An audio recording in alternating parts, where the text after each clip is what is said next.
And a wonderful good morning to all of you wonderful people watching here on the Elite Youth Tour Facebook page. The Elite stream is live and well as we kick off another great year here in 2025. It's a new year. It's been a new year for a few days now, but we haven't had a chance to physically tell you Happy New Year. So Happy New Year, or as Eddie Murphy would say in Trading Places, Merry New Year. Emil Williams Jr. here with you. I got my guy, the best in the business. In fact, my guy Paul from Fast Track Physio, and Paul and I will talk to you a little bit about what's going on in Game 1.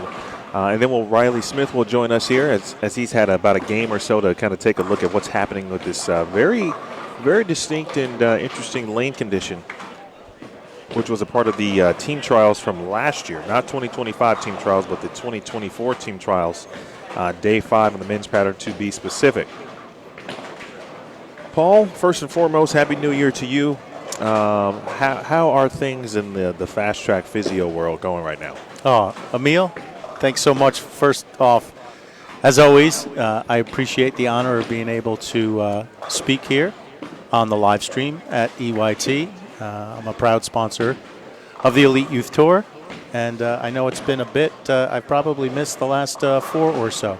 So I really appreciate the opportunity to chat and be here in person. And Happy New Year to you as well. New things going on with Fast Track Physio. We're looking at expanding our services, expanding our hours. So currently, we take our first client at 8:30 in the morning, last one at 3:30 p.m., which I know is always a little bit limiting. Some people looking to get in early. Some people are looking to get in after work around dinner time. But as you know, as someone that has 2 Litlins, family first, right? So I appreciate the fact that my son just turned 5 last week, got a big boy bike for Christmas. Oh, nice. And Mama Bear is allowing us to expand some of the offerings. So I'm thinking of doing 1 or 2 early mornings where I could start seeing folks at 6:15, 6:30 a.m. And I'll have 1 evening where I'll take folks until maybe 5, 6 p.m. So we're excited about that. In about probably 2 weeks here now, just before February 1st, before Groundhog Day.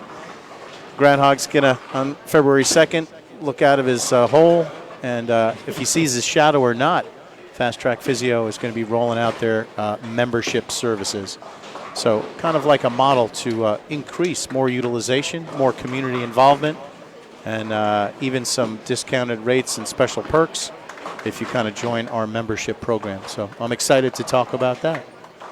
Well, that's a lot of good stuff already brewing for Paul Schroeder, Fast Track Physio. In front of us here on 11 and 12, and on 13 and 14, there was a small hiccup that was quickly taken care of. Shout out to Craig here at River Rand Bowl. So they are finishing up practice on 13 and 14. Then on 11 and 12, we are underway with competition. And what looks to be maybe some of our U12 perhaps divisions. There's Jersey Asvady. There is Nakale Butler. We've got Samantha Ruffin. We've got Amaya Ruffin. And there's one additional player that we will find out here in just a little bit, again on 11 and 12. If you can hear us, please let us know. That's always nice to know that we're not talking to ourselves, which I do that a lot, of course, but I do it for a living. But it's nice to have a little bit of a guarantee every now and then that someone is on the other side of this digital world listening and also commenting. Speaking of commenting, you can do that, of course. And I will also drop the link for the bowl metric standings for you so you can know exactly when, where, and how everything is going on in the bowling world here, the EYT. Thank you, Ms. Schmidt. That is Emily Schmidt joining us here on 11 and 12.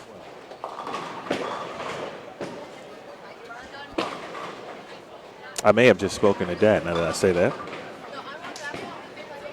Anxiously awaiting our live stream to begin. Yep, we were waiting for fix. The fix was in, not in that way. Not in the Jersey way that I'm used to. Not in that way. The fix was in. The fix was good. Oh, Corbin is not here. Corbin, I just realized that you weren't here. I just always assume Corbin is here. Even if I don't see him in the building, like I just know that Corbin is here. It's a given. Especially if I see Nora. Like if I see Nora, I'm like, oh, okay, Corbin's here somewhere. But when I see Corbin by himself, I know that Nora's not here. She's probably at a wedding and doing what she does. So, hi, Corbin. We miss you. All right, so far, Paul, as we might expect, right, just looking across the board, this pattern was pretty difficult for last year's Team Trials Day 5. I'd anticipate it to be somewhat difficult here as well, but there are a few strikes I'm seeing on the board here. Not a ton, but a few, especially some that can make you kind of feel good to get off to a good start.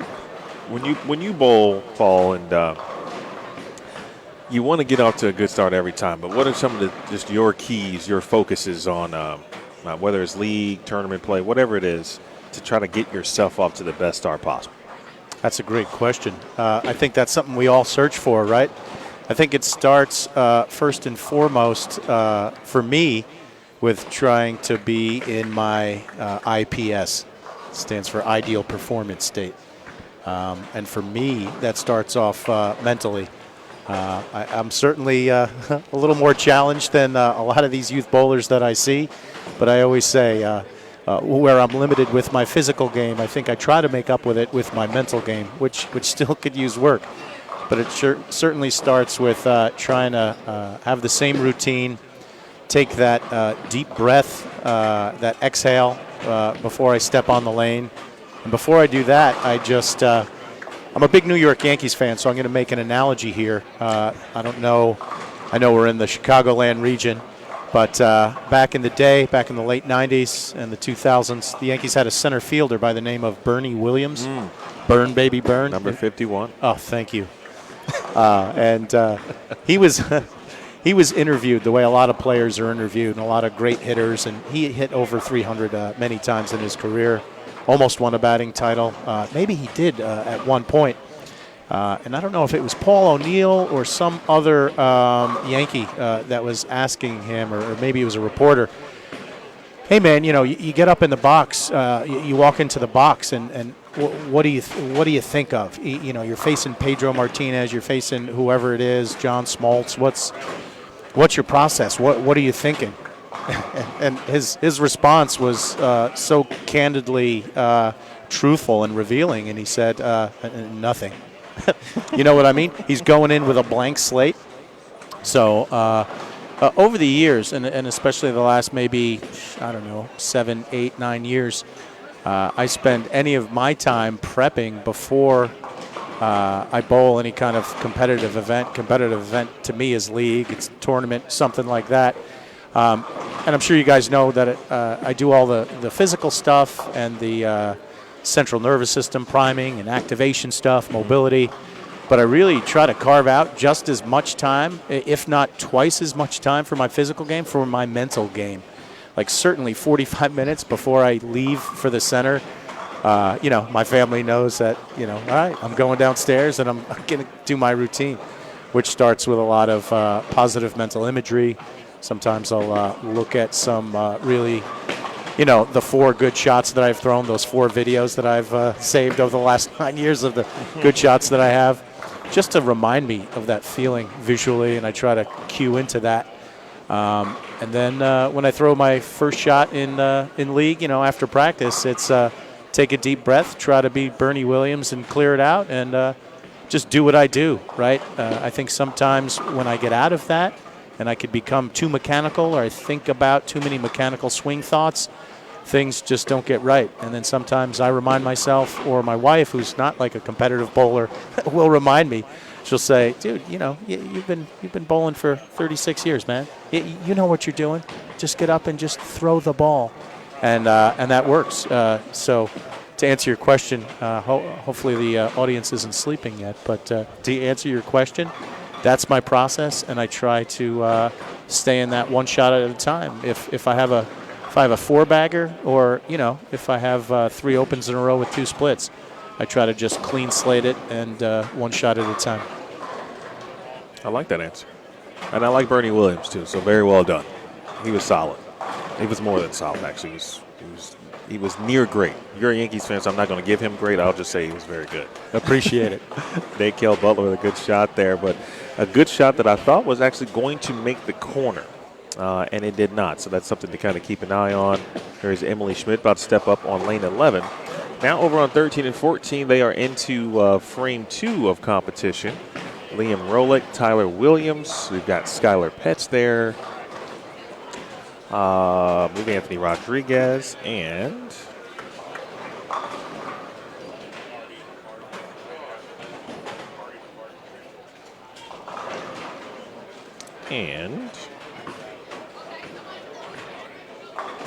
wait for it.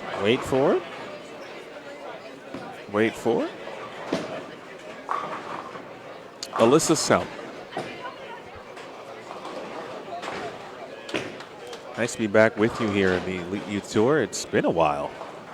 In fact, the last time we were on, that's another good shot from Samantha. 7-pin to deal with here for Emily. Hook a little.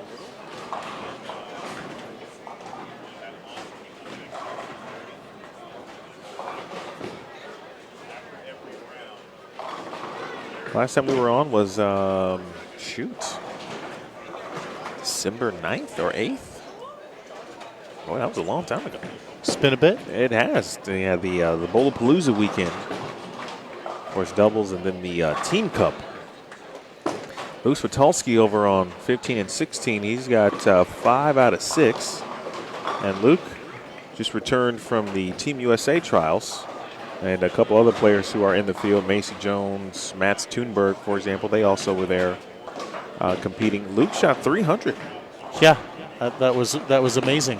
During warm-ups for him to say that, I didn't realize. I forgot which day it was, but he shot 300 at one point during the week. I was talking to Macy and her dad, and she was, I think, plus 60 or so for the 30 games, so that's not bad. Yeah, Macy made Junior Team USA. She was selected based on her performance that week.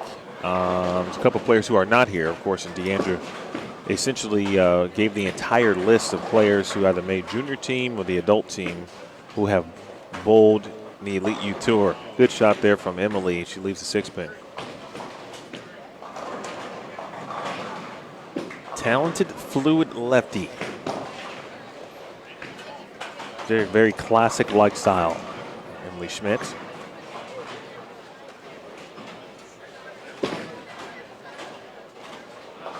Ooh. A couple of tough breaks here for Emily. She looks back briefly at Dad. The good news is it's just game 1. And certainly talented enough, and she has shown and proven that over many events. That's a good shot right there on 13. That was from Alyssa. Jersey.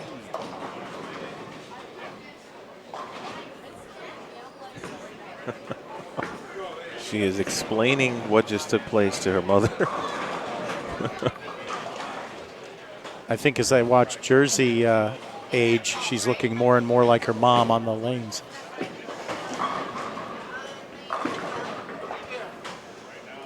In what way?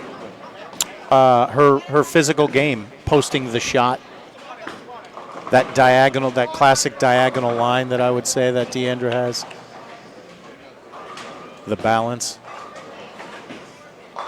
Well, she's got a good teacher. Yeah, I would say. So Mom is probably teaching and rubbing off on from in regards to the same mannerisms and items that just struck your eye. So nice, cute attention from you. Yeah, I thought so about 3 years ago when I first met her as I don't know if she was 8 or 9 at the time.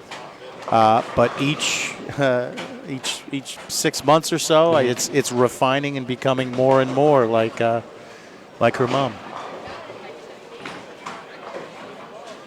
We've got a little bit of a celebrity also bowling with us here this week. Aaliyah Briggs, who certainly I think we would call a social media superstar, certainly in the bowling world. She's got just shy of about 350,000 followers. Wow. on social media. What lane is Liam on? She is Malia is Oh, on Malia. Sorry. is on 15 and 16, I believe. Yes, 15 and 16. Oh, it's interesting. So she's bowling her first EYT? This is her first EYT, and she was here for the Beat the Champs show that took place at Hoffman Estate, or in Hoffman Estate. That's why she looked familiar. Yeah, you probably watched her on that show. Yeah, okay. I'm like, man, I feel like I know this person. There's something really interesting with her delivery.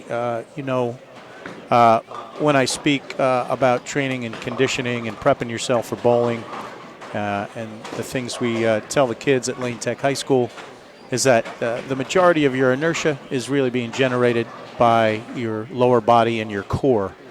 You want to get your legs under you.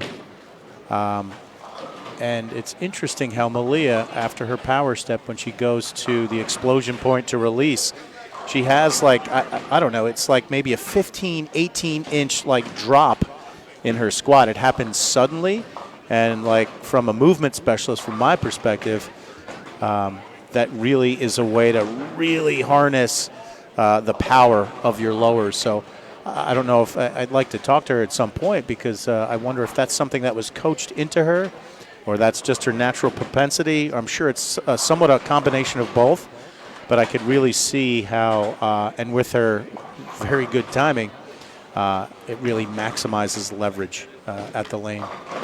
Well, look at you. It's good stuff. We were just over there taking a look at that spare shot from Malia. I'll take you back here briefly on 11 through 14. Be right back, Paul. Sure.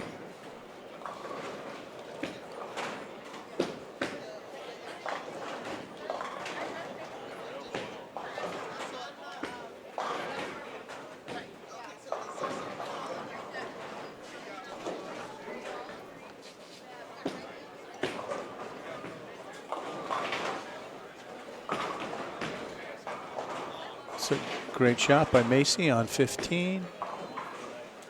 10 in the pit. And if anyone has any questions for me related to injuries, bowling performance, training tips, I'll be physically on site till 11:15 today, but after that can always check the live stream to reply to you at my earliest convenience. Yeah, that's a good point. You do have a question for Paul about training and recovery, rehab, et cetera, and so forth, and you're not local. Love to have a little bit of a Q&A. We're going to have him in here at least until the end of game one for 13 and 14, and then Riley will give us his expertise regarding this lane pattern. Speaking of the lane pattern, quick look at Luke Switolski. Still striking. It's another great shot on 13. That's kind of what Luke does. There's Malia, the left of your screen. 4-6. And toward your point of Q&A, you asked me about Fast Track Physio. I'd be remiss if I didn't share my excitement for that other project that I'm involved in, Bowling Strength and Conditioning Academy, BSCA, with Heather Sterner. That's right. That's really gaining some traction. I just want to take some time and give a shout out to the Bowlers Agency, curated by Deandra Beatty. That group, that agency, has really brought our dreams to near fruition. We're just a few weeks away from launching. Website is called Condition to Bowl, and that's going to be the place to go for the online community for all things bowling, training, recovery, programming. We're going to have our online course offerings there. We'll do seminars and appearances and coaching gigs to teams, to high school teams, to college teams, to prep them for bowling and performing at their best and keeping them most resilient to injury. It was very exciting about 3-4 weeks ago. Emil, Heather, maybe it's 4 weeks now, Heather flew out here from Rochester, New York, and we shot 47 videos in a 17-hour period over 2 days in 5 locations with 2.5 professional video crews.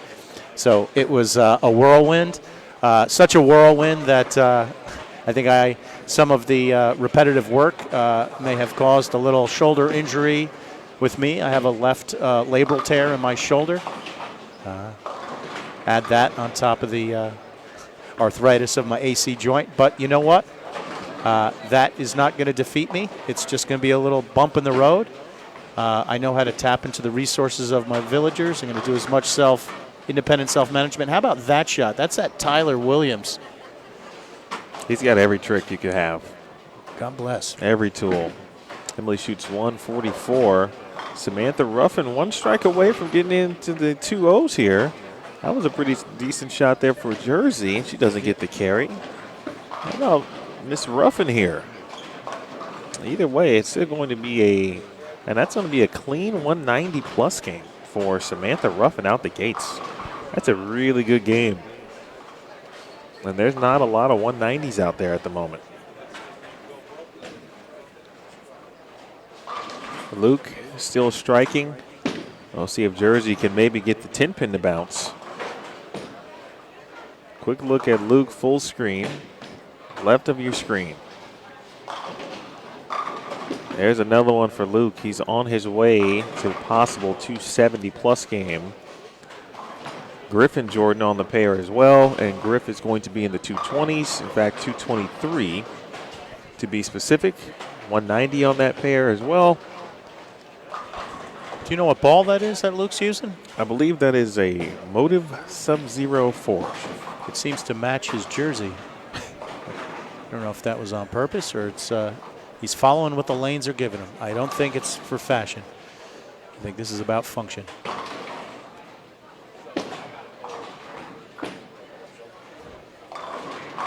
There's been a couple that he hasn't liked based on body language. And that was another one, but either way. Oh, Emil, what does it say up on the screen? He's in the 270s. Yeah, it says X up on the screen.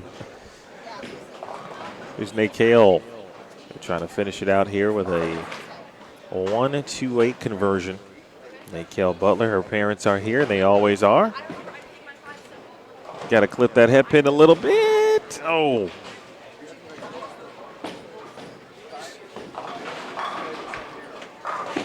Luke did finish it out. 264. Oh, I'm sorry. He opened in the third frame, not the 270s. I beg your pardon. I thought that was a spare. Maybe that was that washout, I think. 264. 3 pins away from my favorite score of all time, 261. That's just my favorite score. Skylar Petz trying to find the right mojo here. Skylar does a lot of instruction and coaching, or receives, I should say, the instruction from my man Will Clark. The Bowlers ER is right here in this building, and she is representing the Bowlers ER with her jersey.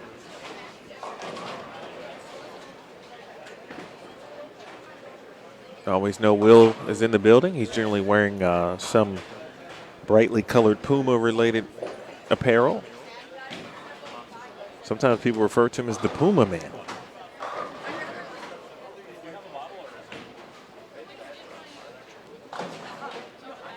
Tyler? And even some Yoda.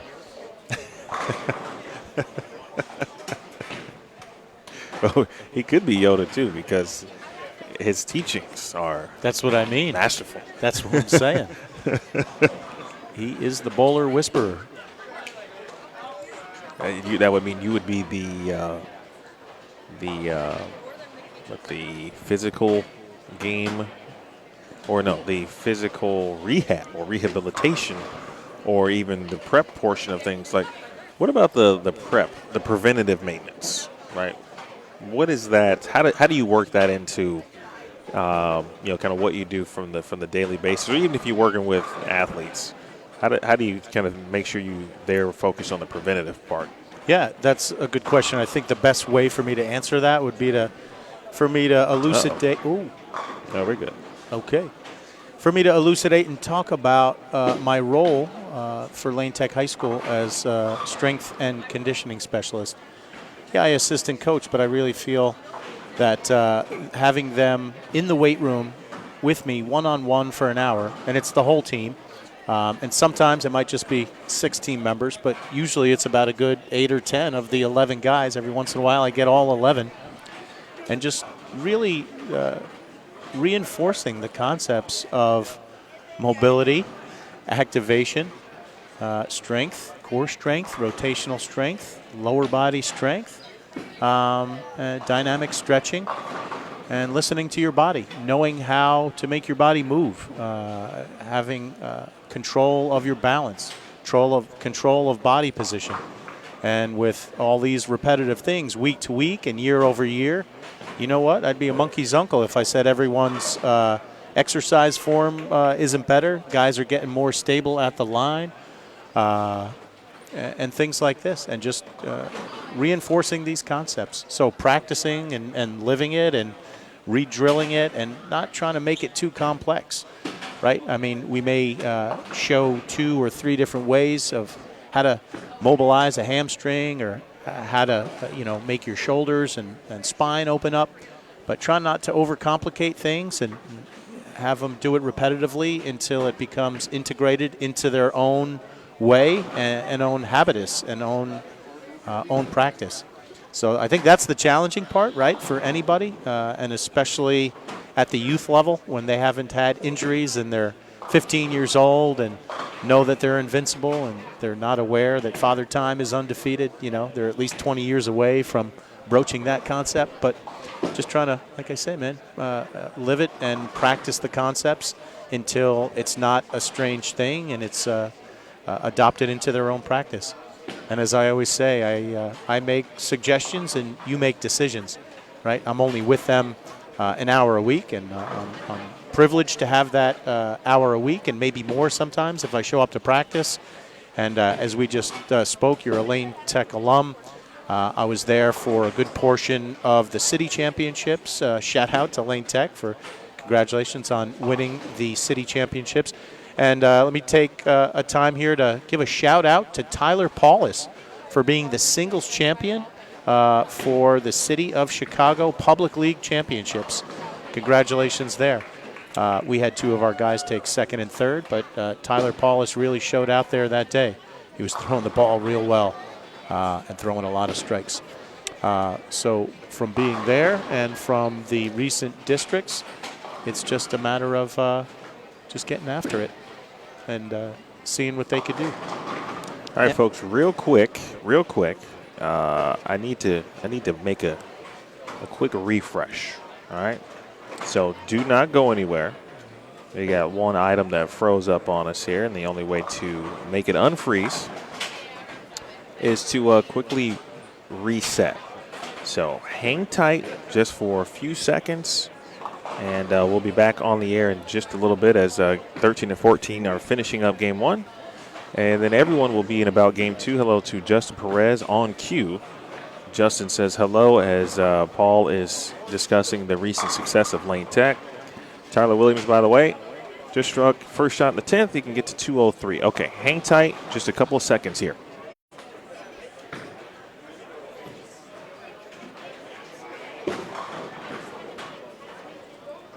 Oh, I love it when things work like they should, Paul. When they work how? Like they should. Well, theoretically, I love it. Because that reset worked exactly how I envisioned it would work, and just a few seconds, and we're back up and running here. All right, so we'll see the end of game 1 for 13 and 14. Tyler did double. Speaking of Tyler, as you mentioned, Tyler Paulus, of course, a wonderful young athlete, and is always competing here on the Elite Youth Tour. He is at Taft, correct? He is at Taft. Taft High School, right? You got it. So we went Taft, Lane. Is that how the top 3 went? That's right. It's okay. Well, I like Tyler, so we'll let Taft have it in that regard. Nice to see that the city as a group, as a whole, obviously still doing great things just in regards to bowling. I know some additional programs that have continued to their arrow and their trajectory has continued to go up. That includes Lane. for that matter as well. So, as an alum, as you said, just for me, it's always just very nice to see the progress from every team, not just the alums for me, but every team in that sense. Was it at Waveland still? It was at Waveland. How about that? Yep. And great support for city championships, as usual. It's a great time, a pretty rowdy bunch, and you get to see a lot of great bowling. A-Rod will take care of that 10-pin to strike away from getting to 210. Mr. Rodriguez.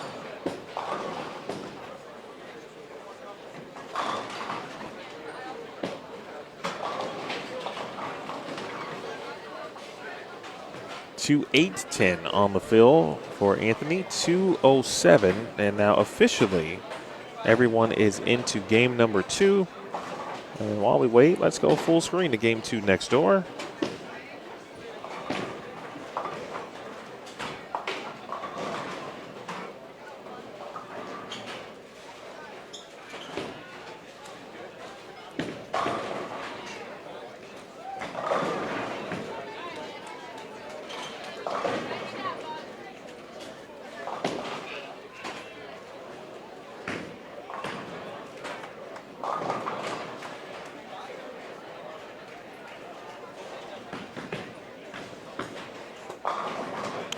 While we wait, I should say as game 2 gets underway, any questions from our group here?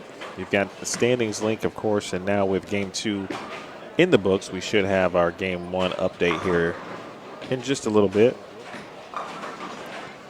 There's Emily.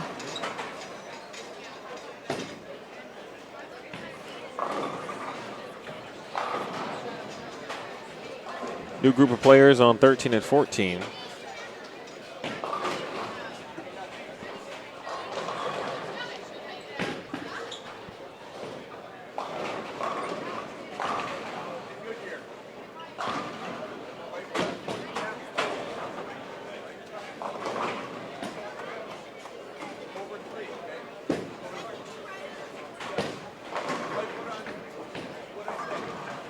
Williams Jr. with Paul Schroeder of Fast Track Physio joining us for a little bit here before Riley Smith will step in and give us the breakdown on what he has seen so far from this Day 5 2024 Men's Team USA Trials pattern. From the looks of it to start, it doesn't look like, well, first of all, it's River Rand, so you can't just throw it right here at River Rand, no matter what they put out. I always felt their house shot was very difficult. But it looks like straighter through the front part of the lane seems to be a good place to start.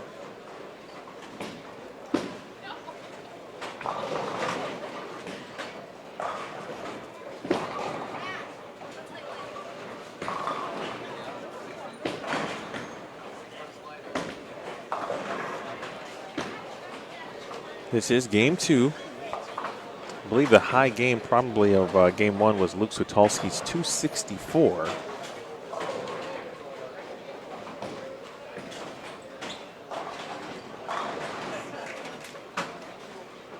If you haven't already, also please share.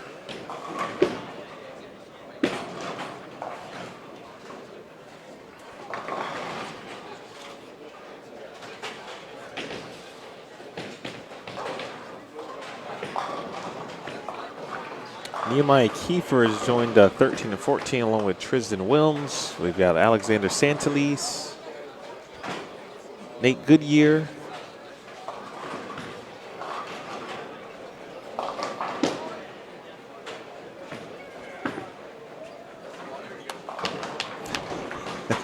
and a great reaction from young Alex Santalis.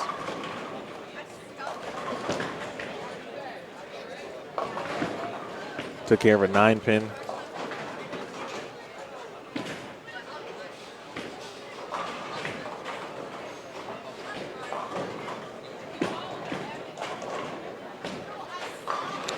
All right, Paul, before we let you go, well, first of all, do you have your table here? I do. Okay. Did you get any requests yet? No, but I'm still waiting to put my paws on you. I was buddy. just about to say I might have to have Riley step in just. Please, man. You just got me for for me. 77 minutes, man. We've been working on this is a 2.3-year project. Before you do, maybe attend to actual people who need help. Like the guy sitting next to me, Oh, that's that great. kid. I'm curious your thoughts. We are. It feels like to me a golden age of youth bowling, 100%. right? And obviously the youth, the future certainly, and the future is bright. But it from your vantage point, how do you see and kind of foresee the youth element growing, expanding, improving, and then from the performance level, do you work with a lot of youth clients, and then maybe some of the things that youth at this level, at this age, as they grow to be elite or want to be elite, what are some of the, I guess, those common things that you would recommend to say, hey, you should make sure you work on this, like the things you run the players through during the pregame warm-ups, for example? What are the most important things from the youth perspective? I think you said probably one of the 3 or 4 cornerstones. Making sure you do a proper warm-up. I mean, warm up before you bowl to practice bowl, warm up before you train if you work out, and if you don't work out, you should be working out. So those times, but certainly, like we do here, man, just spend that 5.5 to 7 minutes before you hit the lanes and do your thing. To give you perspective, Jason Sterner's program, his abbreviated program is 35 minutes. His regular program is 50 minutes before he hits the lanes. And he's not the only one. There are other lesser-known people who are putting in that time. And I know whereas maybe 3, 4, 5 years ago when he started to adopt these practices, kind of people looked at him with a side eye, or I don't need to do that. But those side eyes are starting to be more like, wrinkled brow. And now people are, as Jason is telling me, and as I watch when I'm at these PBA events, more and more people are starting to approach these people and try to ask for tips. So I think they're adopting it. And even if they're not doing it at the bowl, like right before they bowl, I think some of them are doing it in secrecy in their Airbnbs, in their hotel rooms, or if they can get to gym or whatever.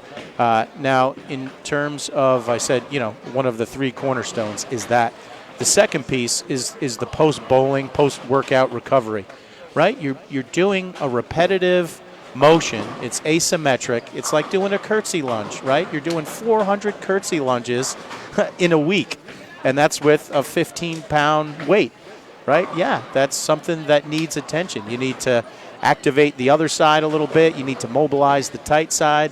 So I would say making sure you take time to do the post-workout, post-bowling recovery is huge, and it's an essential element that even some of the more advanced bowlers are missing, but starting to adopt more and more. And then thirdly, I think, and this is missed, but again, just like everything else, the needle is starting to point upward. That was a great shot on lane 13. How about that? Santa Lee's. We'll go back over and check out Alex here in a moment. But if nothing else, make sure you do your core training and dynamic core training, right? I know people do and if nothing else, and people that are novices to working out or novice intermediates, they're like, okay, I train my core, I do planks, and that's great. That's better than not doing a plank. But let's evolve that, and let's continue to provide novel challenges so your body can adapt to the stimulus and get better. So let's do not do static planks, but a plank with a hold and move your leg or move your body or dissociate your upper body for your lower body. And toward that end, principles of Pilates training are key. Like I said, we had Heather Sterner come by and we shot 47 videos. One video was a 20-minute Pilates flow that my friend Jane, Pilates instructor, sat down and crafted something that was intended to be about 16 to 20 minutes and be specific to bowlers. And Heather and I did not know what was coming. We had the overall idea. But what you see in the video, and when we shot all these videos, right, we could have done 7 or 8 edits, but no, we made them real. Everything is essentially a first take. So when you see me losing balance, yeah, that's because it's challenging. You need challenges, and that's how your body overcomes that. But I think we were both really excited about this Pilates flow, and we're going to let it live on our BSCA website, conditionedtobowl.com, conditionedtobowl.com. So that's going to live there as a 19-20 minute flow. But then we're also seeing that, we want it to be digestible to everyone. And we know everyone's got limited time, limited attention span. So from these mobility flows, like the dynamic warm-up at the beginning, like I was talking about, from the Pilates piece, we kind of chunk it into like 15 or 20 little mobility snacks or core stabilization snacks. They might be 50 seconds in length, maybe a minute and 38 seconds, because sometimes I don't have the 20 minutes. And that is a barrier to entry. Not that you can't fast forward something and just watch 2 or 3 minutes of it, but in this world of make it easy for me, plug and play, in addition to having the flow and the description, we're also going to have it parceled out into these 15-minute little snacks. And we're thinking that that's a good idea to do with the rest of our stuff as well, to make it as accessible for everyone. So something is better than nothing. So I think the preparatory stuff, the be ready for movement things, the CNS priming, the movement prep is key, the post-workout, post-bowling recovery, and then if nothing else, obviously you want to train your whole body. But I think, I don't want to say the secret sauce, but the thing that links the whole body together and enhances performance and mitigates against injury is core training. I love it, man. I just look at where we are in this youth space, and even just on this tour, right? And we're spoiled. Okay, we really do get a chance to watch the best in the country bowl on this tour, and then we also get to watch the next group from this tour aspire, and you see the work in progress. We see the work live to get to this next step. And so, from your vantage point, I'm always curious, from what you do and how your mind works, and then from the athletic perspective, and then the preventative maintenance, the rehab if necessary, what you should be doing to have a partnership between your athletic skills and then the physical mental tools in regards to training to help further those athletic skills. And support that and maximize that, right? We talk about optimizing performance, and that's really what it's about. Making yourself resilient against injury, optimizing performance, and linking those two, as you said, the mental game with the physical athletic skills. Good shot. That was a really good shot. Great shot Lane there. 12. And that was Madison Sauls, and I think she just kind of gave more or less at least one blueprint on how you can play this lane condition. And I talked about not being able to just kind of throw it left or right, which you can't do at River Rand anyway, and you can't do it looks like, on this pattern. So keeping your angles in front is key, but she's inside. I think it's about 34 mils, actually, of volume on this thing, Fair too. amount. So it's not for the weak. That's a good shot there from young Jeffrey there. Yeah, that had enough rotation. I leave a flat 10 there. But not Jeffrey. Just need a little bit. Just need a few revs. Plus, we got the same last name, so I'm good with Jeffrey either way. His last name is Williams. Bernie, burn baby, burn. we've said Williams a lot today. Yes, we did. We talked about Bernie Williams. Shout out to Curtis Taylor. Talking about Elite U Tour, he's I would put him in the class of all-time great Elite U Tour parents. Mr. Curtis, thank you so much. Good to hear from you as always. Does a lot of work with us behind the scenes in the Elite U Tour as well, the board of directors and such. Always trying to help make the tour as best as it can be. And, of course, his son, Eason, is one of the best youth bowlers out there. We have our fingers crossed for Lane Tech, but we will see. Oh. We will see. We got to get Mom on board. Oh. Because we got some commuting involved. But you Nice spare. Nehemiah Kiefer. You talked earlier, Emil, about programs and all high school programs growing. But, yeah, it's about cultivating and developing player development, right, just like any other kind of team. Sometimes it might be opening your scope and not taking such a myopic focus on, okay, this 3-mile radius within.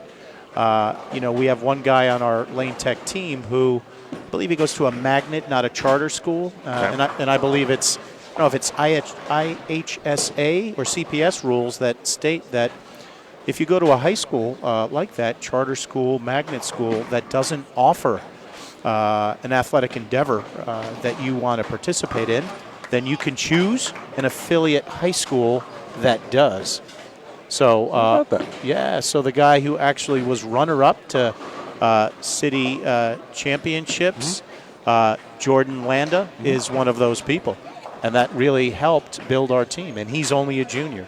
So, looking elsewhere and maybe people like Eason or anyone else out there can come to a program and have that nurturing and that development that they seek to help them to take their game to the next level at the competitive college level if they want, or just having a good time with high school bowling and maybe they hang it up there. But it's great to see what all these teams are doing. We'll check Bowl Metrics. That link is pinned. You can see the standings. Let's take a look and see if we got game one. We do have game one. And for the most part, as we saw, we thought it was a relatively low-scoring game one across the board, across the divisions, but which makes Luke Switolski's 264 game really stand out. In that U18 boys, Luke's 264, Griff shot 223. And then we saw Anthony Rodriguez finish with 207 and Tyler Williams shot 203. Indeed. And then a couple of 180, 170 games. A high game in the U18 girls division, for example, was 190 from 2025 Junior Team USA member Macy Jones.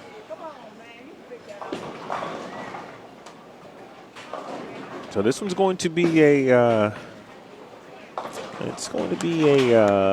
I would say, an all-day affair. What I mean by that is I think every single pin of all 6 games is going to be required to try to make this cut. And that goes without saying, but I think you get what I'm saying.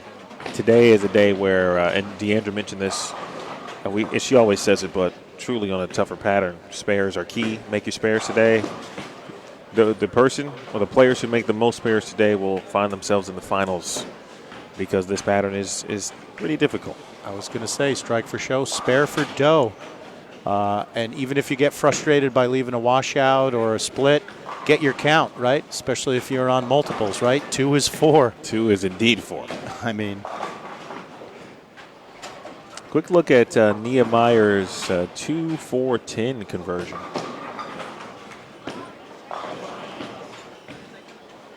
There it is on your screen. Nice, off the sidewall. That's about as textbook as you can get right there with that.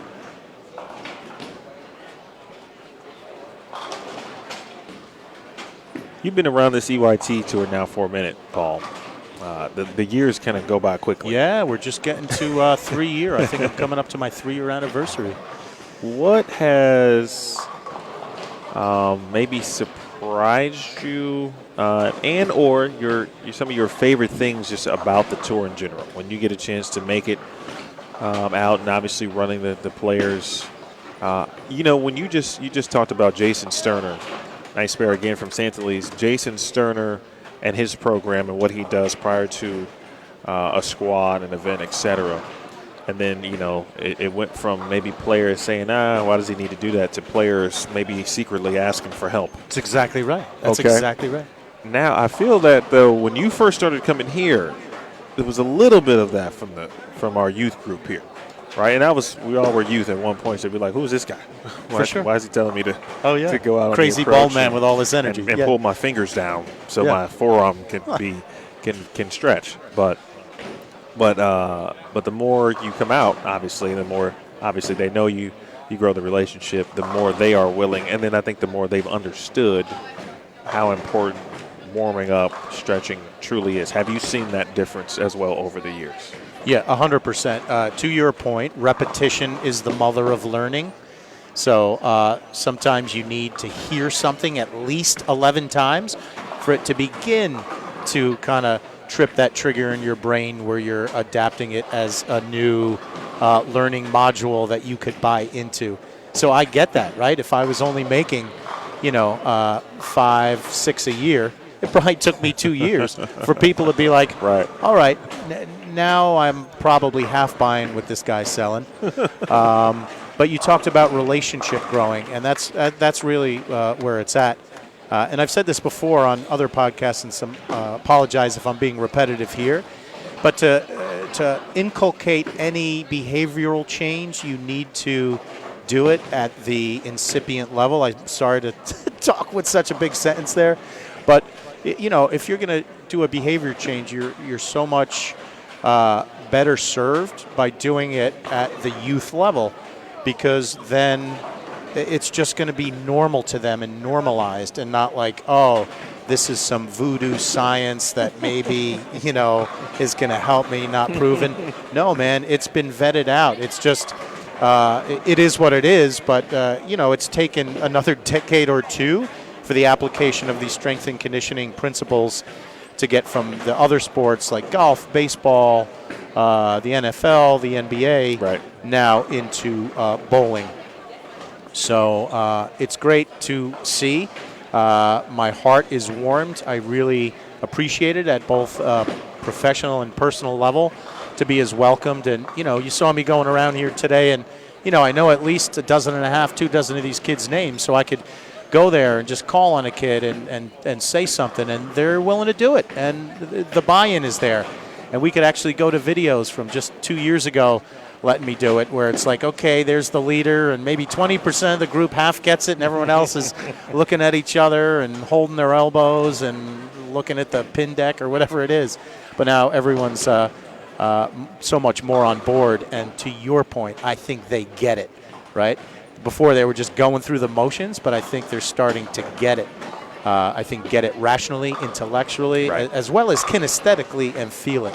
And hopefully they take these practices with them through their late high school years, into college, and into their professional years. And we're starting to kind of see that on the tour as well, especially with the the 30 and under group.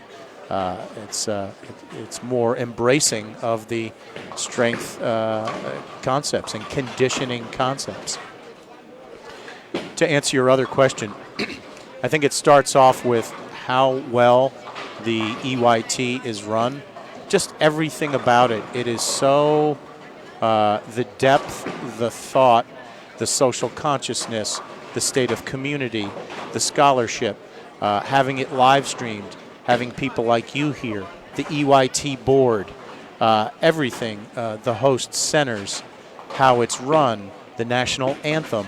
I mean, and then let's get to the quality of play. I remember, it only took me 2 or 3 EYT events 3 years ago to realize, like, wow, I did not realize that youth bowling was this way.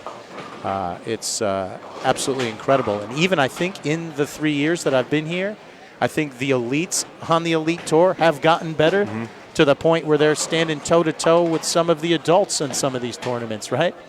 Like we see with the, we talked about, the Jordans and Luke Switowski's 300, Macy Jones being plus for these things.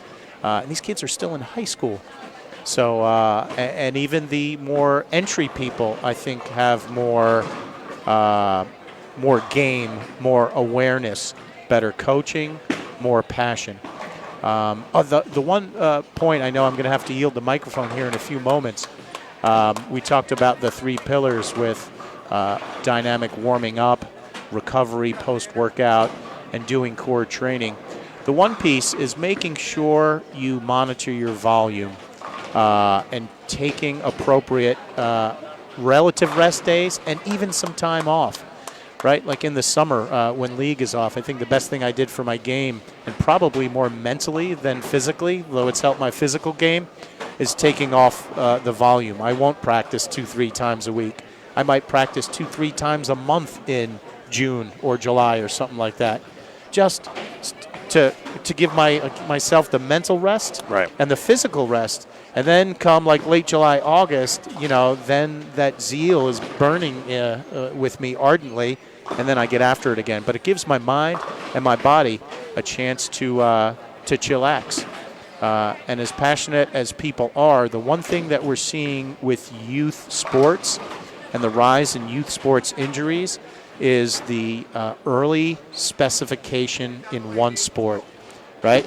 I mean, you could still be a supreme talent on the elite youth tour and then maybe, play in a soccer league or a basketball league or do taekwondo or be on the dance team or cheerleading or whatever it is, right? We're seeing more and more with all these sports, not just bowling, but I've certainly seen it in the sport of bowling where people put, 101% of their chips in just one sport.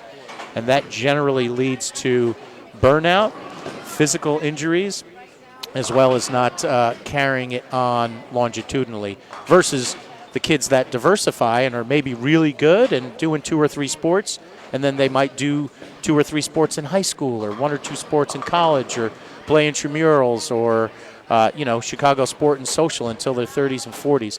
So I think diversifying your athletic exposure and activities will help you mentally, physically, and certainly not hurt, but only help your bowling game. Well, I think everybody should. We might clip some of these portions and have them to everyone can hear.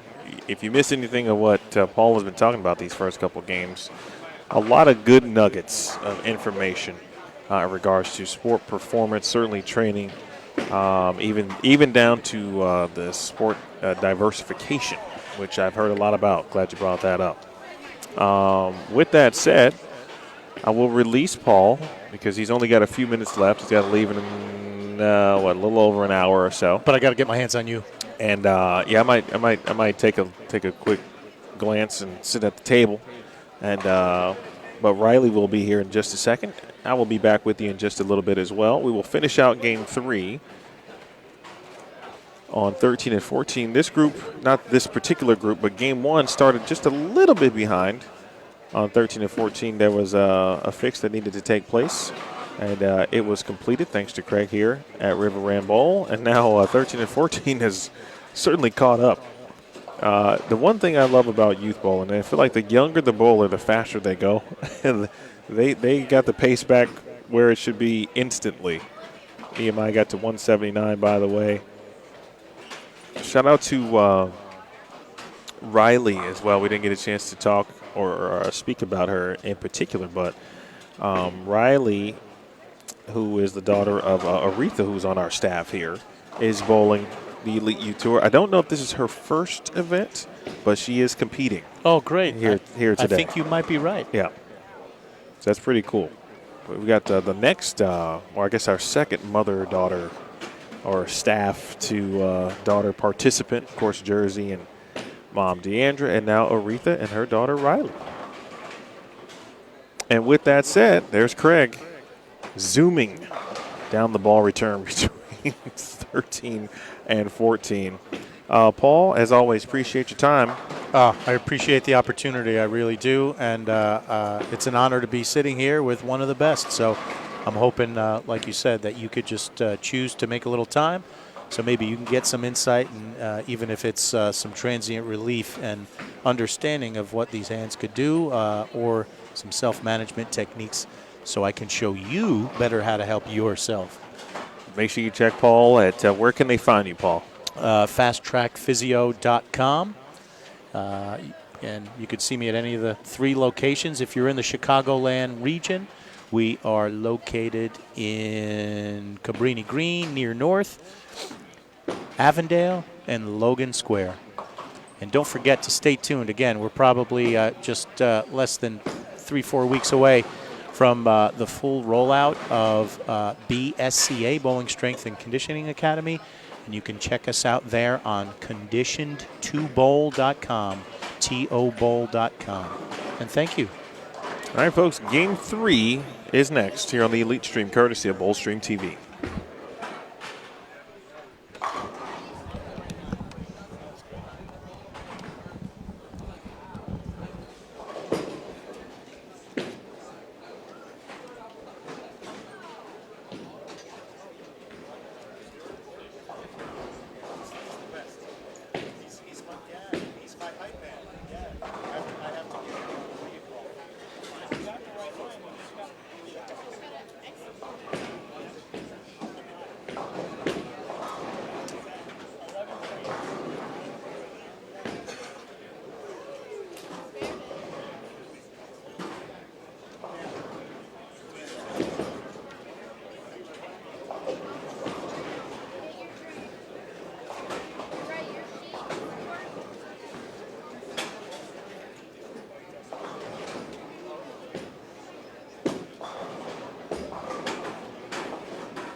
All right, good people, back with you here.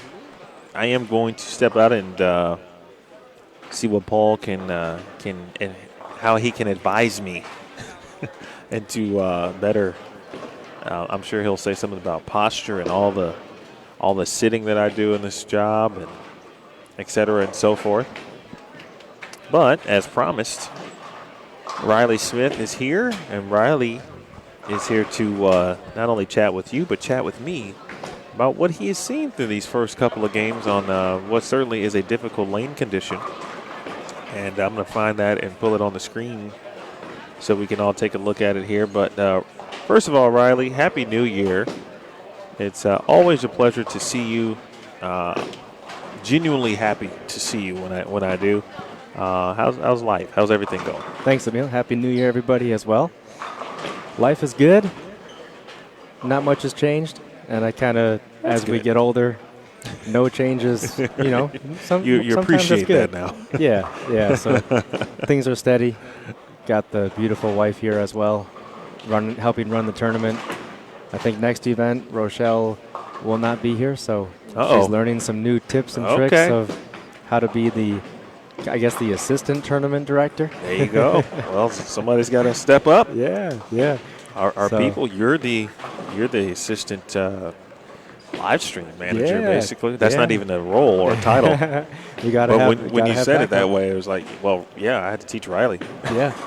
Somebody's got to know how to do it. Yeah. So things are good. You know, it's been a little bit unique today for what I've been doing. Okay. I've been talking to some people, getting some feedback on, you know, kind of how our tournaments are ran and the patterns and whatnot. So, been having some fun discussions. That's good. And definitely taking a look at the lanes and the pattern and how it's playing.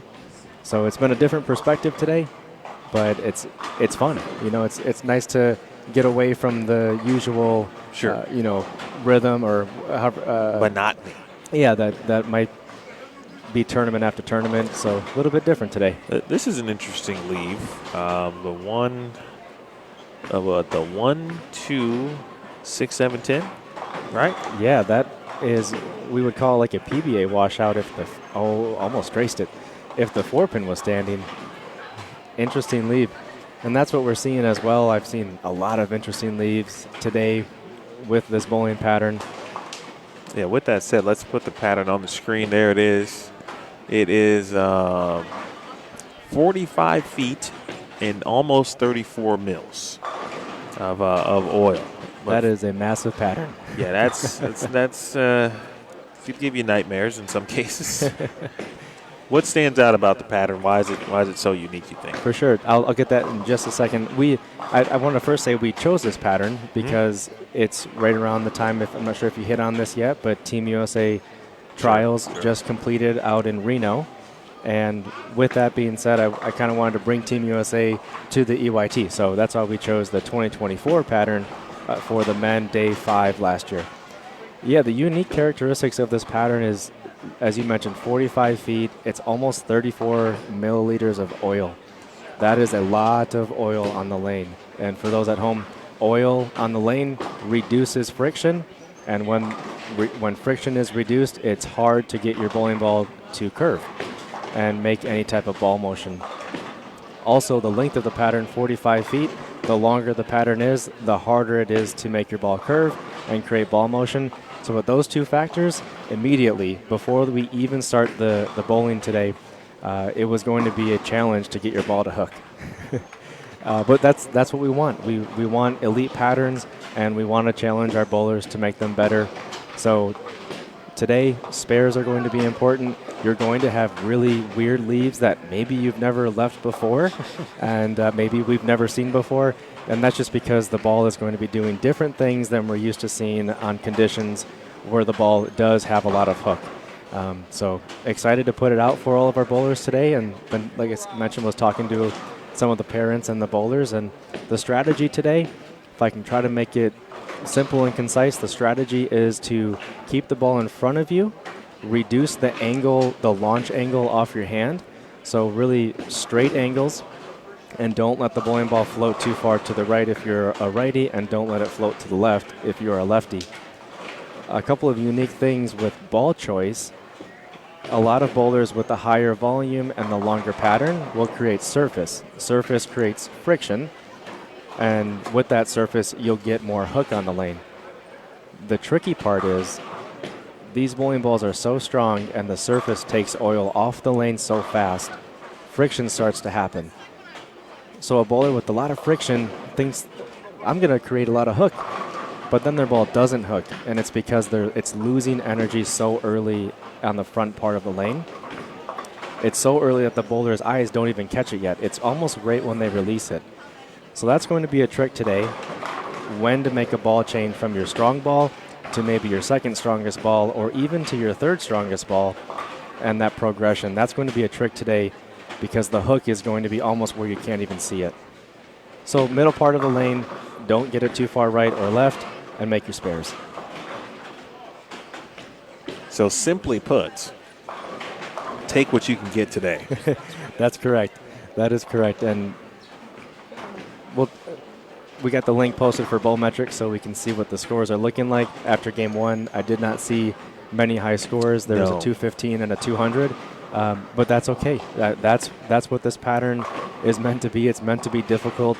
Some of the best in the world are bowled on this last year at Team USA Trials, and again, that's what we're trying to bring into the EYT.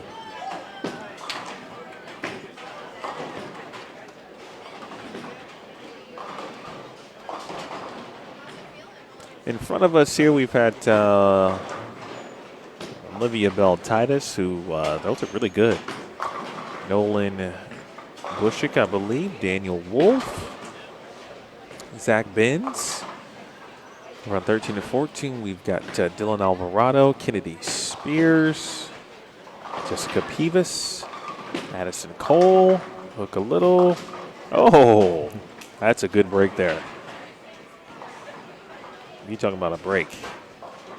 That's not an easy spare, to say the least, in any way, shape, or form. Sometimes you do got to get a little lucky to make those kind of spares. Michael Caldwell, also on 13 and 14.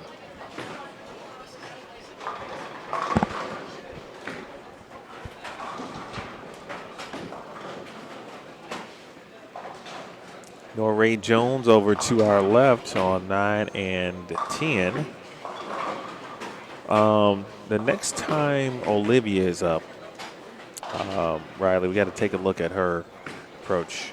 Is that JJ Yeltsin also on 11? We got JJ. Because I thought she was playing pretty well. There was I believe Madison Sauls a game ago was also on 11 and 12. She was playing in. Yeah, obviously Luke able to do a ton with the bowling ball. But playing in, it's a 45-foot pattern. So, and saying in meaning playing further left, starting at around 15 at the arrows or so, which some players are. And I think to some degree you might even need to be further left, depending on, how you can get your ball through the front part of the lane. Riley just talked about, getting used to your ball not hooking. And so you anticipate that and got to kind of adjust for the lack thereof. Kennedy, by the way, is on 9 and 10, excuse me. And that might be confusing for some bowlers that typically bowl on maybe house shots or patterns that have a lot of built-in friction so your ball hooks. When your ball doesn't hook, you're generally taught, okay, the ball didn't hook. If you're ready, move to the right because it's a little bit tighter. On this pattern, if you move to the right, that is the out of bounds. So think of it as a little bit of a funnel. If you're right of maybe the 10 board, which is the second arrow, or a little bit left of that actually. Maybe if it's a 12 board, 13 board, if you're right of that, it's actually not going to hook.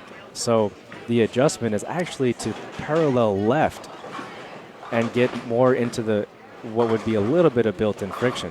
It's the opposite of what a typical coach might tell you on a high friction surface.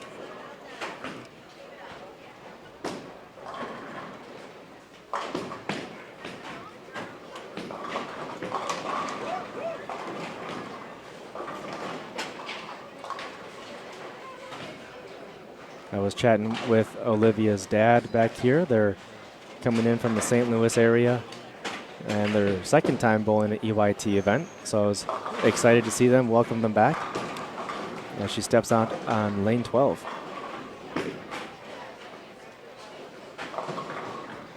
Nice strike, the swisher. he was mentioning they had some extra points left on the hotel, so they got a discount. Nice. It was a free weekend, and just happened to be, this is I think it was 3 months ago when they last bowled, and it was at River Rand. So second UIT and the second time at River Rand Bowl, it just happened to play out that way. And you can see, folks, that Olivia is two-handed. And not that it's going to help everybody, but she's going to have a few more revs than some others, generally speaking. But it's clear that she does. You can just see her ball get through the front part of the lane, work in the mid lane, and she's so much further left than a lot of the field, right? In a place where, again, this is where you see the real growth, I think, not just in the bowling perspective, but particularly in the women's game to our girls' game here. Mm-hmm. And the younger they start in regards to the two-handed style, those are moves, or she's playing the area of the lane that you would normally see, U18 boys playing, right? Luke's playing in that same area. Rev rate not as high as Luke's, but she's got enough to be able to play in that zone. Right.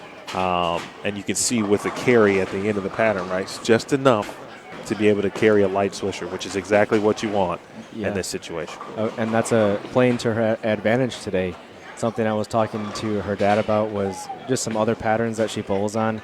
And sometimes that power and the rev rate is a disadvantage for her game. And he really said until we can get that ball speed to match the rev rate, we're going to have that difference. When there's not a lot of friction, it's an advantage for her. But when there's a lot of friction, that's where she's got to learn how to get that ball speed up or reduce the rev rate and just make it match a little bit better. Let's show. Let's look at the replay here of Olivia as well. All right, is this right of the trace or two down lane? And it's like, and it's just enough. Yeah, great shot. Just enough to get what you need to get done there. That is the extra power of the two-handed approach. Would like to see her learn a little bit of leverage technique. Mm-hmm.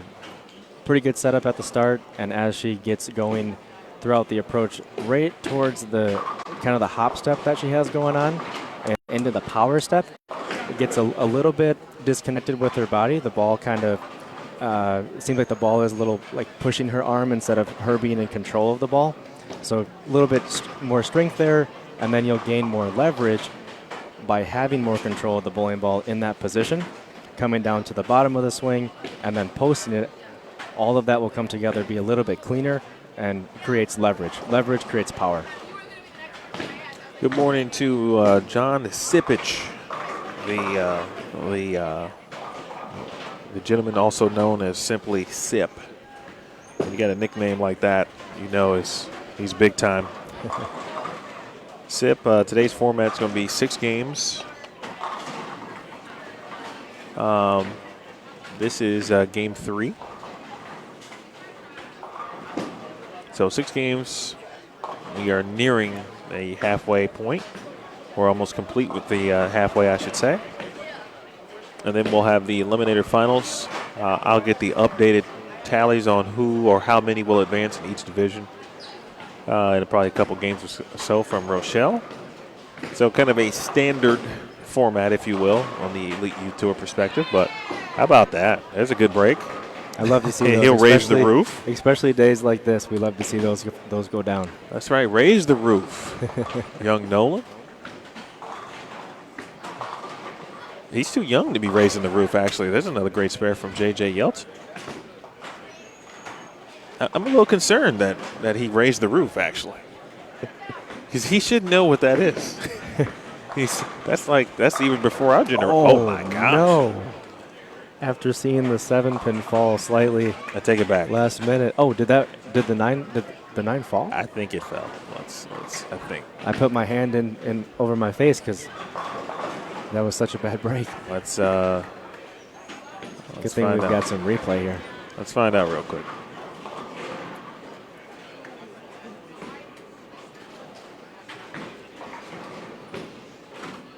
Oh, my gosh. That was wicked.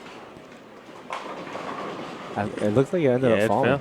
It fell. I think so. A good break. I believe it's just a 7. Wow. That was Didn't expect to see that on today on this pattern. No. After the mixer that we saw on Olivia's replay, to then go a high flush 7-9. Wow. That was a good shot. A little bit, just like a little bit left of where her previous ball was. I mean, that's an unfortunate break there.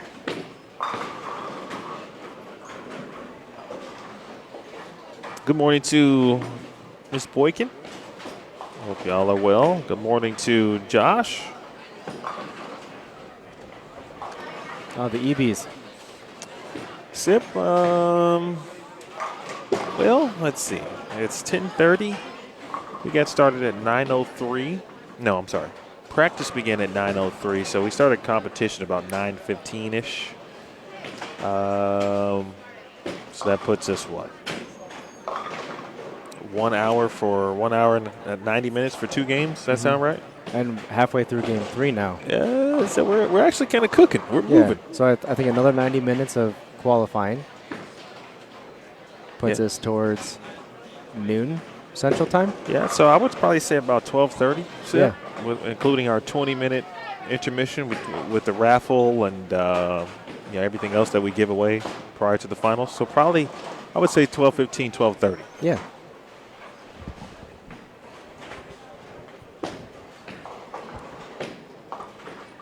If you haven't shared the broadcast, folks, so we would appreciate that. Please share on your Facebook account across all really your social media channels. Business starting to pick up just a little bit. Score starting to go up just a little bit as well.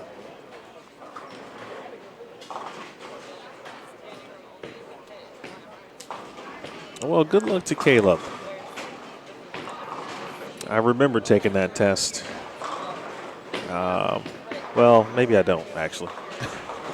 I don't remember taking that test. I do remember taking the individual test per high school, but I only went to 2. I went to Whitney Young and I went to Lane Tech. Those are only 2 high school tests that I took because you got to take the selective thing, or maybe we didn't have to take it then. I don't even remember how it worked. But good luck either way to Caleb. I know that can be a little bit of pressure on our young people today to do the best they can first and foremost, and then, try to get in the school that they would like to go to or prefer to go to. So I hope everything works well for Caleb. And then that means hopefully, either way, I'm sure he's going to bowl. But I think he might have a choice of where he goes as well.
Sorry, folks, taking our lunch order, which is very important. Vital. Nutrients.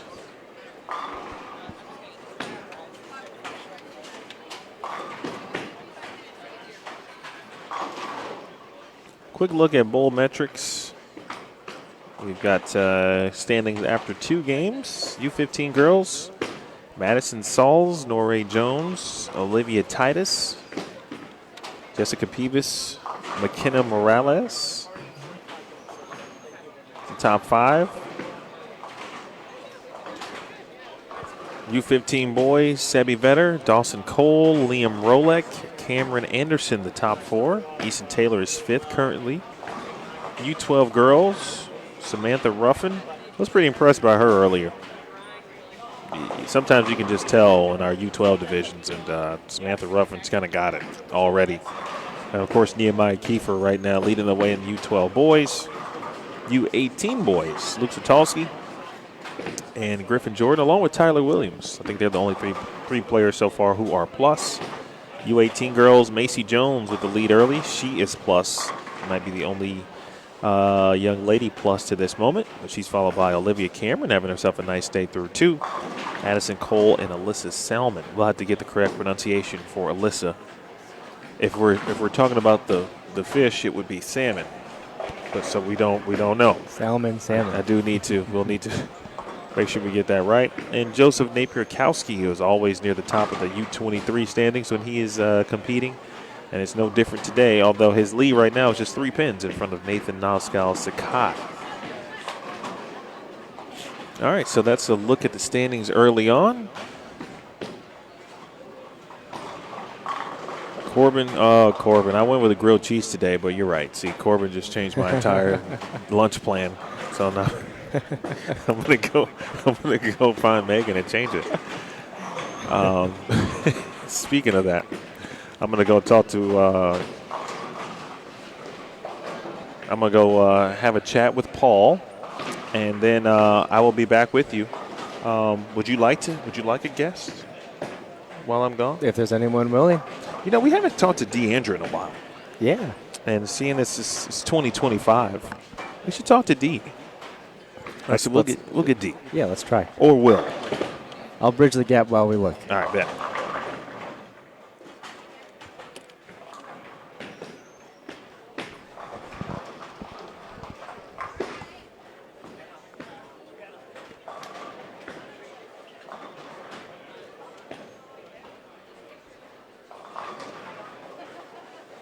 Looking through the comments here, Corbin, it looks like you've got a bunch of icons next to your name.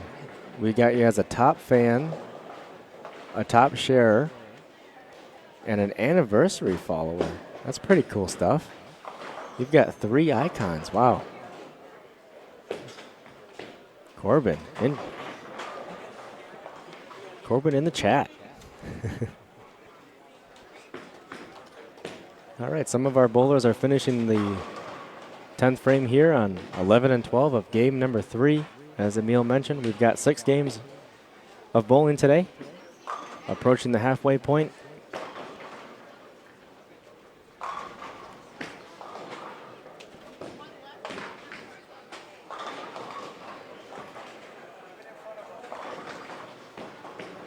As mentioned before, it's a 45-foot pattern.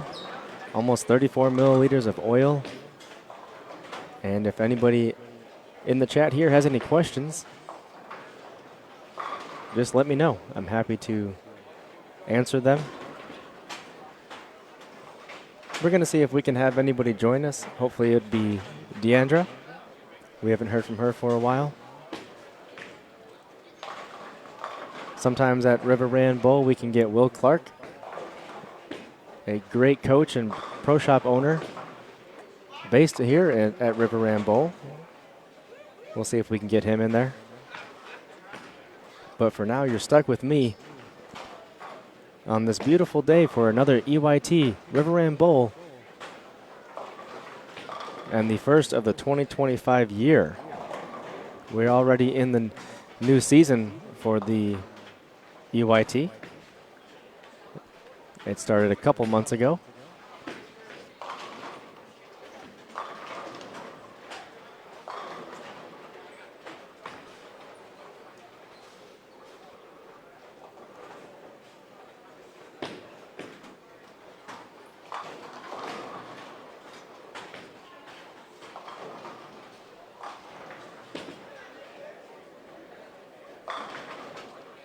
And a good fill ball change.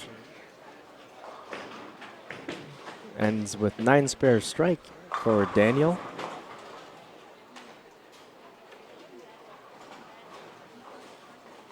At this point of the tournament, through 3 games. No one's really out of it at this point. Doesn't matter what score you throw up to the halfway point, given the difficulty of the pattern. And still 3 games left. That's a lot of bowling. There's still time to make up for any peaks or valleys that we have.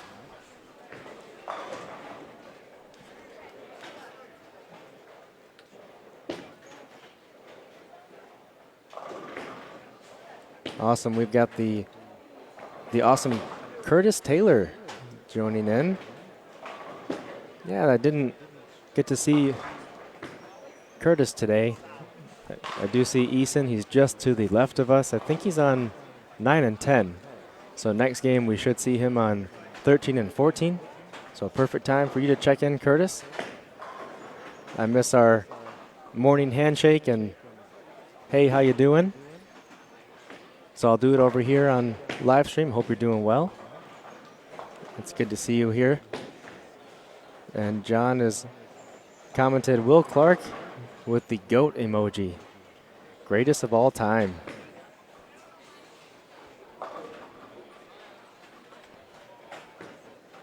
I saw a funny post on Storm's Facebook page and might have been on Instagram as well, probably on all their social media outlets, with Norm Duke,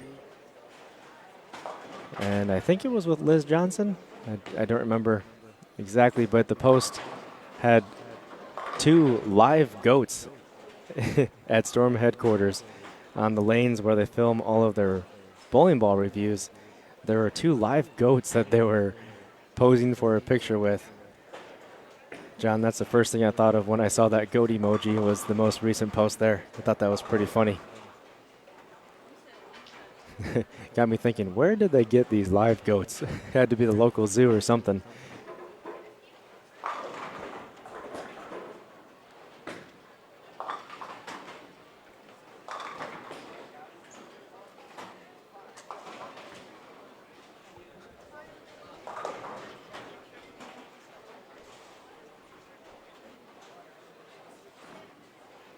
There's Jessica. That is the 3-pin, single pin spare. And Michael will take us into his 9th frame, lane 13, the foundation frame.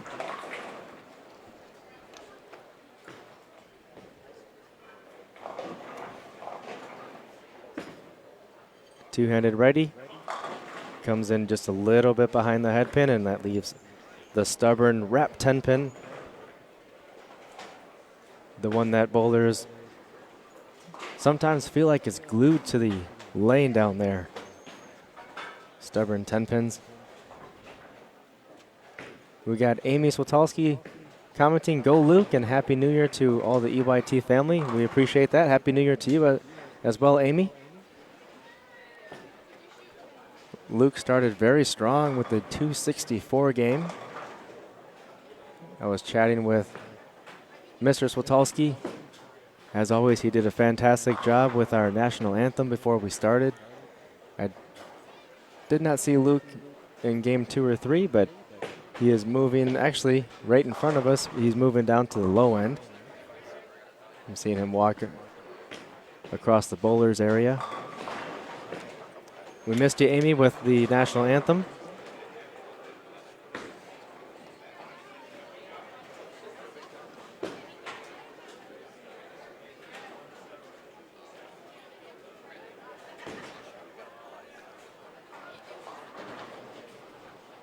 Addison looking to get a double in her 10th frame.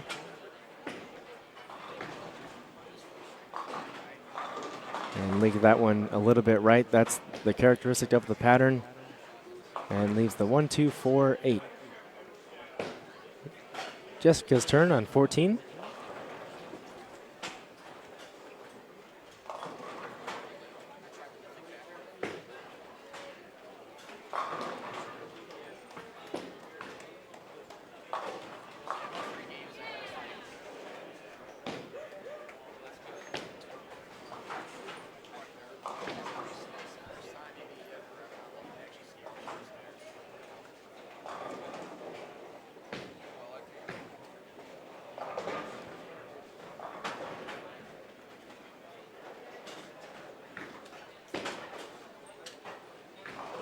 In just a moment, we'll have some of our U23 bowlers coming through.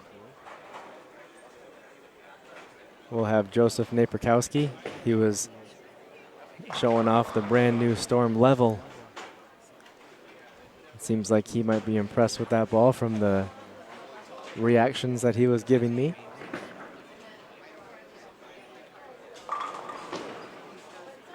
Joseph Naperkowski, Nathan Noskow. Looks like we've got Robert, maybe Olivia Cameron coming over as well. I think Kennedy Spears. Just to name a few, they'll be coming through. I'm going to go and then he's going to go. Okay. Right?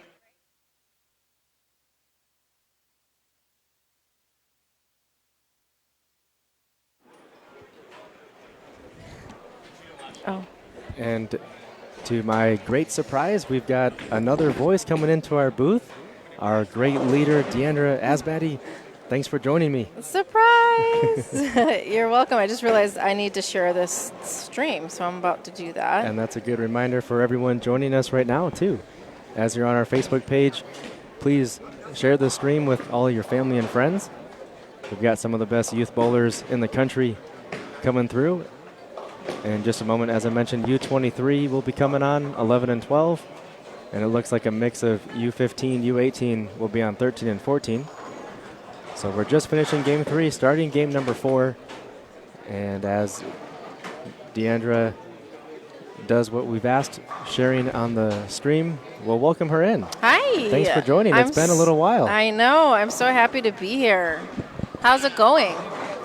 I think today and the live stream in general, the last couple of events, everything's going well. Great. That's because you guys are professionals. We've got a great setup here at River Ram Bowl. Yeah. The internet connects right to our computer from the ceiling. Nice. A nice area for elevated cameras, etc.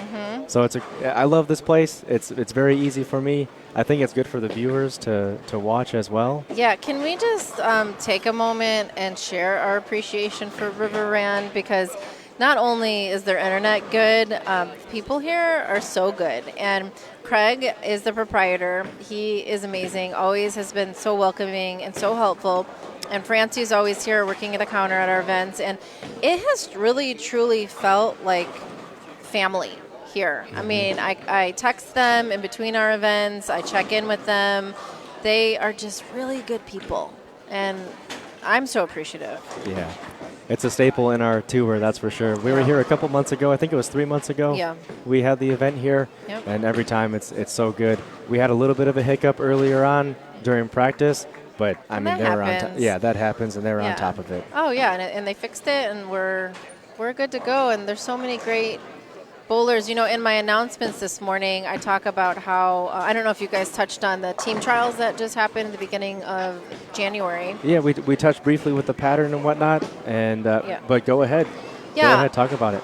I was just saying that you know, a lot of the junior Team USA bowlers, if you look at the picture of the current team, it's kind of shocking how many bowlers have come from this tour. And that's something that I take really seriously and I'm very proud of. And I know that what we're doing is working, because our bowlers go on to win junior gold. They go on to make junior Team USA, and 2 this year made the adult Team USA, Landon Jordan and Gianna Brandolino.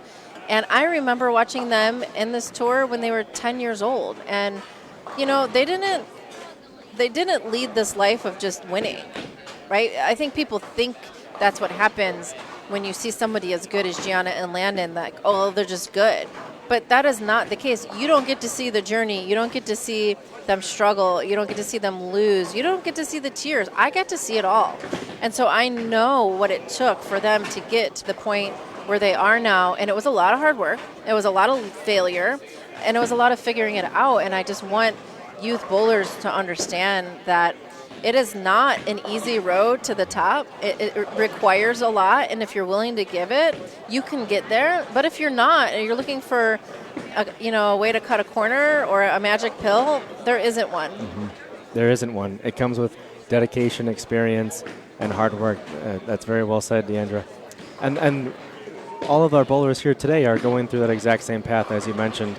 I was talking to Aretha and her daughter Riley. I think this is the first EYT that she's bowling, Yep. and it's just like it's the beginning things. She mentioned that Riley was saying, "Hey, the dots are different here. I didn't, the dots are not the same as my home center, and the lanes are a little bit different."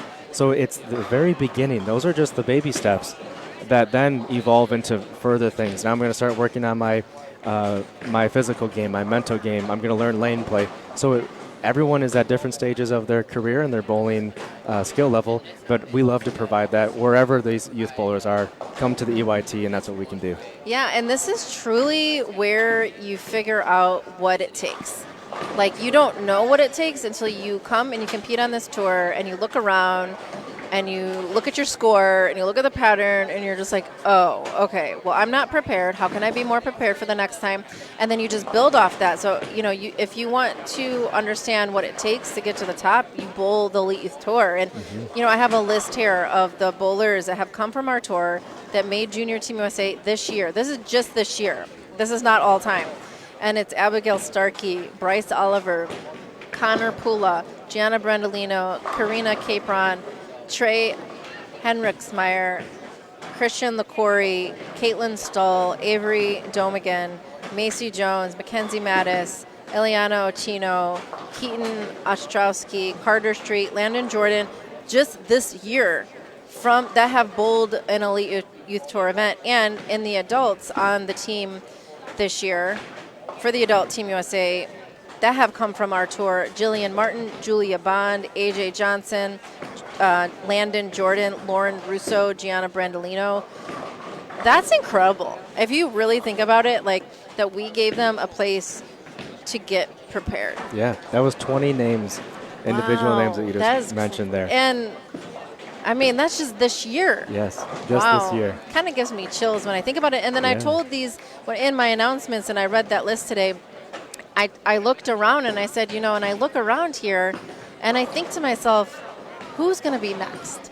Who's going to put in that time? Who's going to figure it out? Who's going to have the right resources and the right coaching and the right attitude and the right spirit? And who's going to have what it takes to be on that list? It could be any one of these bowlers. Yeah, and it will be. It will be some of these bowlers. Yeah. And we encourage them, if you feel like you have any doubts, if maybe you're at home watching this stream or you know someone that's in this age group, whatever the case is, we want to encourage you guys to come out and be vulnerable, ask questions. That's what our staff is here for, and that's what all of our bowlers are here for. Yeah. If you're in the U12 division, U10 division, U15, ask questions, get involved, and don't be afraid. That's how it all happens. You have to, if you don't know something, you have to figure it out, and sometimes it helps you when you're here. You can talk to other veteran EYT bowlers. You can talk to coaches that are here. You can talk to me. I'm going to be right back. Okay. We're going to work out the kink that... Can you guys hear me? Oh, you can hear the conversation. Okay, cool. So if you're tuning in, and we thank you if you are, I'm here to answer some questions. So let's take this quick opportunity to pick my brain. You can ask me about anything. Well, almost anything. Corbin, we really miss you. And it's not the same without you. So get well soon, Corbs. Thank you guys for tuning in. We miss the EBs and we miss Caleb Boykin. We're glad that you guys, if you can't be with us today, at least you're tuning in. And Curtis, we're keeping an eye on Eason out here. But thank you for all your support and being a part of our community. It is a special community. And I love being here watching all of these incredible bowlers, wondering who's going to be the next Landon Jordan or Gianna Brandolino. And I'll tell you what, I'm looking around, and this pattern is tricky. I feel like any pattern that we put at River Rand, it's not an easy house. And every pattern plays a little bit tricky. I don't know, it must be the topography of the lane, pair to pair, it's really different. And it really requires something different from these athletes. You can't give away the pocket. you sort of need maybe straighter angles in the front of the lane. Looks like they're pretty tight. And if you do get it to the pocket, a lot of the balls don't look too strong. They're kind of deflecting. So, you know, all things that you need to figure out.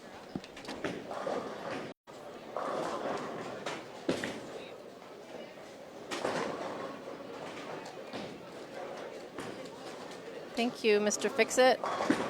And we're back. It's the same stream.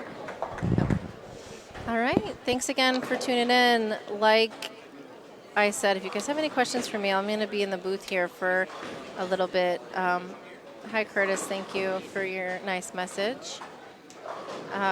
Also, don't forget to share this. Make sure that we can spread the word. I always struggle to make sure that we have these U12 divisions fully staffed, we'll say, because we need at least 4 bowlers in the divisions. And I don't know why, but it's been hard for us to find these little bowlers. Maybe they don't know we exist. Maybe they think that they're not good enough, but there's only one way to get good enough, and it's to show up. So if you know of a little tiny U12 bowler, girl or boy, make sure that they know about the League Tour. And you know what? If they're a new bowler, I'm happy to give them a free entry to get them in the door and to show them what a special place that we have here. So please share it, talk about it, and let's get more U12 bowlers to come out. And I was going to ask about the U12 strategy that we wanted to talk about, but it sounds like you just hit on it. I think that the problem lies in the fact that I think a lot of young bowlers don't know that they're good enough to be here. Maybe they think, oh, it's competitive. I'm not competitive yet. There's only one way to get competitive, and it's to show up and figure it out. And you're not supposed to be prepared when you come here. You come here to get prepared. Yeah. Throw your name in the hat. Get the experience. We got a welcoming community as well. I want to just maybe to put a bow on it we've got a welcoming community. If you guys are new bowlers, reach out to our Facebook page. Deandra will message you guys back. Yep. We just want to welcome you in. We don't want to be intimidating by any means, and we want to do the best to help youth bowling and bring on extra talent into the community. Yep. I mean, we even have a program if you can't afford it and you're going through something right now in your life that's preventing you from spending money on bowling tournaments. We have a program for you to help you get in. We don't want there to be a reason that you're not here. We don't want money to be the reason. We have a really cool program to promote bowlers of color. And for new bowlers, we're willing to give free entries. So I don't know what else more we can do to support the youth out there. I think right now we just need to make sure that they know that this is where they should be. Yes, come on out. Were there any other questions that we didn't get to? No. We got through them all? Just support, all the great support. Good to hear. Yeah. So I did want to ask you a couple of questions. Yeah. So we're in the new year. Is this an interview? It might turn into a little bit of one. Is this Take it wherever you want to go. for a job? Oh, no. Oh, not at all. Not Are at you all. hiring me? You're already hired. Okay, good. So we're in the new year. A lot of people set New Year's resolutions, New Year goals, and things like that. I just want to kind of understand what some of your thoughts are and the vision as we have our first event in January. What would you like to see from the EYT in 2025? Wow, that was a really good question. I have so many goals, Riley. You know that's how I function. Yeah. I first want to mention that we reported how much we've given out so far in the Elite Youth Tour. Did you mention that? Not yet. Okay, I'm trying to find the number so that I'm not wrong. I know it starts with a 4. I know. Isn't that crazy? And it's got a couple zeros after I know. Oh, here it is. $400,621.40. I think the 40 cents is funny. That's why I kept it in there. But in our time since 2012, we have given out $400,000 of scholarships and to 676 different people. Like, wrap your head around that. That is not, Landon has won a lot of scholarships. That's not counting Landon 84 times. That is counting Landon one time. So I'm incredibly proud of that. For the goals of 2025, which I love dreaming and I love goal setting, and I think it's really important that I think our next board meeting, we definitely need to talk about that too as a group. But for me, it's more bowlers. How can we get more bowlers? I would really like to start a new committee that is a recruitment committee where we have individuals that care about building our tour go out to leagues. Visit with the centers we're going to, ask them about their youth programs that they have, invite their youth bowlers, their league bowlers to come and try our event for free. That's a goal of mine. I want to put more focus on the fundraising committee. I want to be able to raise $50,000 at an event that we hold this year, like a no-tap, a fun no-tap where we sell the lanes for $500 to companies and we really use it to build our tour. That's a goal of mine. I think if I was, those are my top two goals. I think we're doing a lot of really great things that we should be proud of, but there's always ways to get better. I would like, we just started this naming rights. And the naming rights I'm excited about because it allows us to focus on companies that are supporting bowling and naming an event after them. So our next event is the Midwest Dock Solutions. This is a great company in Northwest Indiana that is owned by a dad of somebody who used to bowl the Elite Youth Tour. And they love bowling. They want to get back to bowling. And also, it's probably a bonus to them that, our social media is strong. It's on our website. We send out a newsletter to thousands of people. And so it's good marketing for them. And bowlers are going to see, they're supporting bowling. I want to support them. We've got Striking Against Breast Cancer on board.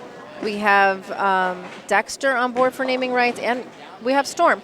So I feel like we're trending in the right direction. I would love to get every single event naming rights. We just started it, so I don't expect every month is going to be, but maybe in 2026 it can be. And so we're supporting the companies that are supporting us and youth bowling. And I'm really excited about that initiative that we changed in this for this coming year. What are your goals?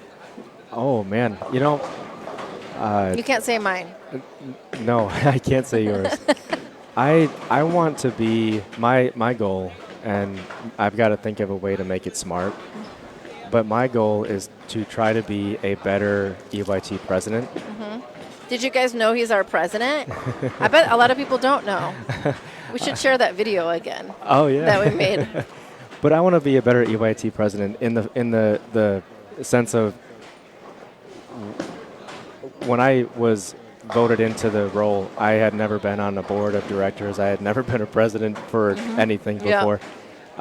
So it was just kind of like, hey, this is what we're going to do. And we've all been kind of learning on the go. But now that we've been doing this for, I think, the second year or so, I've reached out to a couple of people that I've met through my main job that are presidents on boards or on board of directors. And I want to pick their brains to understand what do they do and how can I apply it to the EYT. I love that.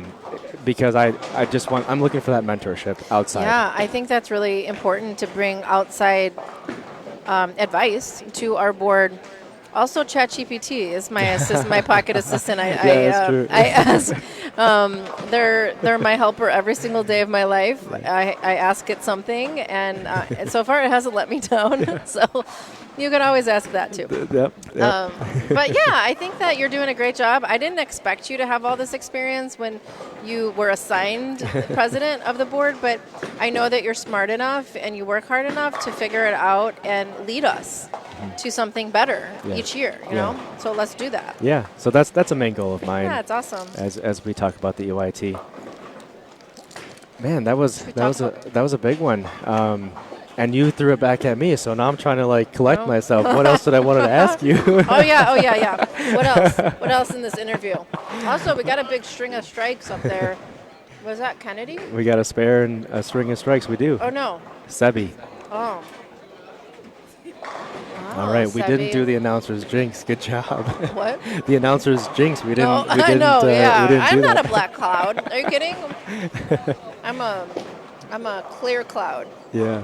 So we don't have to get into the details of the most recent announcement regarding the PWBA, but I wanted to just ask you, what are your plans with the upcoming season? Maybe what are you most excited about with the upcoming PWBA season? And if you wanted to get into it, we can, but Yeah. I just was thinking at a high level, what are you excited for? Well, I'm excited to compete with 2 good knees. That's for one. My legs have been feeling really strong after I had my second knee replacement. I'm in no pain when I bowl, which is incredible, and Yeah. I feel so much stronger at the line. So I'm personally very excited to compete again. Will from the pro shop here, the Bowler's ER, is a great ball driller. He has a great pro shop. He always contributes a ball to our raffle today, which is really kind of him.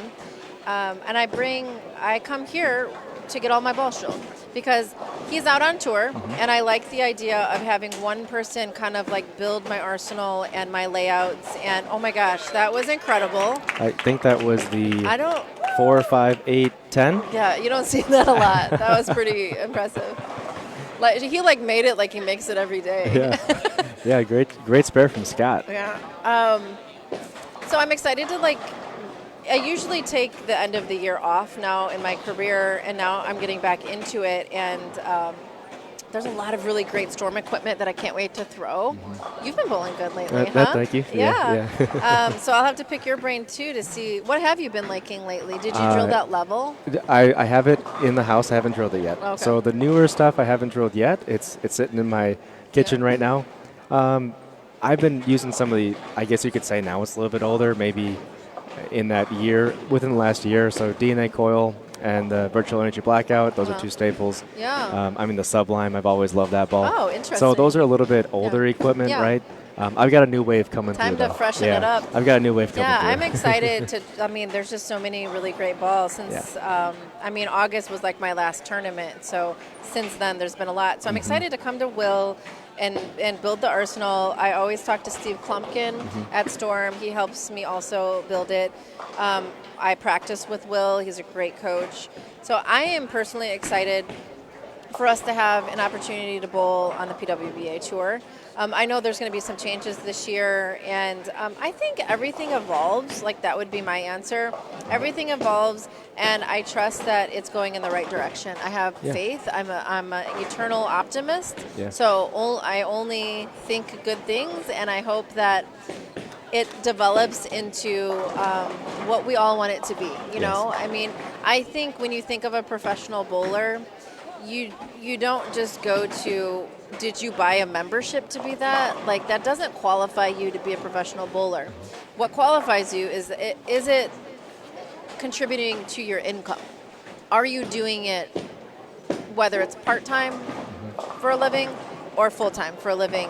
Are you depending on bowling to pay some bills? And in that case, I think you should be considered a professional bowler. And so it's however you want to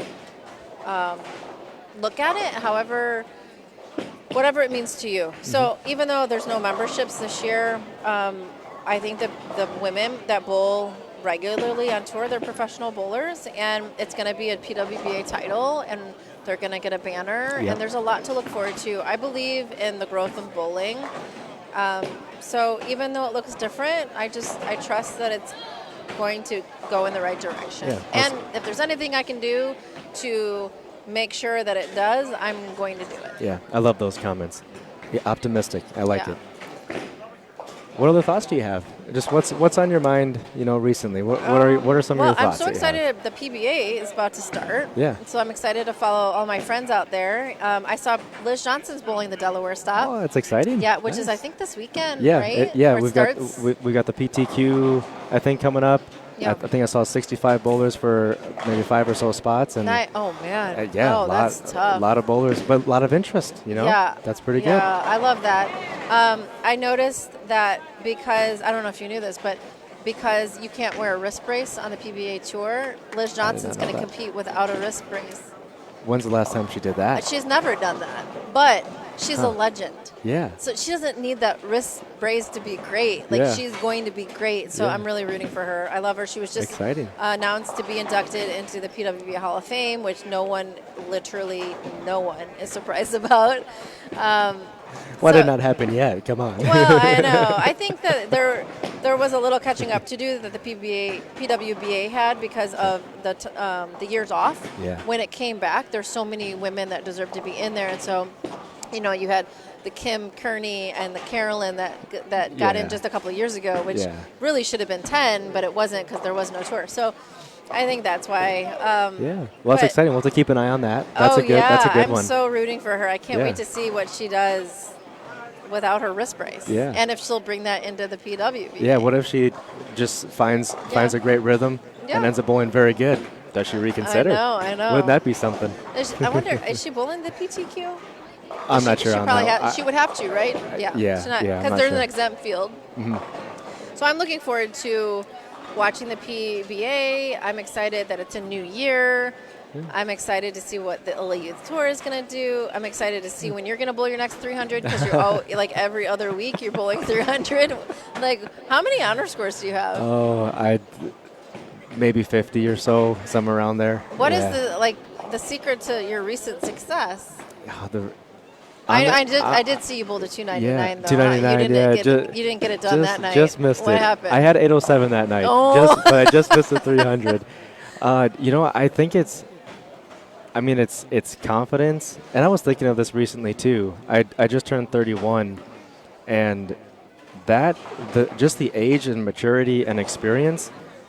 That's just kind of what's clicking. I don't feel like Interesting. I'm really doing anything different. My mentality every time I bowl, because I don't get to practice, is I just kind of focus on 2 or 3 main things that I know cause the most issues for me. Post it at the bottom, Yep. at the foul line, post it, stay strong with my wrist, and whatever else might be going on that's kind of causing some issues. But those are the 2 main things I focus on, and if I can just really narrow it down, since I don't practice all the time, Yeah. and not worry about all the other things that could go wrong, and then just stay confident, it's more of a mentality lately. Yeah, I think that's really good advice for anyone because I think a lot of tournament bowlers or even league bowlers, they just go out there and they try to score. And for you, you're focusing on 2 things that you have control over. And if you do those well, your shot making is going to be better. Yeah. And that is what I coach all the time to kids, to adults, doesn't matter who it is. You need to narrow your focus and control what you can control and the process. And that's working out for you. So keep that up. Yeah, I think one more thing, too, is to understand what are your boundaries for the number of games that you bowl and maybe some of the fatigue that you're seeing. So many of the kids want to go out and bowl 100 games every single day. And I was definitely one of those. Oh, yeah? But now with the full-time job and other things in between, if I bowl too much, I find that it maybe stresses me out a little bit because it's time that maybe I could be doing something more productive at home or something else that's going on in my life. Yep. So taking a break when needed to.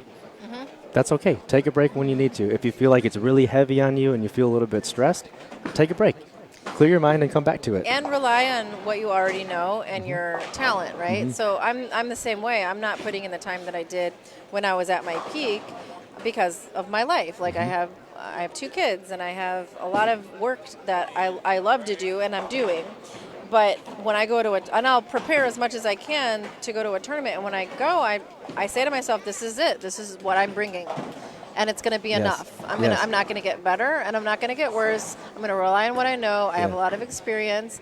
And I think the mindset is so important. Yeah, this is what I have today. Yeah, exactly. And you're able to be free then. And that's why I feel like you're having all the success too. And also you're at a point in your life where, you're in a good place. You're not trying to figure out where you're supposed to be. You have a good job. You have a great wife.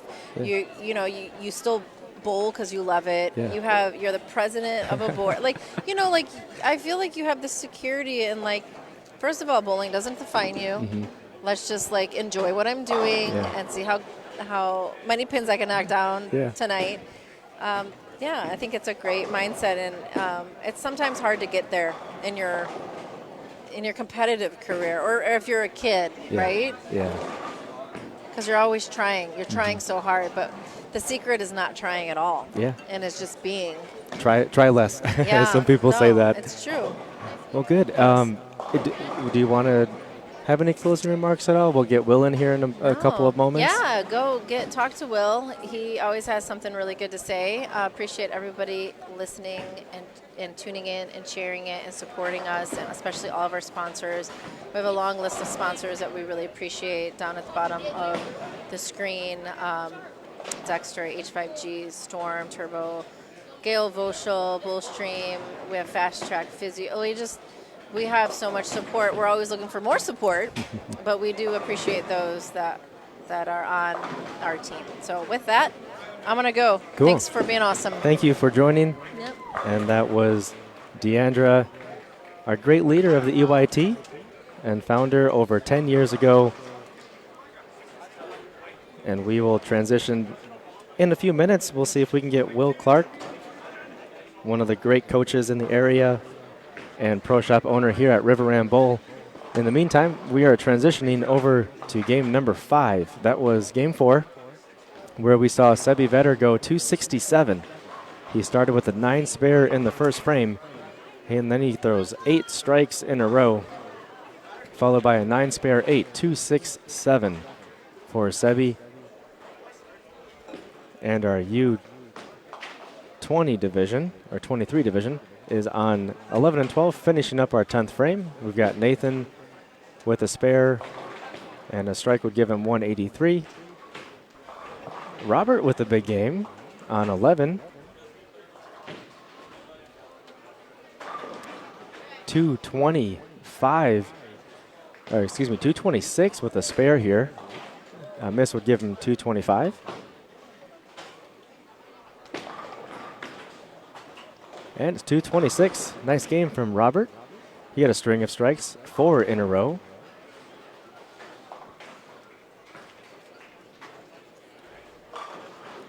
So we'll welcome in the next bowlers for game number 5. We've got 6 today. And shout out to Adriana Spears, wishing us good morning and good luck to all the bowlers this morning. And of course, Kennedy Spears, wishing her the best of luck. And Kennedy just finished on 13 and 14. She'll be moving right to, looks like 17 and 18. And actually, FYI there for Adriana and everyone else watching, on the bottom right-hand corner, you'll be able to see Kennedy for one more game. It's a little bit smaller, but it is a great feature that Emil was able to bring in, a shot within a shot. So you'll be able to see another game from Kennedy and others on that pair.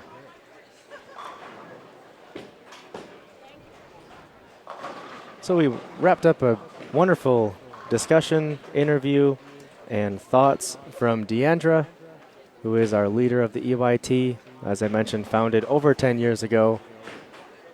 We've handed out over $400,000. We just eclipsed that at the last EYT. About $400,700 have been handed out since the inception of the EYT. And that's a total of almost 370 individual bowlers that have received scholarship funds. And those scholarships do great work as they help fund any type of learning in the future, college, masters, and other degrees that they can put the scholarship money towards. A lot of things to be proud of at the EYT.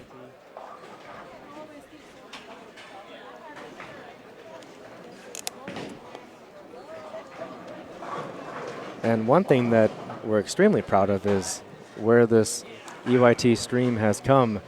Some 5 or 6 years ago when we first started it, I remember it like it was yesterday. It was during a battle royale at Stardust Bowl in Addison, Illinois, where it was the first time I had ever taken position behind the mic for a live stream.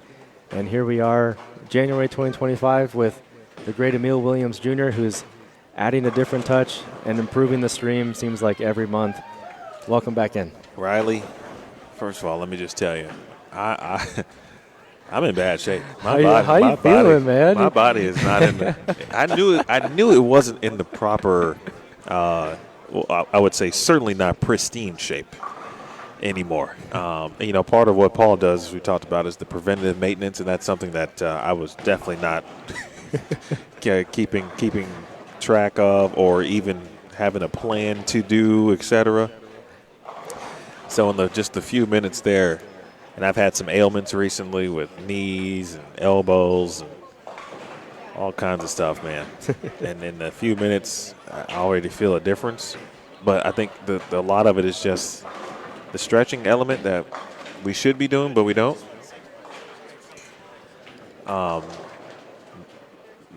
Yeah, folks, you got to stretch.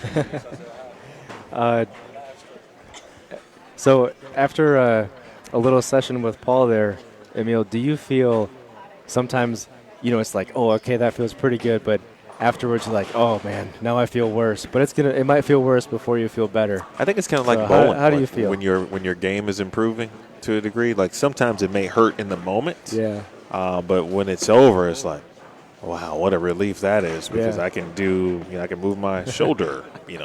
Paul was so good, like he could, Plus there was he's speaking a different language. Like bowlers, Oh, yeah. you hear bowlers say that a lot, right? Yeah. So listening to him, I was following, but obviously there were some terms that I wasn't aware of, and I'm like, okay, I need to look that up. Yeah. Make sure I understand that definition. But he said I was lacking about 12 to 14 degrees in like my left shoulder cuff rotator area Man. with the tissue in comparison to my right. In fact, my entire right side was like almost more flexible than my left side. Wow. Yeah, we didn't even get to we just went I got the hip thing. But then he said, I'm sorry, folks, this will be it. But my knee is probably a byproduct of it was 17% less activated, right? And so then it's got to pull from other resources on that side of the body to help support, right? So Yep. I'm like, It's man, all why connected. do my hips kind of Man. feel all? Man. So now my elbow. When I ask how you're doing, Emil, you got to be like, my right side's all right, but my left side's a little tight. I think I'm going to tell you that. I'm going to tell you that from now on. But that just shows, Paul is a professional. He's one of the best in his craft, and He is, man. I'm glad that you got to take a step away. I think I'm going to need take a step away All right. and give a handoff to you and Will. Okay. Perfect. All right. And then you will return for game. This is game We're game 5 now. correct? All right. All right, game Now that 5 is Emil's all underway. loosened up, he's gonna give you the best action as always. I look forward to talking to Will. I'll see you in game 6. Well, Riley and I getting to play a little bit of tag to a degree, and we will now talk with Will Clark. He is the owner and operator of the Bowlers ER, which is located right in this building. As soon as you enter the facilities here at River Rand Bowl, the first thing you see, and I don't know if that's by design, I think it was. Well, first thing you see is I would say that it has stayed by design for sure. When we first got here, that was really the only space available, and I actually have a closet that's not too far away that wasn't mine, and I infiltrated it slowly, and now it's built into my space to be able to keep all my product as far as the bags, shoes, and bowling balls that need to be sold inside the wonderful Bowlers ER. But yes, many people had asked me to move back what I call the nursery. It's another room here, all the way behind 1, 2, 3, and 4. But if you walk into the bowling center, you would have no visual of that unless you would go specifically to the shop down that way. And so I just never wanted that location, even though it would have been a lot bigger. Just nice to be able to be the first thing basically you see when you walk into the door to the right. My pro shop is right there, so bring some eyeballs into the shop fairly easily because of that location. So, how you doing, man? Man, I'm doing great. How about yourself? I'm doing well. I'm doing better now. Yeah? Not gonna lie. I was just telling Riley, talking to Paul for a while. Hey, man, I just need to sit down, come on the table, et cetera, and so forth. And I need all kinds of work, but I feel a little bit better. That's good. I'm a little bit stretched out. Yeah? I'm feeling good. Work that back out a little bit. I told you, man, that age ain't no joke, man. You know what I'm saying? Father time is undefeated, baby. I know. like I was telling Michelle, my wife, just a couple days ago, I'd done some leg workout. And then I had a couple days in a row where I was really up on my feet doing a bunch of ball drilling and out on the lanes doing a bunch of lessons and stuff. And I went home. I was like, man, laid down. I said, my legs are so sore.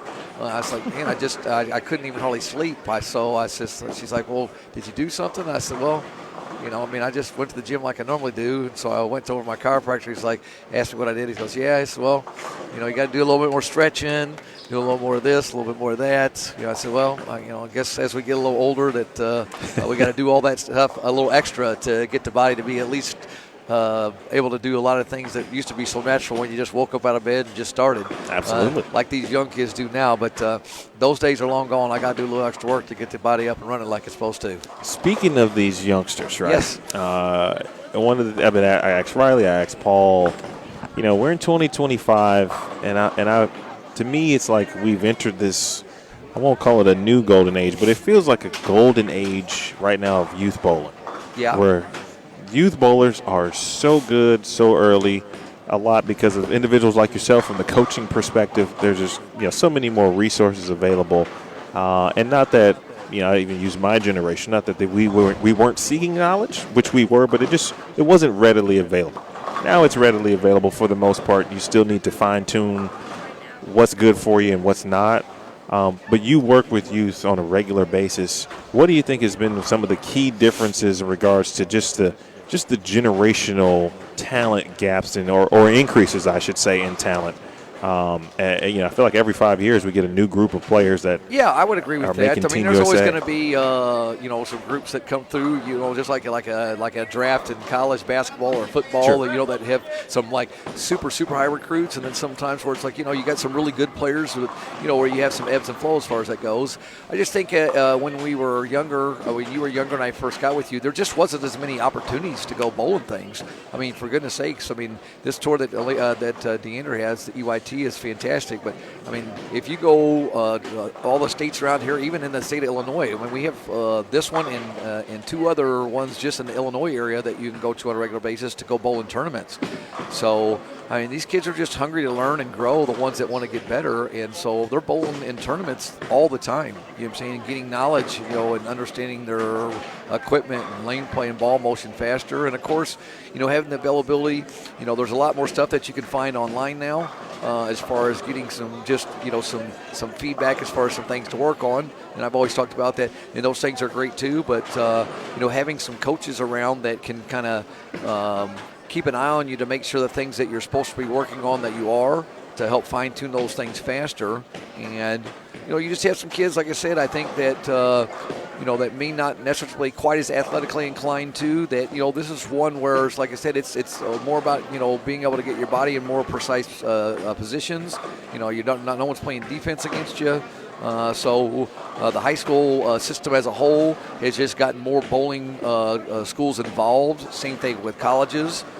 So there's just more opportunities out here consistently across the board in order to go out and be taught the game of bowling. You know what I'm saying? So, I've been very fortunate, as you had mentioned. I've had a lot of players that I've been coaching for quite some time, you being one of them when we're still working down in the city, and you were a young chap at Lane Tech High School as far as that goes. And but there wasn't when you were bowling. There just wasn't much stuff. There wasn't, and I don't think it was promoted as much. It's like I think now, just like in other sports, it's like the coaching side of it's just part of it. If you want to get better, you know what I'm saying. It's not that you can't do it on your own, but it's just going to happen a lot of times a lot easier and faster when you go to someone that just has more knowledge and they can pass it on to you if you're willing to learn it. So.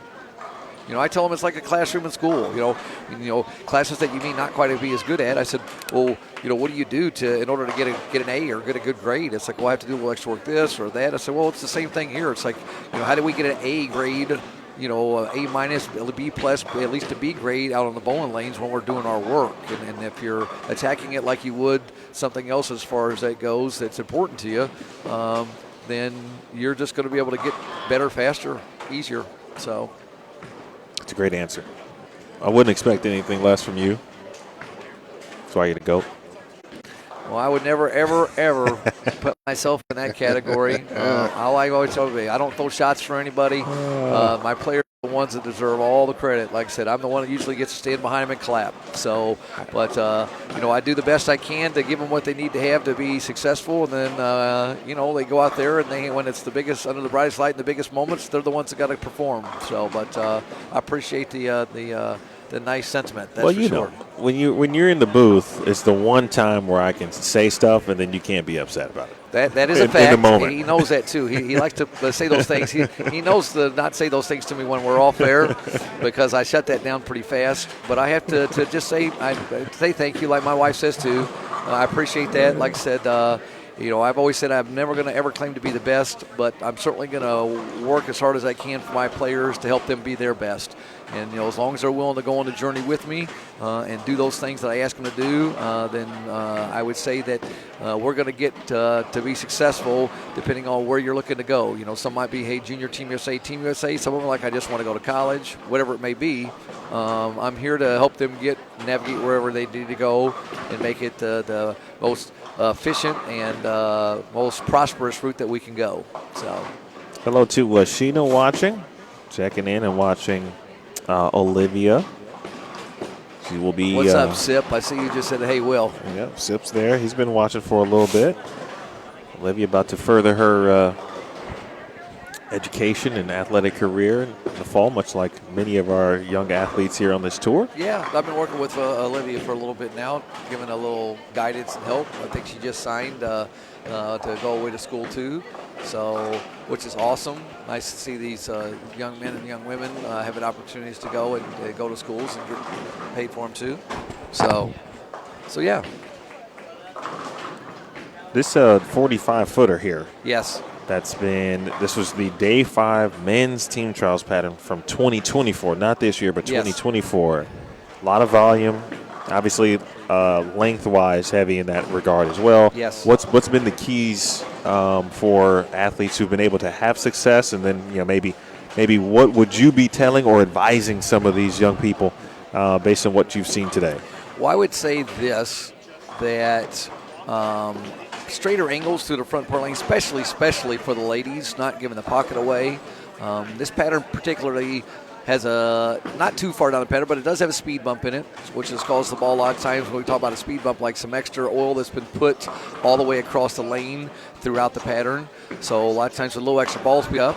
But the thing I would say that most people have success are a little tighter angles to the pocket, and some that want to create a little bit more shape, especially ones that have a little bit higher rev rate, may have to soften up the speed just slightly. But it's not a good pattern if you're attempting to go too much from left to right on the right-hand side or right to left on the left-hand side.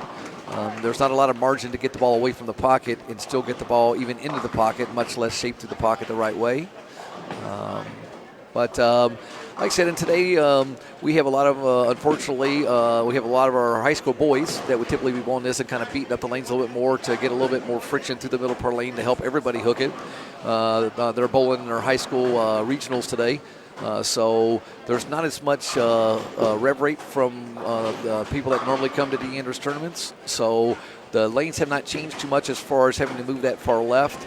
And if anything, some of the lanes have tightened up a little bit on the back from a lot of balls that have been throwing from the right-hand side of the lane, or some shinier balls that are going up the middle lane to make it where it's even harder to get the ball to go from left to right in order to try to get the ball to go through the pins the right way. So you got to factor in the River Rand characteristics too, right? Yeah, well, this bowling center characteristically is one that doesn't hook a lot anyway, and certainly the track area here is typically going to be more in that probably 8 to 12 area. So I told people, especially use that, being left to second arrow, at least getting in that 11, 12-ish area, and even for the guys, getting a little bit closer to the pockets, even at, that 14, 15 area, and probably at this point in time, some of them even a little farther than that, probably 16, 17, 18.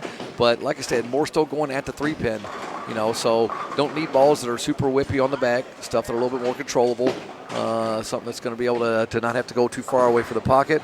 So, like I said, it's I knew it was going to be a difficult pattern. Had a few of my players that we bowled on it throughout the week to see. But, I mean, I was at the team trials when they put it out there, and it was not super easy. And so this is not as surprising. There's going to be a few people that have some good scores to it, but I say as a whole, the scoring pace on this is not going to be very high throughout the building.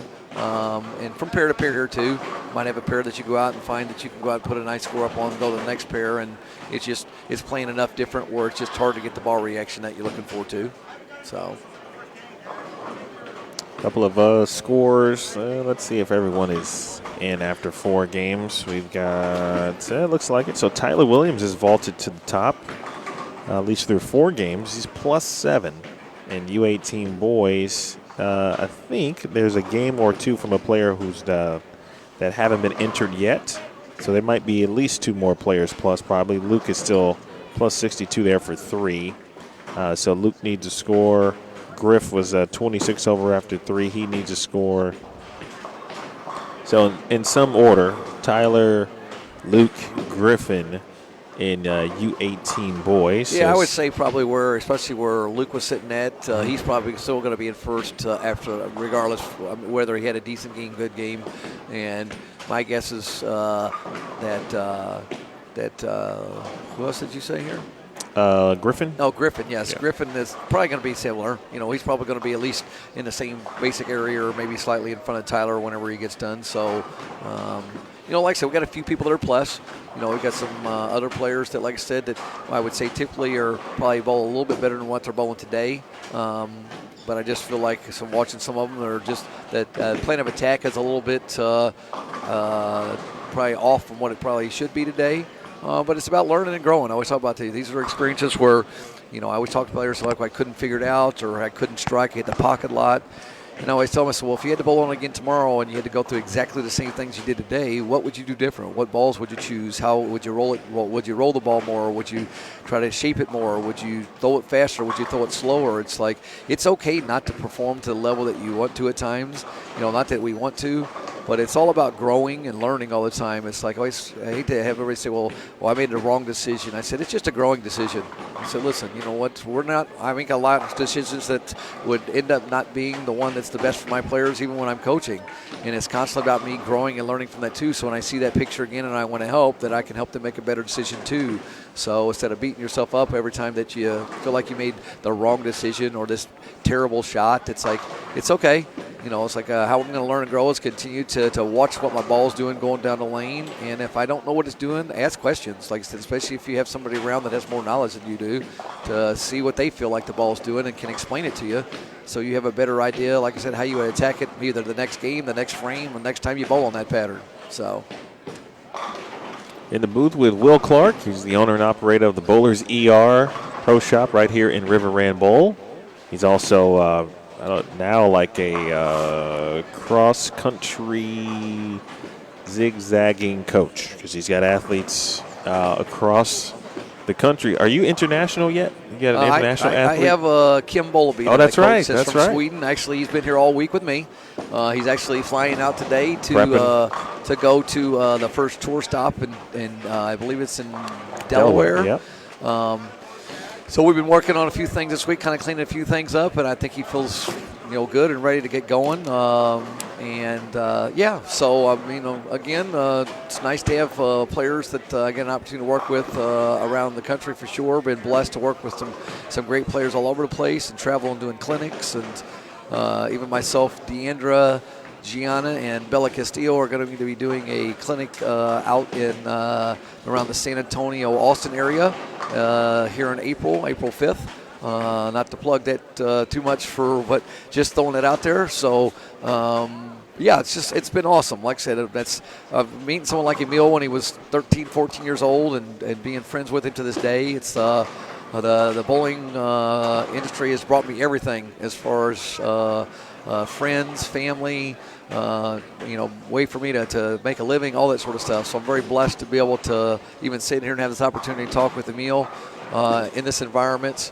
and certainly been blessed to have so many great players I've been able to have walk through my door or me go where they're at to help them achieve some of their goals and aspirations they have, both on and off the lanes. I talk about the lanes part of it's great, but not everybody's looking to bowl professionally. Sometimes it's just giving them the confidence and belief in them as human beings that they can go out and be anything they want to in this wonderful world that we live in.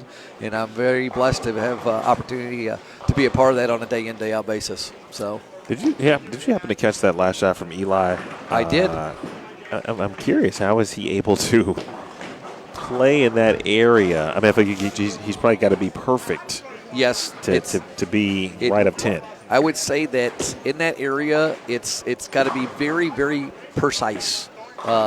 It's the margin is pretty small because typically there's been enough traffic to the left of that. If he misses in just a little bit, ball's probably going to go high. But if you miss right at that, it's like there's just when you start getting the ball outside at a 10, 9, 8, for one, there hasn't been enough traffic out there, even with the ladies, and certainly not enough rev rate, but there's just no real extra friction in that spot in order to help the ball get back to the pocket. So, yes, that was if you're going to stay there, you don't have to throw it good. You have to be on point, like Liz Johnson, like hitting that target at 40 feet, like you're hitting a little dime out there consistently to be in that spot to have a consistently good chance to score. That was a good ball change from Olivia Cameron. Yes, she went to her magic gym, bigger ball, something that hooks a little bit earlier, so that way the ball would see the lane sooner.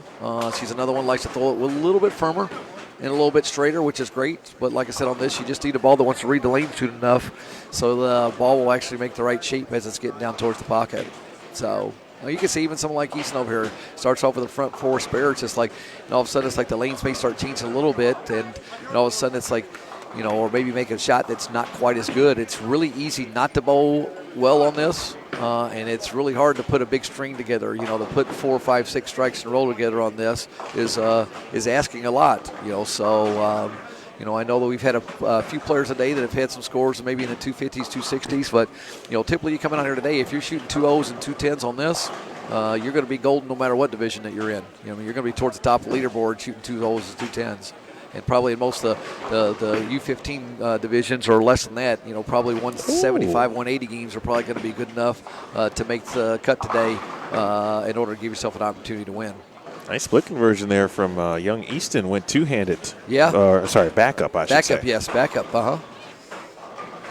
Nicely done there. If you're a two-handed righty or lefty, it seems like you have to have the backup ball in your offensive repertoire to be as successful as you can possibly be. Yeah, well, I mean, it's one of those things. I think that what's happened so much, we talk about the evolution of from when you even bowled, it's like there's no wrong way to throw a bowling ball. And I think back in the day when it was taught, it's like it had to be this way, it had to be this way. It's got to be one-handed. It's got to be the push or the timing or the hand. It's like, and anymore, it's like allowing these young kids, too, to be very creative and find different ways to roll the bowling ball that have been kind of frowned upon in the past as far as that goes. Hey, you're throwing a backup ball, you need to learn to throw it the right way. It's like, well, is there really a right way? Like I said, I always tell them, well, if you have a way to roll the ball that you can knock 10 pins down every time, I don't care if you're throwing it between your legs granny style. If it's knocking them all over, then keep doing it. It's very easy to I guess, dissuade a young man or young woman from even continue to do this because you're telling them what they're doing isn't right, and it doesn't mean that that's the only way they maybe should be doing it. You teach them the way you feel like that you like to see them throw the bowling ball too, but it's nice to be able to have different options so that way when you're out here you don't ever feel like you're shut out on lanes, that anything that the lanes require. If that's a backup up, throwing it on the left-hand side because that seems to be the easier path to the pocket to score, then by all means, show me that you can do it, and I'm going to let you go out there and then show everybody else how good you can do it, and you can beat them doing it that way. So, quick replay of that split conversion. There's that backup ball. Yeah, that was sweet. That was sweet. And man, oh, man. Made it look easy. It's like E back in the day when he bowled, man. He made it look easy. Well, E, I'm actually not going to disagree with you on that. E used to bowl. I know you all young people out there have no idea who Barry White is, but that's the way E used to bowl. He's like, can't get enough of your love, baby. That's how E used to bowl. So I'm just telling you, silky smooth. Like I said, no, you would never even really be behind him. It's like because there was nothing impressive about it. Man just kept hitting the pocket, pounding the pocket, hitting the pocket, strike, strike, strike, strike, strike. So it was fun to watch. You know what I mean? It's a totally different style than what you see from the game today. But I'm telling you, like old silky, school. old school. It would be considered old school. Some like some Luther Vandross out there. You know what I'm saying? Barry White, baby, getting it done. Like I said, can't get enough of your love, baby. That's so great. I got a story about that actually. Come on, Leah Basevic. She started so well. She's a multi-time champion now on the Elite Youth Tour, and she's racking up titles like they're going out of style. We love that. Quickly. And I think she's going to be a freshman next year in high school.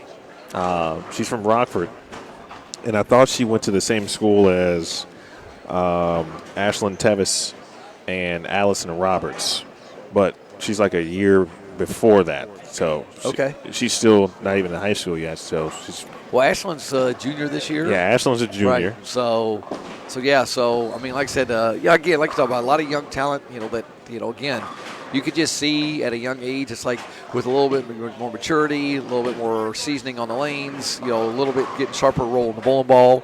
That in a year or two, these people are going to they're good now, but they're going to be really good in a year or two when they're in that 15, 16-year-old range where they're bowling against the top competition in the country, and they're going to be some of the top competition in the country. A couple quality shots on 11 and 12.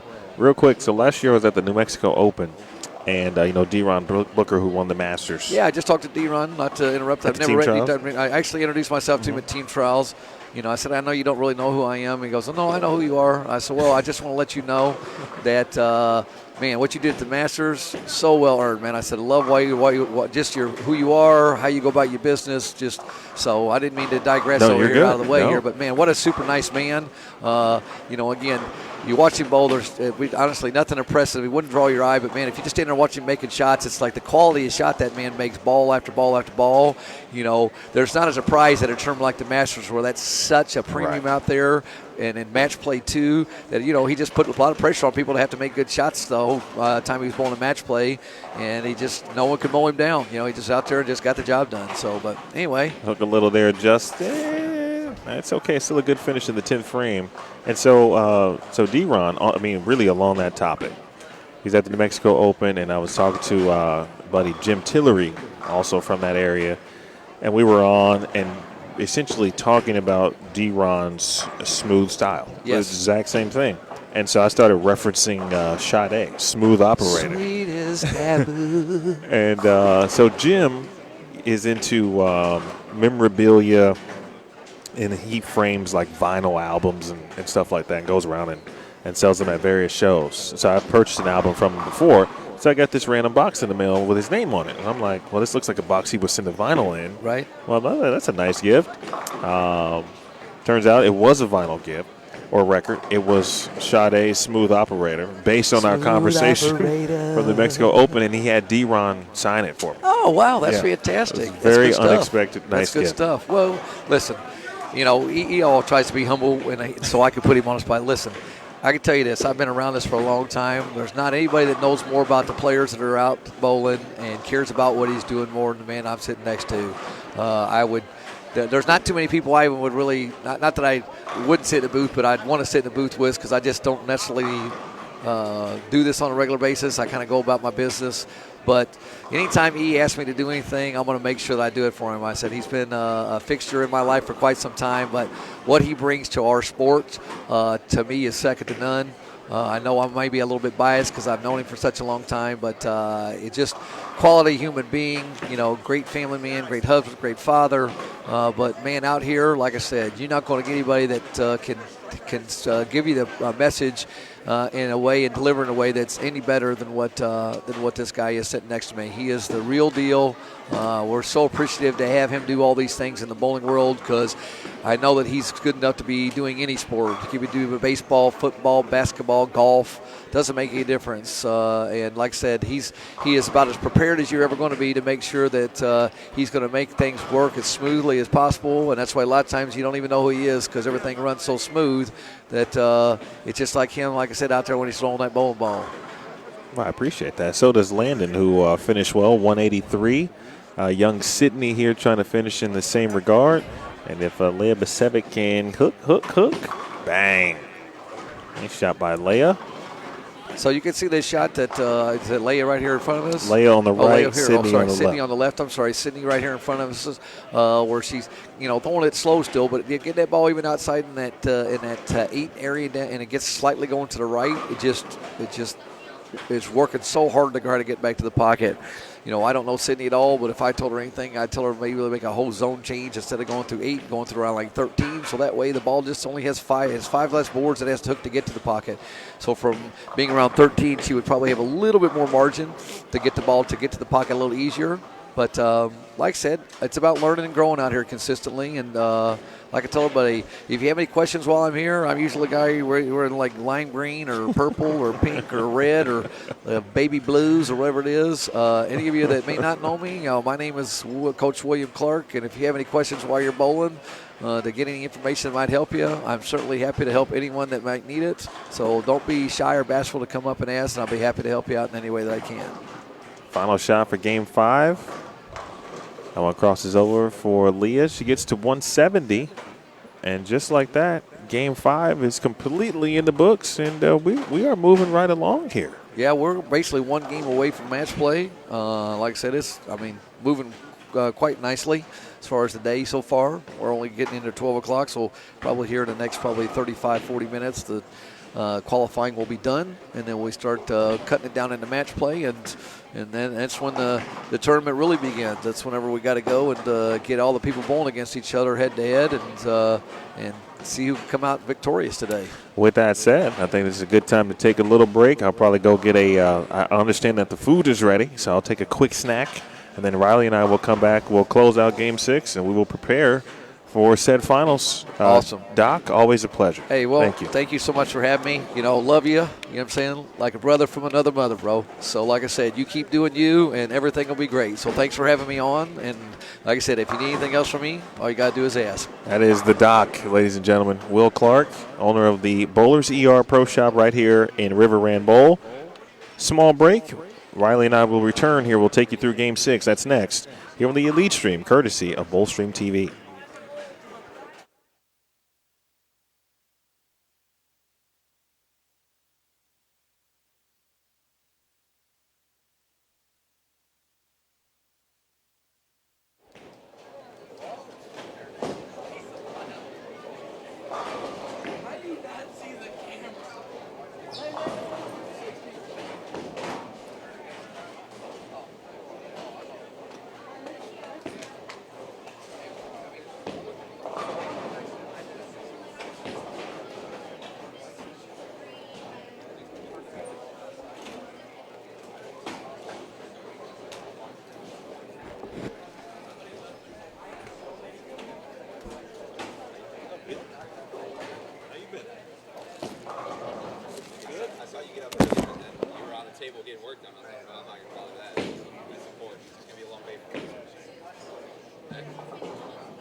All right, folks, back at it. Quick lunch break, and here we are. Luke Switalski, Malia Briggs. If Malia looks familiar, well, it could be a couple of things. One, she was just on the Beat the Champs show, which is sponsored by Storm Bowling Products. And there is an added youth division of the target score now, which was added last year, where Joss Weems and Abigail Starkey set the target scores for the youth division last year. This year was Malia and Braden McDonough, who shot 300. And I think it was 18 or 19 in a row, something like that he had. And but that's where you see Malia, or you could have seen Malia all over social media. She is someone with more than 340,000 followers, which is incredible. And she's just barely old enough to drive. But she is really wonderful for bowling. And you can follow her at Malia Briggs 300 on Instagram. 328,000 followers on Instagram. Pretty impressive. And here she is bowling her first Elite Youth Tour event. She's bowling with Sabrina Anderson. Macy Jones, who just made Junior Team USA, headed to Vanderbilt University. To our right, Isai Reyes, of the Lane Tech program. Dawson Cole, Eason Taylor, Madden Asbeatty. And we're missing one from there. Griffin Jordan also on 11 and 12, by the way. I think that's it on 13 and 14. Looks like we've got just letter D on you're right. 14. So, yep, we got 4 boulders. Luke having a good day. He started with 264. Yeah, he set the tone early. Hello, Susan, by the way. Always a pleasure to see your name in the chat. So looking ahead, Riley, we had Will in. We were talking about lane play and, where to be, where you shouldn't be theoretically. Mm-hmm. And Luke, right, just because he started where he started, you assume that he is going to be in the same zone and just kind of maybe keep chasing it left once the finals begin. Is that a fair assumption in your mind? Yeah, that would be expected. The only thing that would prevent him from moving left is if there's any other bowlers that cross on this pair or maybe have match play on this pair. For example, the U12 division, where they usually use maybe a plastic or a urethane ball. That's the only thing that might throw a little bit of a hitch in that strategy. If we had like Dawson and Griffin and Isaiah, all those bowlers, basically if we had rev rate playing a similar part of the lane, then yes, Luke will take that strategy, slowly move a little bit left from where he's playing.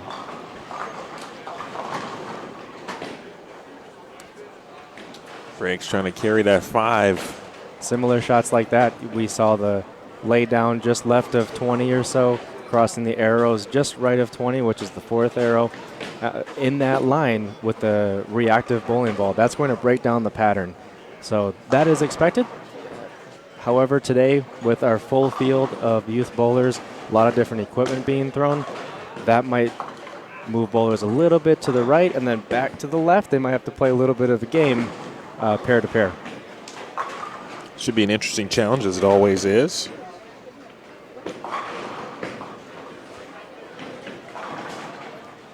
And choosing to throw the same shot, reactive, strike ball at the 5-pin, covers it nicely.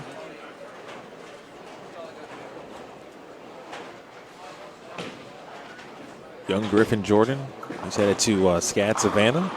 A lot of talent in front of us, isn't there? Between Malia, Griffin, Luke, Tyler, Eason, Dawson, Madden, every single one of them. I'm going to hook just enough there for Sabrina. Representation of the AYBT. Sporting her jersey. A champion's jersey from that wonderful U Tour as well.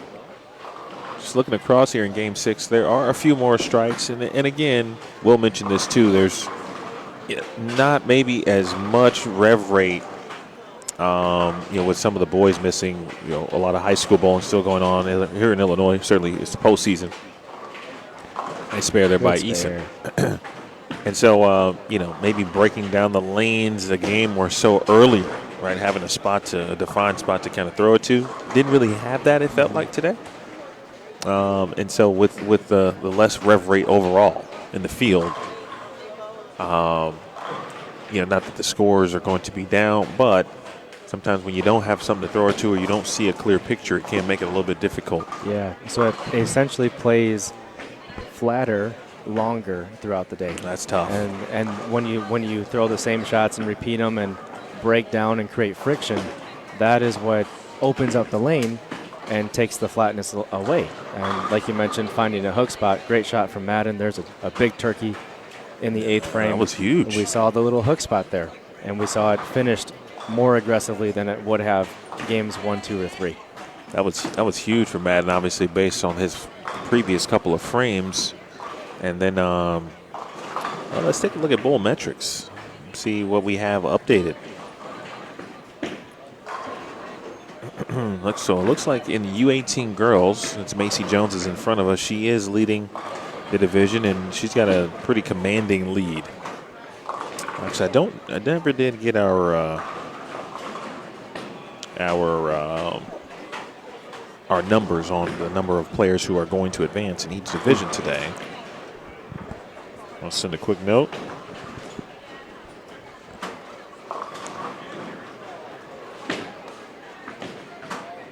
Single bin spare for Swatulski.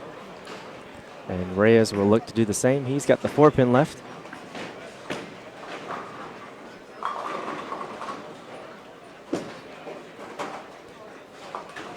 He covers it, and now we turn it over to Macy and Madden. Madden looking to continue his streak here. A big shot in the foundation frame, 9th frame, and Macy looking to get back on track as she kicks us off in the 7th frame.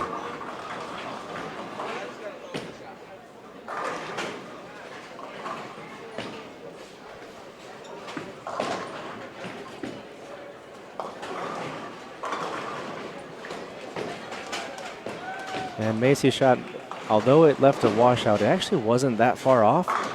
It was pretty close. The one thing that I noticed being right behind her, as that ball started to exit the pattern, it never got into that roll phase, and it just kept trying to hook. So what that tells me, that ball might be a little bit too weak for the conditions that we're bowling on, but a great spare. Way to follow up with a washout spare in the 7th. All right, we're going to take 2 in each of the U12 girls and boys divisions, 4 in U15 girls, 6 in U15 boys. Good shot from Eason. 4 in U18 girls, 8 in U18 boys, and 2 in U23. So 2 for U12 girls, U12 boys, and U23. 4 players will advance in U15 girls, U18 girls, 6 will advance in U15 boys, and 8 will advance in U18 boys.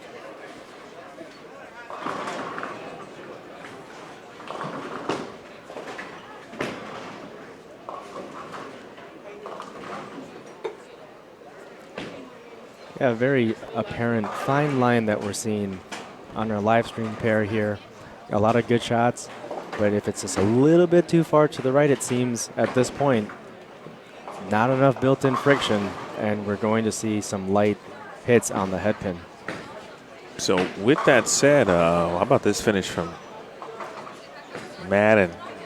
You never know. We'll look at where he is in the standings. But first, for U18 girls, Riley, Macy's leading the way. She's going to advance to the finals. But between Olivia Cameron, Malia Briggs, and Addison Cole, it could be a battle for seeding, potentially. And Alyssa Salmon might have an outside chance still. And that is the top 4.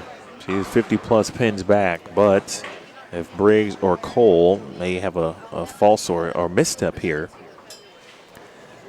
Salmon could maybe make up the pins potentially. We'll find out.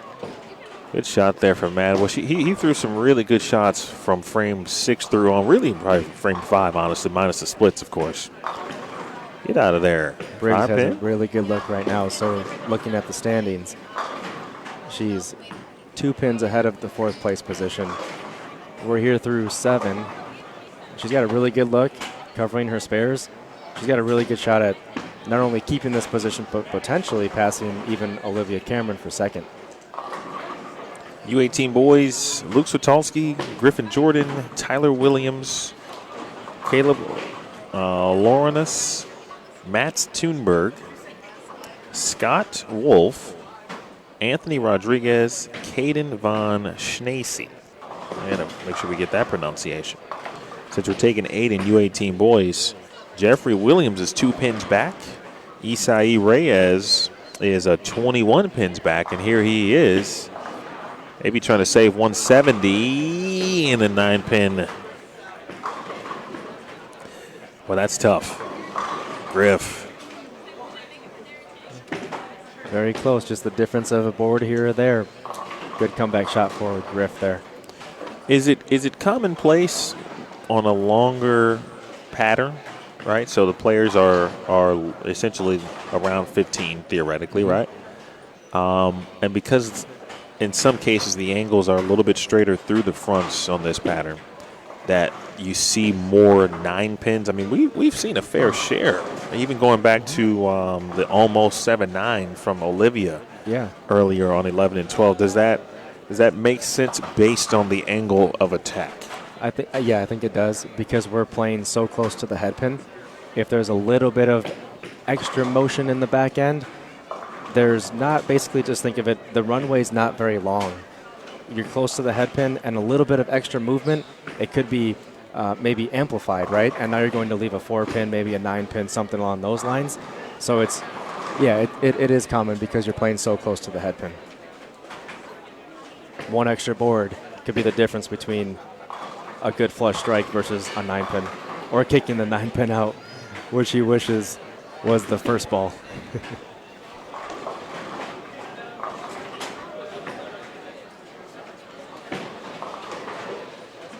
I'm curious, if we go back to where Macy and Briggs are in the standings.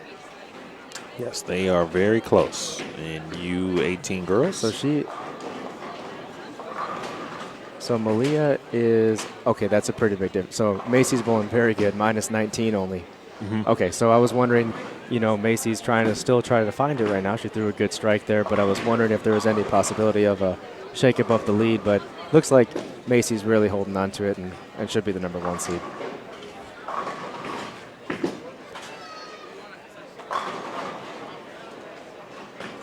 I believe we said we were taking 6 in U15 boys. Scores are starting to come in there, so the real-time scores look a little jumbled. Yeah. But I don't know. Let's see. Sebi Vetter plus. Sebi looks to be the only player plus. Then if you think like Dawson Cole, Eason Taylor. Madden might still find a way to sneak in there, possibly. Yeah. Looks like he may have been in the 5th range. Yeah, it's a big possible. Speaking of Dawson, he's still going to be ahead of Madden. Yeah, so that shouldn't hurt him. Either way, so he shouldn't hurt him too much. In U12 boys, let's see Nehemiah Kiefer, and it looks like Tristan Wilms in the finals. U12 girls, Emily Schmidt. We saw Emily in game 1. And she had a couple of mismakeables, but we said the good news is it's only game one. And she's figured it out, and it looks like she is going to possibly hold on here for the top seed. Even if she doesn't end up being the top seed, she looks like she should be good to go to be the number 2 seed. So she should be in the finals, and it looks like she might face Samantha Ruffin. I think both of those players have crossed with each other. Yes, they did, actually. Almost the entire U12 girls division was bowling together. There's Macy. A good shot there. So Macy actually moved left. We were talking about this much earlier, maybe game 3, is sometimes when your ball goes light, you want to move right if you're a right-hander. But in this case, with a sport pattern, a little bit different strategy. Macy came up light and actually moved parallel left to find more built-in hook.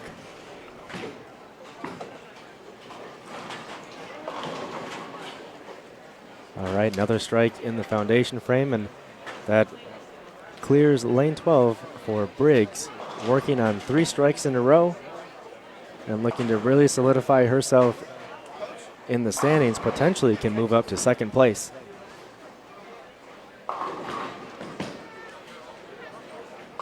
This is my first time I've seen Briggs bowl in person, matter of fact. Me too. And I want to give her big compliments on, I think, the strongest part of her game right there. When she posts it, she is very steady, slaps a 10 out, great shot from Briggs. That's a great strength to have at a young age, to build that foundation and have a solid post at the line. People will work years on that to perfect that craft, and that's a big strength of hers. That creates leverage, it creates accuracy. You can really repeat shots, and on a challenging condition like that, to post it, repeat shots like that, that's a big advantage. Interesting note that you bring up, because Paul actually commented on the same thing earlier in the block, actually game 1, when she was on the stream on 15 and 16, I think it was. But of course he used a performance term for that very thing you're just talking about. So not just the post part, but the action on how she actually gets to that motion into the slide and post. There was a term he used, and he said it was like you just don't see it. And he was curious if she was taught that early at an early age, or she just developed it naturally.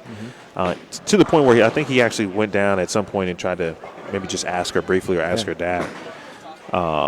But yeah, in fact, let's take a look at it right now. Yeah, it's a great foundation. Any college coaches out there, this is what we're teaching. Post it, very good balance. A lot of bowlers you might see right when they release it, they fall off the shot, and that kind of makes the inaccurate shots. This was a great example of posting it. We like to say create a T with your body. Solid foundation, good shoulders, and that's a very good example. Griff with 3 in a row as he got the first one in the 10th. And again, Griff in, let's see if he can be the number 1 seed. Yeah, he can. You know, Luke was only in front by 12 pins.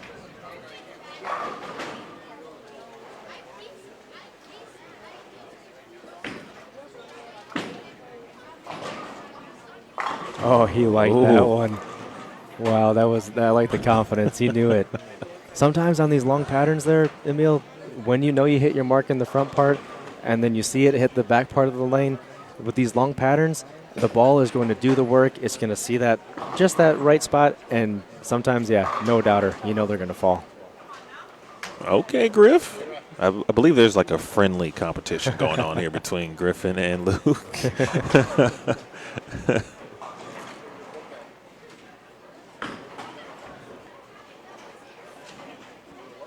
Luke shot 300 at the Team USA trials. Another one. Oh. Yeah, I think he could have turned around on that one, too. It was almost identical to the last. Hello to Helen Lee.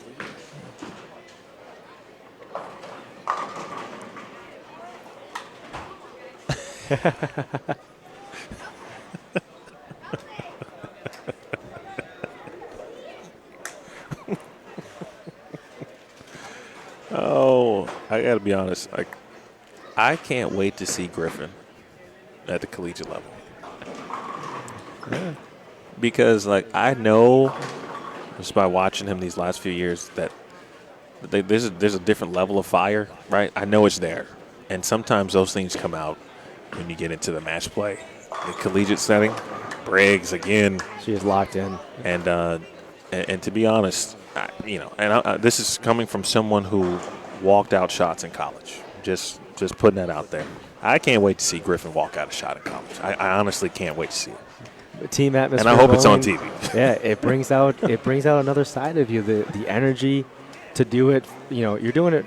Yes, you're doing it partly for yourself, but you're really doing it for the team, and that does bring out different emotions. Well, Malia has solidified a spot into the finals with this performance here. Wow. Yeah, it's become robotic at this point. That's 6 strikes in a row. That puts her in the 250s. What a nice game to end the day. And even now, going into the finals, right, a better or clearer picture. The only thing that would be better for her is if, her group would be starting on 11 and 12. Yeah, exactly. And she's playing the lanes nearly perfect here. I mean, right around 20 or so, a little bit right of 20 at the arrows, keeping it inside the second rangefinder down lane, which is about 40 or so feet down lane, just inside of that one. And then, like we talked about, she's letting the ball do the work the rest of the way. Very nice 256. And everybody is about done here at 12:30 p.m. Central Time. Lanes 1 and 2 are finishing up competition currently. Quick look at the walkout, the friendly walkout, of course, from Griffin Jordan. It was just funny. Yeah, that's right, Griff. Give me all of that, Griff. That's what I need. Helen, that's right, Aiden, and many others, as Will mentioned earlier, competing in a regional competition, especially in a boys' high school bowling here in Illinois. I understand that Lane is putting in work. Shout out to Lane Tech, my alma mater. Sectionals next week, and then state championship after that. Okay. Did they go through regionals? Is that what I can't remember on the Illinois side. Were there regionals first, or does it go to sectionals? Yeah, first? regionals are actually today. Okay. And then sectionals will be next Saturday. Okay. And then the state championship should be the following weekend. Okay. In, so Lane Tech made it through Fairview regionals then? From what I understood, it sounded like Paul said they were leading by a decent amount of pins. Good. Yeah, and we've got multiple EYT bowlers on that team, and that's always good to see, especially for your former school. Yeah, I've been trying to figure out my goal is to just go ahead and talk with the team. Paul and I have been trying to coordinate that for the last couple of years, and the timing just never quite works out. And then I was like, okay, maybe I can go catch them bowl. Not today. We've got EYT. And I'm like, well, next week, nope, won't be around next week either. And then I'm like, well, maybe I can go to St. Louis. That probably won't happen either. Yeah. Still trying to figure it out. Quick question for the good people watching right now. Have we been shutting down and starting anew? I've been keeping it going. Okay. That's what I've been doing lately. Okay. Yep. Well, that's actually the chat. Because if people leave, then we will catch those people when the new stream starts and they are notified. Mm-hmm. But people, would you like for us to hang out and keep this stream live while we have the brief break? We'll do the raffle, and of course, we will announce the players who have advanced, what lane assignments or where the lane assignments will be, etc. And then we'll be off and running. Would you like us to keep it live here with a message and give you an approximate time to come back?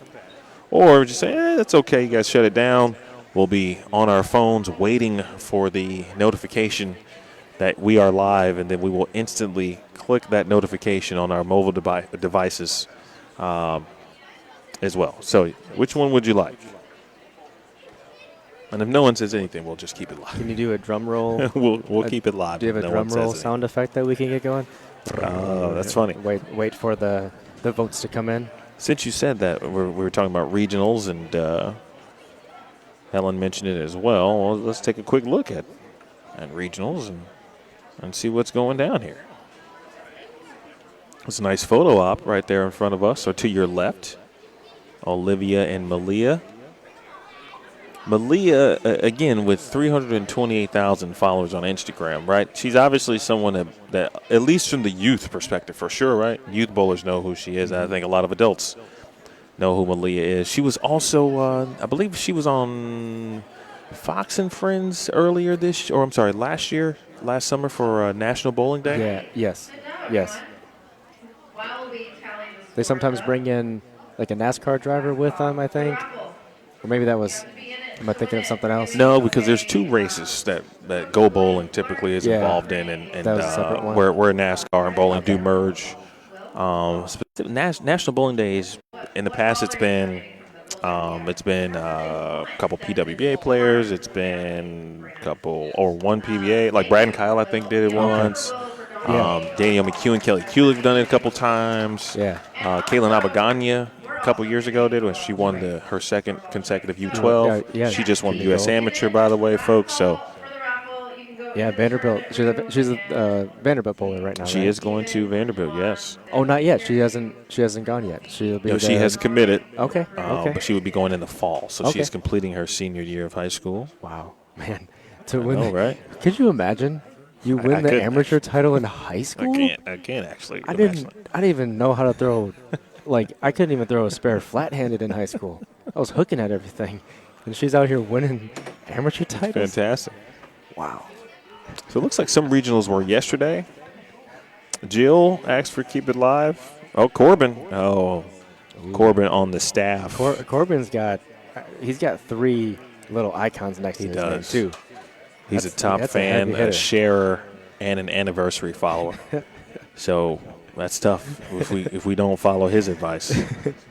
Jill Schmidt, though, is a top fan, and we might have to keep it live for Jill, whose daughter is going to be, unless something happens weirdly in the standings in the U12 finals. Nancy also said keep it live also. Okay, we go. So it's 2-1. So majority does rule here in this one. If anyone wants to break, make it a tie or have one side pull away, now's your time. So let's start with finals. We'll begin. We're going to say, let's say 12:50. It's a random time. 12:51 and 30 seconds. But you get what I'm saying. So I'm going to put that there. And we will keep talking because I wanted to talk about the regional tallies, right? So we had regionals, it looks like, yesterday and today. All right? So with that said, let's take a look at the Burbank regional. A lot of schools on the south or southwest side of the city or the Chicagoland area, south suburbs competing there. Looks like Oak Lawn Community. How many advanced? Let's find that out. How many advanced to sectionals? It doesn't tell me. Complete results, maybe? Where are we at? What's that do? I still don't know. Okay. I don't know how many people advanced. If anyone knows how many teams advanced in each Can you sectional. scroll to the right? No, it's average. But Oak Lawn Community did win the Revis regional. Looks like Mount Carmel. Mount Carmel and Oak Lawn put on a nice little show there. Looking for players who may frequent our Elite Youth Tour. Helen probably knows how many advance in each regional. Helen, if you are still listening. Maybe Corbin knows, too. Corbin might know. You're Put him right. on the spot. Yes, we'll put him on the spot. So he's got 3 badges. If Corbin can answer this one, I'm going to find out how to get him a 4th. Looks like Shepard and Brother Rice. They're always good. Shout out to Morgan Park High School. Morgan Park has been a city staple in the sport of bowling for a very long time. They've got, I don't know what their number is for city championships, but it's probably the most in public league history, probably. And that's even coming from me, a Lane Tech alum who had to battle Morgan Park often back in my day. The rival, huh? I mean, they were the best. So you beat the best, to be the best, you got to beat the best. But they did have a couple of individuals advance to next year. Their team is much younger, and so a little bit of that turnover that does happen from time to time. Sandberg bowled pretty well along with Evergreen Park. Richard Stagg, they're always good also. About the Manuka, that's where the Carusos are from. Remember that? Brandon, Caruso's. Brandon and Ethan. Hope they're doing well. In fact, I saw them at team trials. I believe Gianna graduated from Manuka.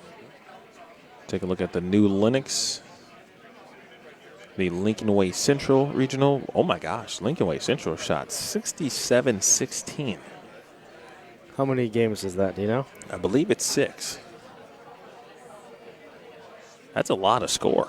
An average of 1120 and 5 bowlers. That's an average of 223, almost 224. Lincoln Way West shot 5 61-91, and Andrew shot 61-69. I'd have to imagine that at least those 3 would advance. I would hope it's not just 2, because that would just be rough. Yeah, 67-16. I'm not sure who it was.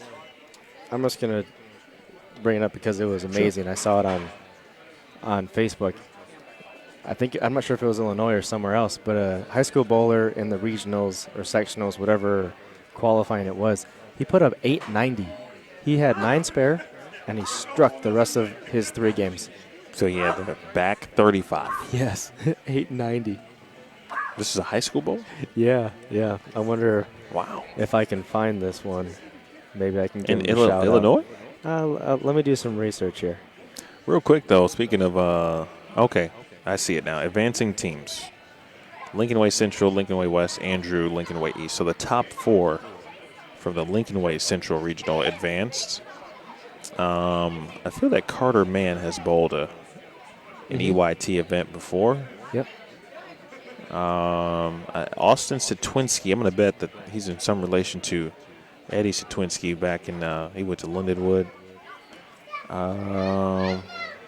Wow, some really good bowling from the Lincoln Way squads. All right, let's take a look at we looked at Palos.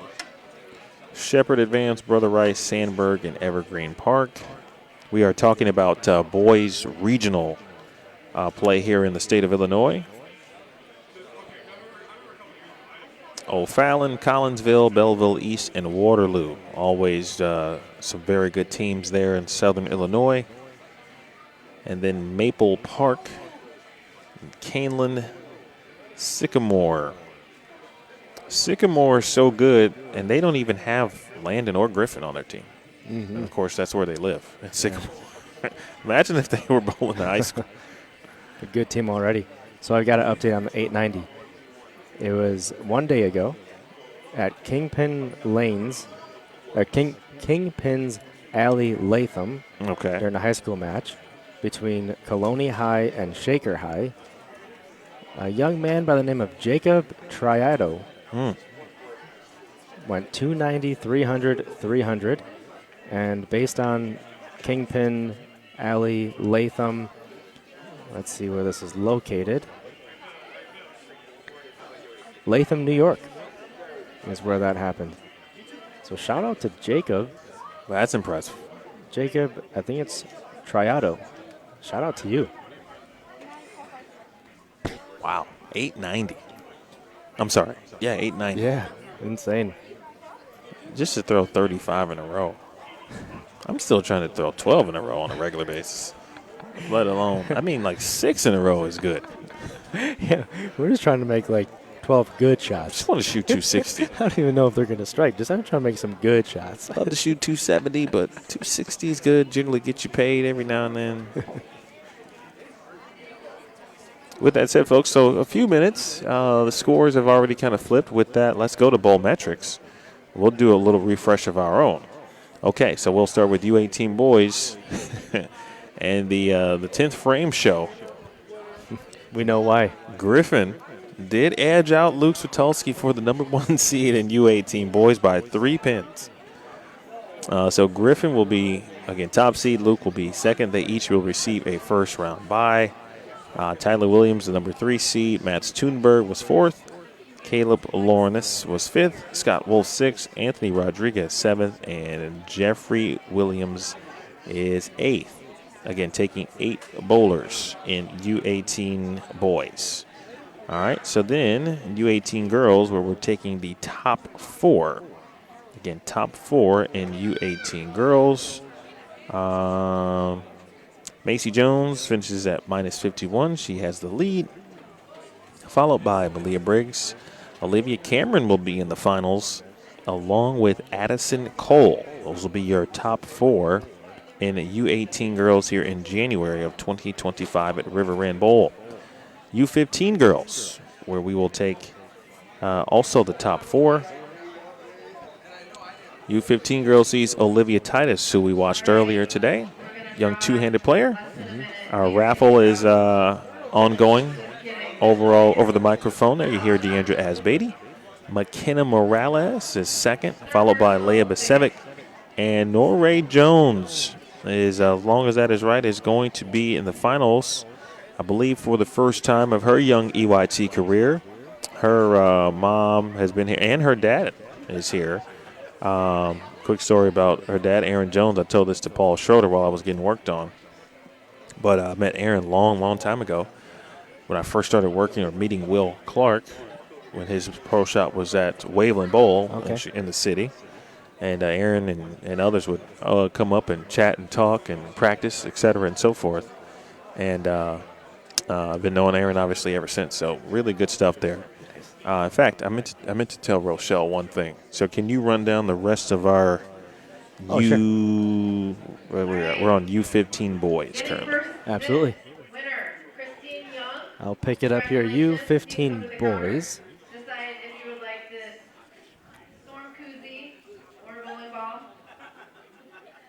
or White Sox hat. So U15 boys, we're taking the top 6 scores. Leading the way with a 220 average, we've got Sevi Vetter. 2nd place, Eason Taylor. 3rd place, Dawson Cole. Madden Asbetti makes the cut in 4th. Vince Cortino Van Marder in 5th. And in 6th, making the cut is Cameron Anderson. Moving on to the U12 division.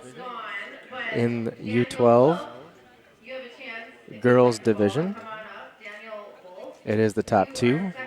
And making the cut, as we mentioned, it stayed the same with Emily Schmidt leading the way and Samantha Ruffin in 2nd. So that will be right into the finals. No multiple rounds there. Same thing for U12 boys leading the way. It did not change. Nehemiah Kiefer, and in 2nd, Tristan Wilms. So once again, those U12 bowlers will go straight into the final match, and we will determine our today's champions with just 1 round. The rest of the field, we've got multiple rounds of eliminator-style match play, which is the most exciting part of the day. Here are the miscellaneous winners. Leah I tell you, that never disappoints. Never Rolling disappoints. Bar. First come, first serve. I don't see anybody running. First come, first serve for what? Is there I'll start food? running. Is there food?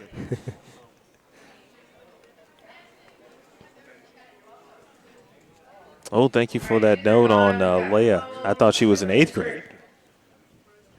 Tape insert tools gone. Wow. We have different sizes in the That's crazy. She is, whenever she walks into the building at EYTs, I'm sure other tournaments as well, you kind of think to yourself, there's a spot in the cut line that, there's one less spot that will be available in the cut line because I don't remember when she last missed a cut here. I thought she was in 8th grade. I was actually looking forward to seeing her bowl potentially with like an Ashlyn Tevis. I mentioned Allison Roberts. Those 2 bowl for Harlem High School, which is always in the mix for state titles in Illinois. She might miss them in regards to getting a chance to bowl with and or against them if she were to go to a different school, of course. It just speaks to the volumes of Rockford. And I say it all the time. Yeah, when the PWBA was going to return to Rockford, and, of course, a lot of history with Rockford and the women's tour as the headquarters, and talking to Mrs. Sumner and just how they do things there, the grassroots level and how they have bowling in the middle school really made it, the light bulb went off. as to, that's one reason, not the only reason, but one reason why Rockford bowlers, youth bowlers, always seem to be, A, there's just so many good bowlers from Rockford, and B, they're always in the mix for state titles. And I'm like, man, why does that happen? Well, they start so early in regards to organized bowling or team bowling. Yeah, it's almost like a feeder program. And They school get level. ahead of the curve a little bit. Yeah, and so, it's such a, they do it right, and they've been doing it right for a very long time. All right, so then, I'm sorry, Riley took you through the rest, and so barring any wrong scores or anything like that, those should be your finalists for today. Did we talk U23? I may have missed that one. I was just about to say, because We started I know U18. Joseph Naperkowski was in the let's lead get at in one there. point, and he did hold on to the lead, and it looks like Robert Scritney is going to be his opponent in the U23 finals. And there we have. Now we're through it all. Thanks for that, Goran. We appreciate that additional info. So it looks like we're going to use lanes 5 through 20. Mm-hmm. Yeah, in some capacity. I don't know who's going to come where. Oh, let me check my our deal here. Well, Rochelle always takes care of it. I feel like 90% confident that we'll have U12 on the first game, and then we'll bring in U15, Makes sense. and then I think we'll bring in U18. That's how we always do it. Announce the junior gold qualifiers. We're excited. Anybody have any present questions, Vince QA? Filipino. They're going to junior gold. We're giving out some junior gold spots, which is always great. Congratulations. We'd like to get your photo if Nora can come up front. The schedule for this year, folks, Olivia obviously Cameron. in 2025, Olivia Cameron is also going to junior gold. Going to Green Bay to make us proud. And That's Caleb right, junior Morgan. gold is in Green Bay. I just learned that right now. Really? When she said Green Bay, I was like, whoa. Oh, I might have to make a little drive. Yeah, junior gold is in Green Bay. Come on out. Would love to have you. In fact, you should definitely be there because the PWBA Anniversary Open is going to be live at the Resch Center, Oh, which is across the street from Lambeau Field. yeah. It's going to essentially lead or open up, no pun intended, junior gold opening ceremonies. Oh, it will be great. the kickoff for that. Great. There are also going to be 2 additional TV shows taped that day, the USA Bowling National Championships. But yeah, PWBA is going to be there that week. It's going to be a great year. So you should be there for that. I'll have to mark that in the calendar for sure. I don't know why I didn't know. Just one of Especially those it's things. in Wisconsin, Yeah, bro. yeah. What's going on here? When you just put yourself under a rock, I guess you don't learn that stuff. The U15 girls, you'll be on lanes 15 and 16. The first 2 will get a bye, so you'll sit out in the first round, and that is the number 2 seed, McKenna Morales, and the number 1 seed, Olivia Titus. Going through announcements and matchups right now. Just a quick note about next month's event. It's going to be February 22nd. It'll be at Strike and Spare 2. It will be the Elite Midwest Dock Solutions Open. It'll be the first event that we have had a title sponsor of. So shout out to Midwest Dock Solutions, loading dock equipment and overhead doors. Appreciate their sponsorship of the Elite Youth Tour. Again, February 22nd at Strike and Spare 2. Make sure you get those entries in. Shout out to Chris Watson and the entire staff in Lockport, again at Strike and Spare 2. Then in March, we'll be headed to Arlington Heights, March 8th. The number 6 seed, Cameron Anderson, will be in that match. And then the ever-popular youth adult event will take place in April. It will be April 12th, again at Strike and Spare 2. We got an event in May. We've got one in June, July, August. Actually, we are sold for, not sold out, I don't want to say that. But there is an event every single month this year. Sometimes there's a month off. May or June has been one of the months that we've taken off. But not this year. One event each month, 12 events here. 18 girls division, you'll be on 9 and 10. And then we're going to move you, if you make it to the finals, we're going to move you to the live stream pair. Earning a bye is the number 2 seed, Malia Briggs, and the number 1 seed, Macy Jones. In the first match will be the number 4 seed, Addison Cole, versus the number 3 seed, Olivia Cameron.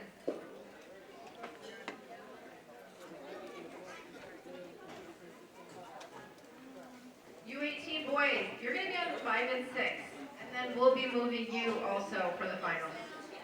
Earning a bye is the number 2 seed, Luke Switalski, and the number 1 seed, Griffin Jordan. Again, if you have a bye, you can warm up on 20 to 24, 21 to 20, down there. In the first match will be the number 6 seed, Scott Wolf, versus the number 5 seed, Caleb Lorenas, versus the number 4 seed, Matt Schoenberg, and the number 3 seed, Tyler Williams. Will bowl 1 game. The top 2 scorers will advance to the next round. The 2 byes will come in, bowl 1 more match, and then 2 will advance to the finals.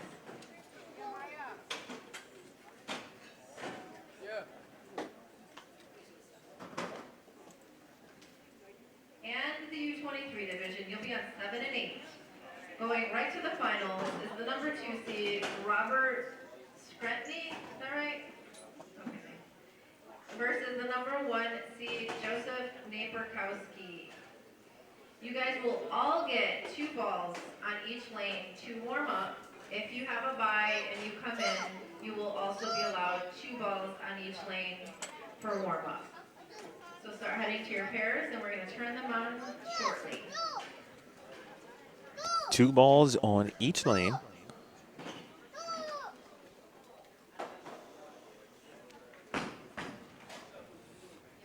It's finals time.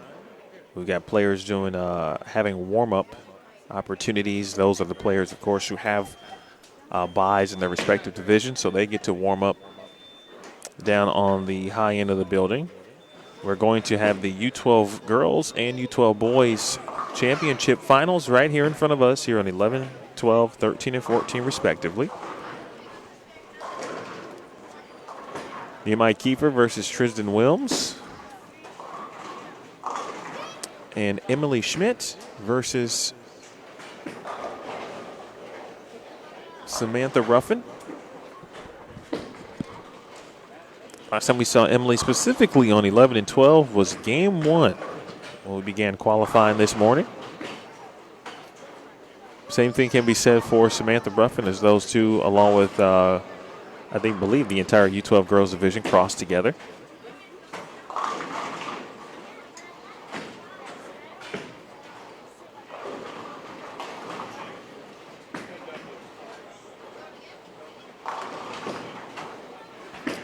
Again, 2 balls on each lane, and for Schmidt, I think it'll be an interesting choice for her if she's going to throw urethane or throw reactive. And I say that because it's not game 1, right? This is essentially game 7.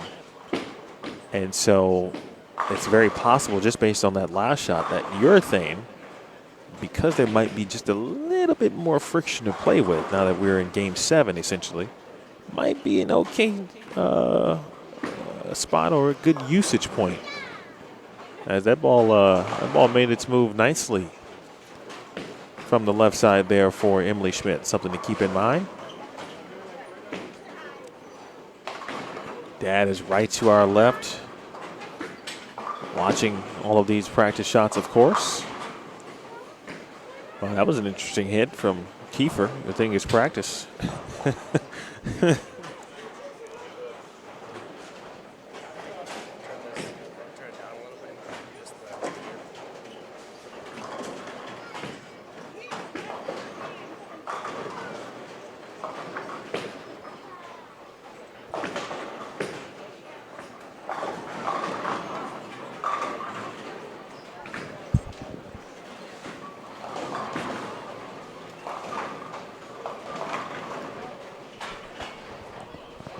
Riley, real quick, Yeah. think back to if you were a 12-year-old young Riley Smith bowling for a title. You think you could do it? You think you'd be would have been as equipped as these young 12-year-olds are? I don't And some think of them so. aren't 12 yet? I don't think so. I don't think so. You know, the unfortunate thing, when I was growing up in youth bowling, we didn't have many divisions. So sometimes you're 12, 13, you're bowling against maybe a 16 or 17, 18-year-old. But even then, you know, bowling against another, say it was U12, yeah, if it was my first match, I wouldn't even know what to do to begin with. My parents would have had to been telling me where to go, what to do and everything. Yeah, and then, I mean, look at these guys. They took their practice shots. They know what they're doing. They've been here before. They're ready. Like, this is like professional in U12, you know? And a quick look at the practice shots there for Dawson Cole down there on 17 and 18. That's the U15 division. Madden Asbeatty did make it, by the way. So he snuck in there. And it looks like that group is almost done with practice. Olivia Cameron's getting one more shot. Looks like we want everybody to start at the same time, which is a good idea. And for some of these bowlers, the practice shots right now are going to be very important. Not only just to get loose, that's important for everybody. But some of the bowlers may be, like in Dawson Cole's case and Madden's case, where they ended with a 150-160 game, and now they've got to have a top 2 score to advance. Those practice shots are so important. They could, you know, try a different bowling ball. They could try a different part of the lane and see what it does without paying any maximum penalties. So down there, that's 3, 4, 5, and 6, essentially in front of you. Again, 3, 4, 5, and 6. Those are your seeds in the U15 boys. And on 15 and 16 should be U15 girls.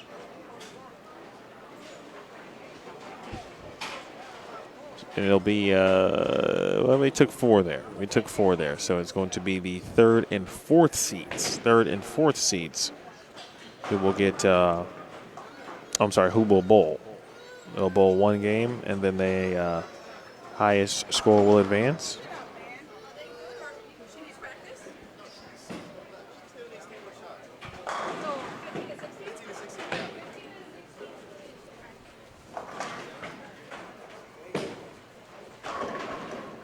All right, so let's move on over back to Mr. Kiefer. We'll start with our U12 divisions. Nehemiah gets the scoring started.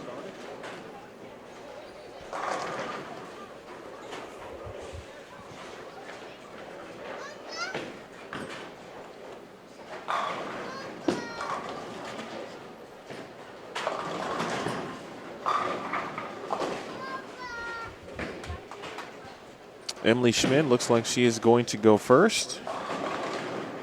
And she is going to throw the purple. I was talking about watching her practice shots. Purple looked pretty darn good. Oh, come on.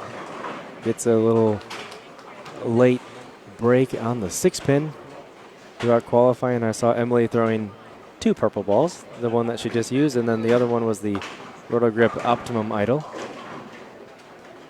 A different shade of purple. But for me, I'm just going to call it purple. I don't know what the fancy colors names are. Well, I mean, it's one of those, it's like, it's got a nickname, right? First name basis. Oh, yeah. The purple. Yeah. Or the perp, as some like to say. Ruffin. She's got a very nice game at this age. Kiefer and Wilms looking for a double as Tristan. Early open followed by a strike. Now a 4-pin there for Kiefer. Quick replay look on that nice little break on the 6-pin.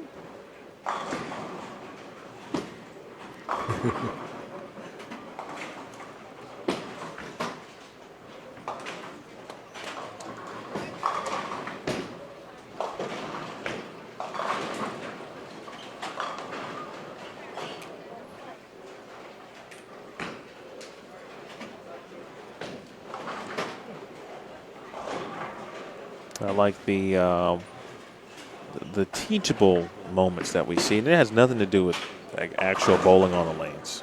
Well, you can tell every now and then, or if you get a player who might be just new, either to the EYT or like the match play settings, and if it's a match play format, right? You can tell like, okay, should I go? Like, should I not go? It's my turn. Like, Sometimes a little hesitant, looking back like, can I get any approval from anybody? Should I be doing this? But we're off and running through 3 frames now on the U12 boys division. And that is the finals here. yeah, we'll keep you updated on what's happening to our left too, because on 9 and 10 we have the U18 girls.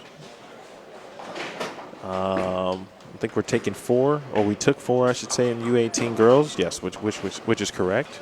So right now, Olivia Cameron is facing Addison Cole in that division. High score of those two will advance, and then we'll have the top 2 seeds plus the winner of that match. They will bowl another game. Top 2 will advance, and then of course we'll be on to the finals.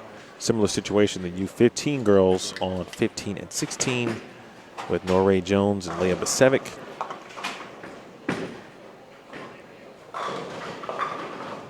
Then way down, let's say 7 and 8, we have the U23 finals. Joseph Napier-Kowski, Robert Scretny.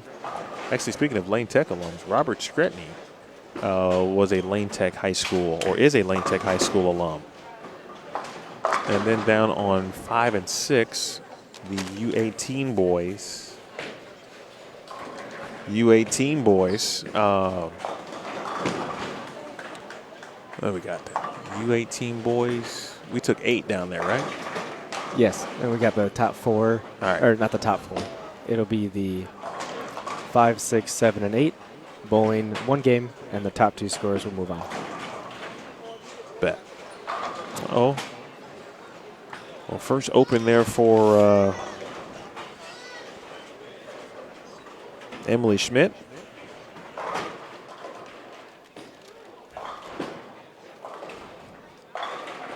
Nehemiah Kiefer strikes in the 5th, and that is his 3rd strike on the left lane. And he's got 2 9 spares on the right lane. So a very good start in this 1-game final match as Tristan looks to get back on track, leaves the 3-pin. So that will be a single pin spare opportunity. But a big lead for Nehemiah after 5 frames.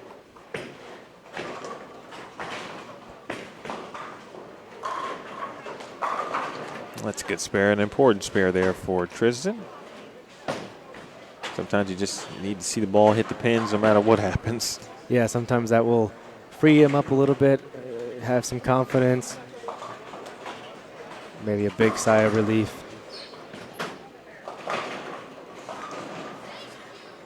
I think it's just the pattern. Yeah. It's just the pattern that is. Yeah, that not allowing that ball to yeah. do what he would like it to do. Yeah, that's exactly right. And this could play, a little foreshadowing here for the next bowlers that come on to 13 and 14 in particular. Both bowlers, Nehemiah and Tristan, are using urethane. And what urethane does is takes the oil in the front part of the lane and pushes it and essentially stretches the pattern out because it doesn't absorb oil like reactive does. So that'll be interesting as whoever comes on 13 and 14, that might play into, that might be a factor with lane play.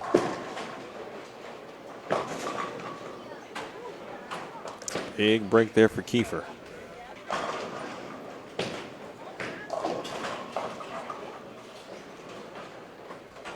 Girls U12 match. It's in the 4th frame.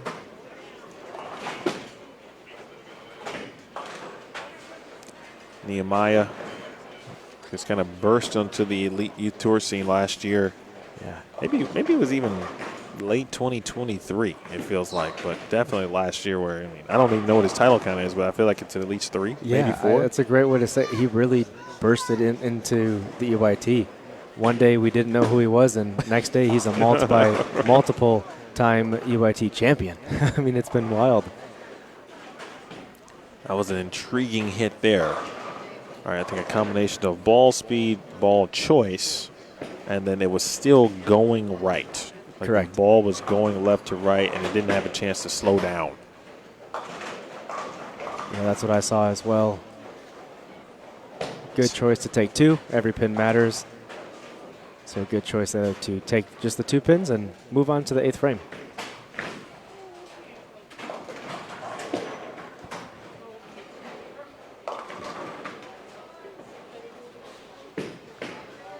Nate Burkowski is stepping up for his 5th frame. And it will be a slight lead for Joseph. Even with the split here, it's getting pretty choppy over there. Some rough waters on 7 and 8. Sometimes that is what happens, and you just got to find a way to hit the head pin, try to make a spare, and that could win you a championship, win you a title.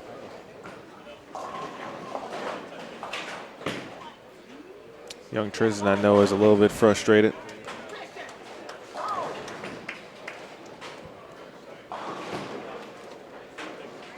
A little frustrated, certainly, and I understand it.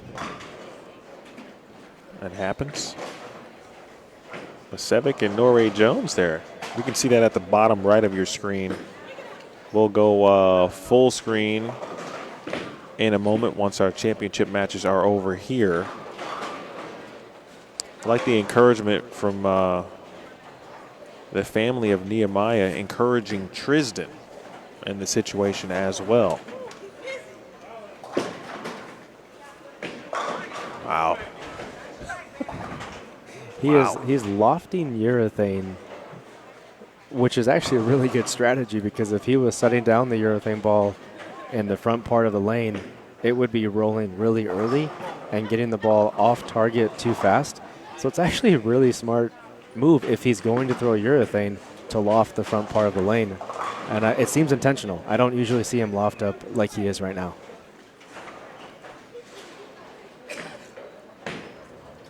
Just needs a few pins to lock up the match.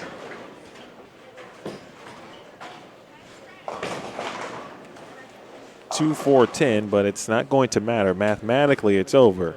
But always an opportunity to learn for who could be kind of that next star, if you will, in Nehemiah Kiefer. Yes, I am ready to make that. I don't want to say I don't want to say label. I just said I don't want to say it. What assumption? I don't know what the word I'm looking for is. Yeah, you don't want to anoint him too early. Yeah, is essentially. But it's one of those things, right? You just need to get him to the U15 division, kind of like Eason, right? You used to just see it everywhere with Eason. Great spare there for Emily Schmidt. You saw it with Eason, obviously, and just so good so very early. And, you get to a point where it's like, their talents suggest that they shouldn't be in that division, but obviously that's the age that they are, and so they bowl in it. But Eason looks like his talent will translate in each division, and it sounds like looks like Nehemiah's going to do the same thing. Yeah, definitely excited for that. Emily Schmidt could be in the same boat. Her talent screams kind of like U15, and I'm sure she's already probably bowled against some U18 folks in her life already. She's so smooth. The game is so simple. Mm-hmm. And it's coming down to a close match here. So through 6, 101 for Samantha and 108 for Emily. Hold on, ball. So we got some excitement brewing. 11 and 12. Also, still a tight match between Joseph and Robert in the U23 division, a 2-pin difference. They both threw a strike in the 7th, and there's Joseph, who actually threw a double now in the 7th and the 8th, putting a lot of pressure now on Robert as we get into the final 2 frames. Good break there for Samantha.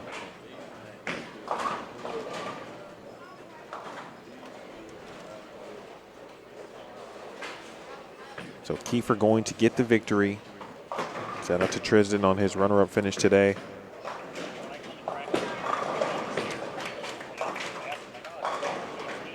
Norray Jones and Leah Basevic.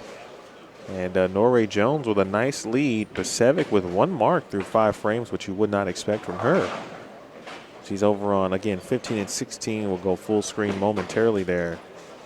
And then still a battle in our U15 boys, U18 boys to determine first players to win their elimination rounds. But this our U12 girls looks like it's going to come down to the 10th frame. It is shaping up for that. And Samantha has turned the corner with a lead here. The 2 players having a conversation at the ball return at the air dryer.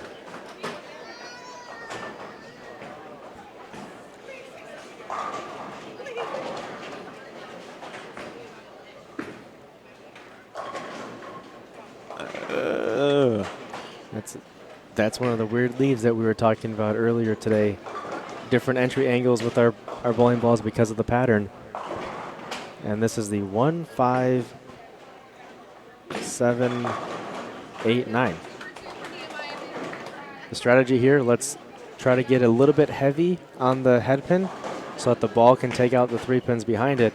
But it's almost got to be not too heavy so that the head pin can take out the 7 pin on the far left. If this one gets up there, it's got a chance. Oh, that was perfect. How about that cover? Great spare, and nonetheless, a great spare with the unique leave, but a great spare in the situation of this match. You can't. I mean, you literally just described how to pick that up textbook wise, and that's exactly what she did. That is unbelievable. The unfortunate part, because of the count, she was unable to take the lead, and Emily Schmidt does exactly what you would expect. Gets right back up, says, I'm not going to try to give this one away, but it's a great shot in the 8th frame. Isn't that interesting how bowling math works? Great spare, everything really good about it, but yeah, the 5 count, 116 in the 7th versus 117. And just another 1 step closer to a 10th frame close finish. Look at that that pickup by Ruffin.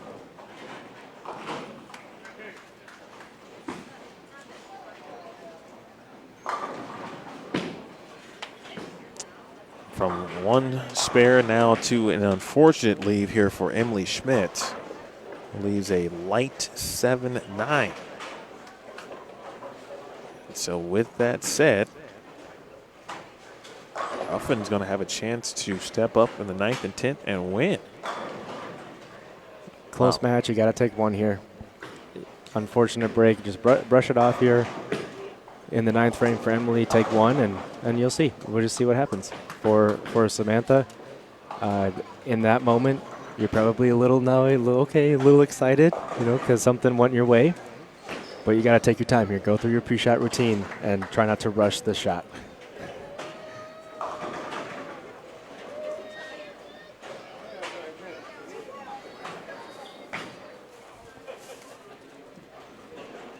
I've been there. The little guy probably needs a nap. Here's Ruffin push. All right, out of trouble, and she will leave something makeable, of course, just a single pin. So situation, max score for Schmidt is 175. First, let's see if Samantha can make this. She'll switch to the plastic. Already got that down pat. Taking your plastic ball and shooting at spares. Okay, so a 20-pin, strike spare would put Ruffin in at 175. And then Schmidt would have the opportunity to tie with all 3 in the 10th. So a double here. And Samantha Ruffin's going to win the U12 girls title. Now, anything that's a non-strike on this first shot, and Emily Schmidt's going to have a chance to win.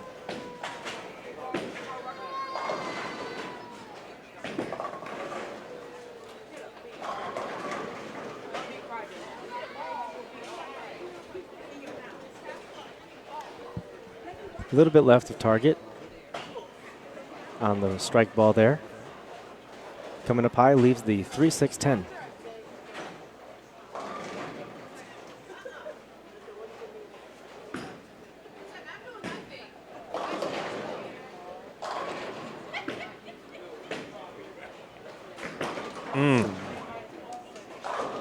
Okay. Unfortunate open. 161. Emily Schmidt looks at the scoreboard. I think she did the quick math and understand what she needs to do. Still gives some good words of encouragement to Samantha Ruffin. So a spare is needed in this first of the 10th frame from Emily. As we talked about, coming down to the 10th frame. No, and that's the best mark you can get right there. Great shots there. 9th frame, unfortunate break, leaving the 7-9. Comes right back at it in the 10th frame and delivers a strike when she needs it.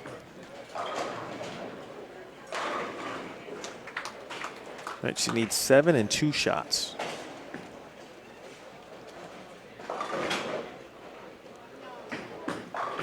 Seven here would be good. And 7 it is. Now it's 8. And Emily Schmidt is a winner again on the Elite U Tour. This one came down to the 10th frame as the way the match was progressing. You knew it had 10th frame written all over it. Players kind of traded opens at some point. One late for Schmidt, of course, and you thought maybe that might be the one. Of course, the open, unfortunately, there after the great spare in the 8th from Samantha Ruffin. If she doesn't make that spare, she didn't even have a chance to win. Speaking of Samantha, 164 to 161. Smiles from both. I got a feeling, Riley, that that's not going to be the last time we're going to see Samantha Ruffin in the finals of an Elite U Tour event. Definitely. She's come a long way as well since her first EYT. She's a lot more stable at the line. You can tell that she's more in control of the bowling ball. Sometimes you see the bowling ball will kind of be in more control of their arm swing. So she's making a lot of quick strides. I think she was leading qualifying for a bit there. Early on. Yes. So, she had a good look on fresh. And, yeah, I mean, a strong performance. Just 3 pins short here, coming in second place. And we'll definitely see more of her. Now down to Norray Jones and Leah Basevic. Jones with the strike in the 10th frame. She is already wrapped up this match, and she is going to advance. And she will be joined in the U15 girls group by the top 2 seeds there, Olivia Titus and McKenna Morales. No, she's going to be in the 170s with the proud parents watching from the concourse. Dad Aaron Jones, we call him AJ. That's a dude, still, even though he doesn't bowl that much anymore, that's a dude you just didn't want to see. The money was on the line. If you had to throw it for the cheese, You want him on your side. AJ is one person you would certainly want on your team. There wasn't really anything he couldn't do with the bowling ball. Wasn't really anywhere he couldn't play. And obviously, you and I both know we have those type of players. Mm-hmm. It's very difficult to defeat them. Basevic, we won't see her in the finals today, in the championship finals specifically. But she does advance to another eliminator finals. Olivia Cameron, unfortunately, comes up short against Addison Cole, 177 to 152. A couple of late opens for Olivia.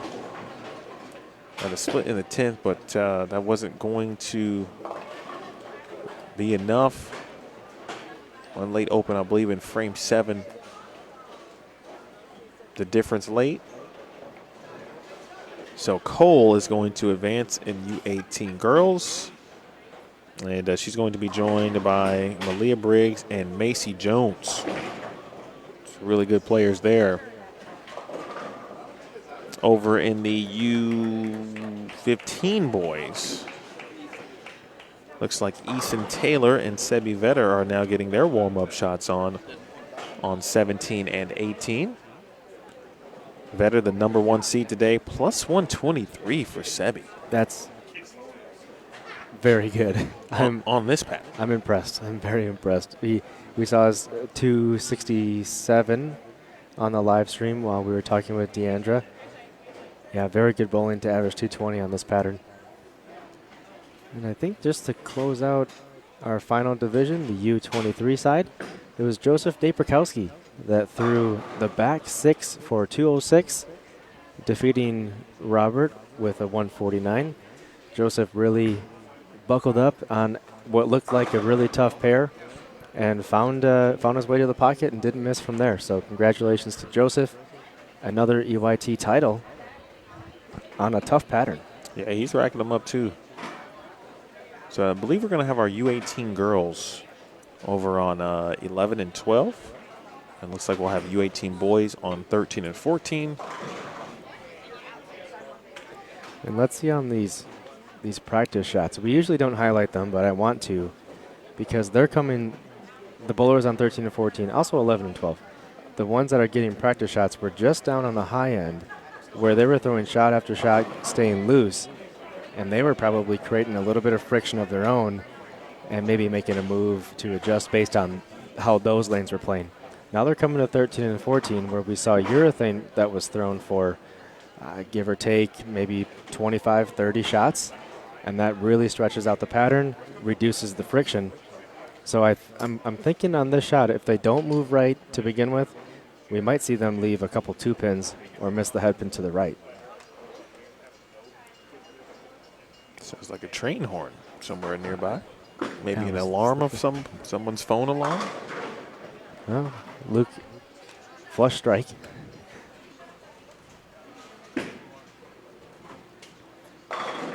A lot of rev rate. And a 9-pin's kicked out late. Maybe it doesn't matter at this point. A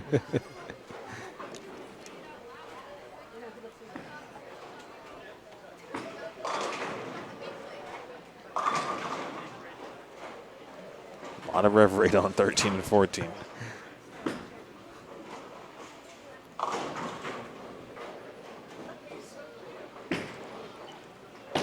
And a good draw for Briggs here. She is coming back to the lane that she finished on, 11 and 12, with the 256, I think is what she finished with. So a good draw for her.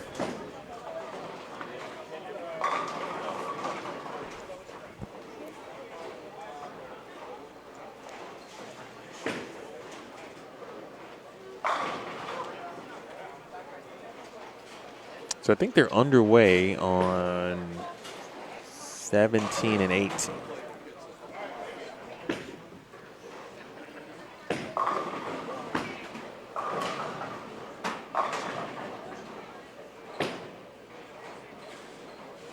And that'll be top 2, 17 and 18?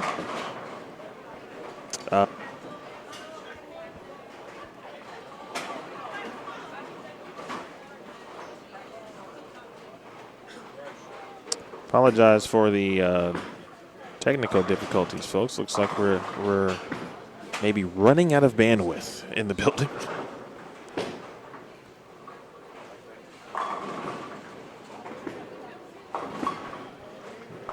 The brief hiccup.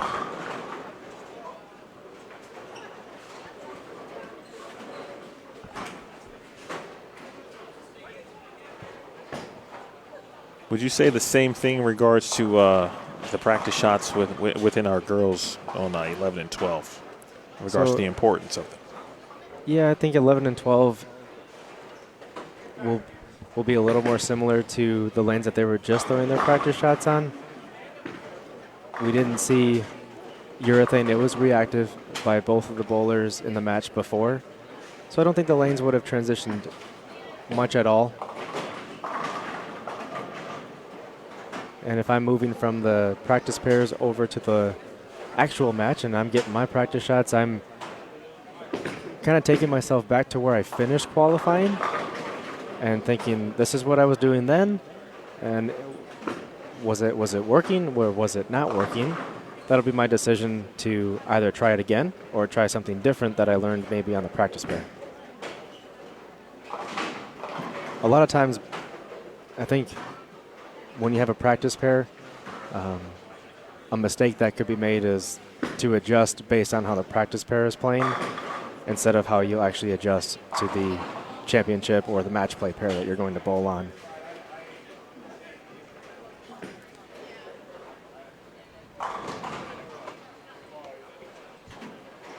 All right, so while we got a moment, let's just go full screen next door.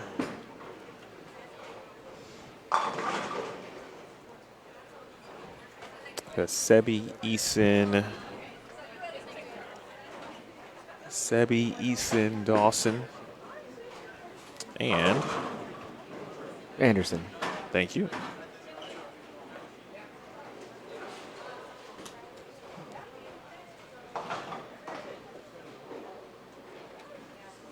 Cameron Anderson there.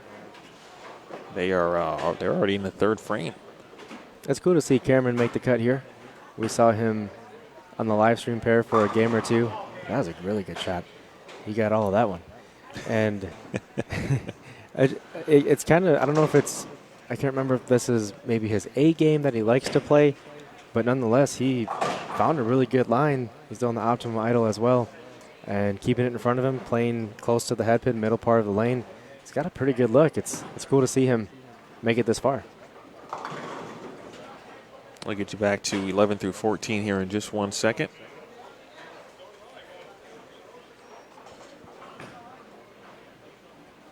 You can see them at the bottom of your screen for the time being. It's a good spare for Addison Cole. Her brother's dealing with a 5-7. And handle that. Nicely done there. Young Dawson Cole.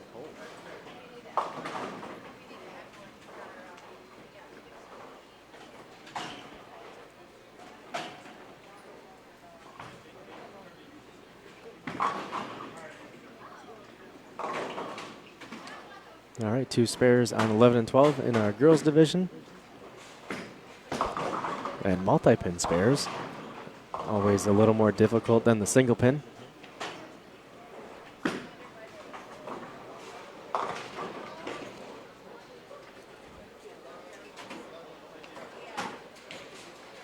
Oh, we got a pin on the deck. Oh, no. Oops.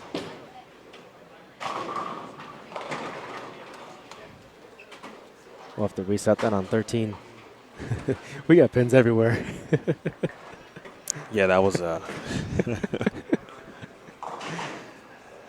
was a little bit of a mess, but quickly cleaned up. We'll get that pin out of the gutter. And Briggs kept going. It didn't impact her shot. She threw a good shot. Unfortunate break. You know, she hit the pocket and leaves the 4-5. But if I were up there and I saw that going on, I might have been distracted. Looked like she still hit her mark, though. This is a tough spare. She goes to her plastic ball and just misses a little bit left of target. Takes the 4-pin back, but it's early. First frame. That's where you want it if you're going to leave an open. Back full screen, U18 girls on your left, U18 boys on the right, and then the bottom of your screen, U15 boys and U15 girls. We'll go back and forth.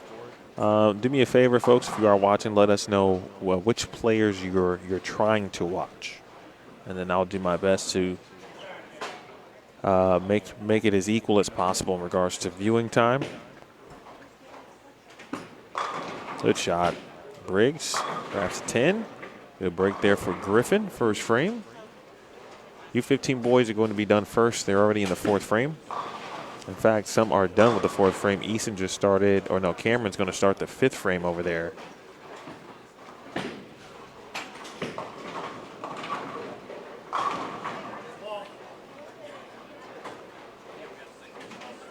Now we've reached that point where kind of everything is compact.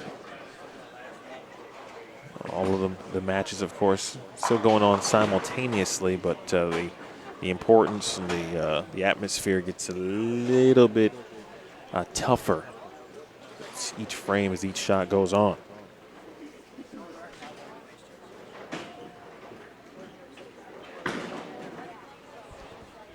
And Thunberg, I saw him wearing a Wichita State sweatshirt. He's committed there? Yes, Mats is. He has committed to Wichita State. Yep. Yeah, congrats to Mats. That's awesome. Great program out there in Wichita, Kansas. Getting another very talented bowler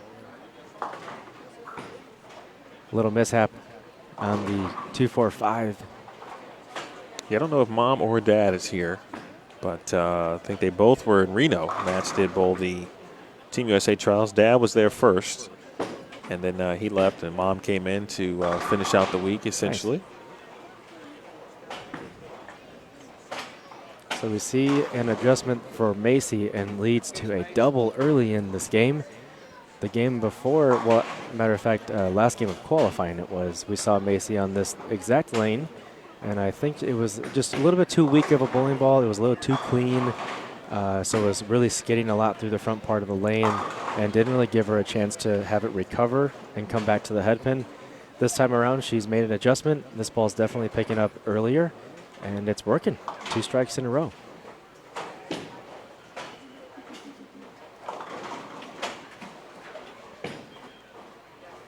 On the other side for Briggs, it might be decision-making time on either the line or the bowling ball for her. Like we mentioned, she came off a 250 in her last game, and this game, a couple of splits and a 10-pin. We'll see what kind of decisions are made moving forward. Thank you, Melanie. Melanie looking for McKenna. Hook a little.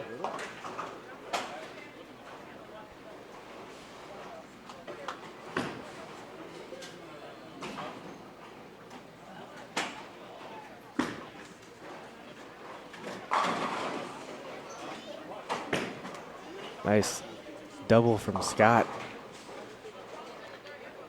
Olivia Titus, the bottom of your screen there, made a jersey change. Yeah, she did. I don't mind that. I like that, actually. I don't know. Maybe she could have had a spill on it. Who knows? But maybe she wants some fresh jersey, fresh energy for match play here in the finals. If I can do a quick story, for some reason, when you said she changed jerseys, it brought me into this thought process. So when you said change jerseys, I immediately thought, and then you said spill. I was thinking, I just like went into a panic in my brain. I don't bring extra stuff when I go to bowling tournaments, and I'm like, now I was just thinking, what happens if I do spill? What happens if? And then, you know what? In a quick embarrassing story, Monday night, this past Monday night at League, my pants ripped. Oh gosh! In the wrong spot. I'm sorry to hear that. So now all the way through, you just maybe had a little panic here. Yeah. I had a wardrobe malfunction, and I had no backup clothes. So I don't know. Maybe. So what did you do? I stuck it out. It was hidden enough, and my wife Megan was there with me, and I said, "Hey Megan, do a little checkup on me. How does it look when I do this and when I do that?" And it turned out to be just good enough, okay. Small enough, and everything turned out fine. And I bowled my 3 games and ran out of there. You been hitting the gym? Is that what's going on here, Ryan? Oh, let me tell you, those pants were about 10 years old. That's what they all say. So, yeah, you just put me in a whole spiral just by one jersey change. Well, I'll tell you. And here we are. Probably just me, but in the summer, in the start of league, another good shot there for Stolsky. So I tend to carry. I'll put an extra pair of shorts in my bowling backpack, and then they'll just be there for the rest of the season. Yeah. And so if I ever needed something, I'm not looking to put on shorts, obviously in the winter, of course, but so it might just be that's the tip. Be a good habit. How about that tip for everyone at home that's getting into bowling or currently in bowling? Your backpack is relatively large and you could fit, a piece of clothing in it. Yeah. Might as well do it. Throw a pair of shorts, throw an extra T-shirt, and doesn't take up too much room. Well, and the other thing too, right? If you're flying, then your luggage is lost.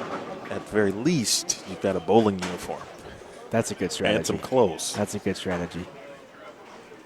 And there you have it. You get everything with this group here, folks, on the Elite U Tour. And a trip 4. And you can get a trip 4. Put that on your bingo card. All right, let's make the flip over to our U15 matchups here because Connor Anderson has the front 4. We'll wait for the Macy Jones spare attempt. That's good. All right, here's the flip.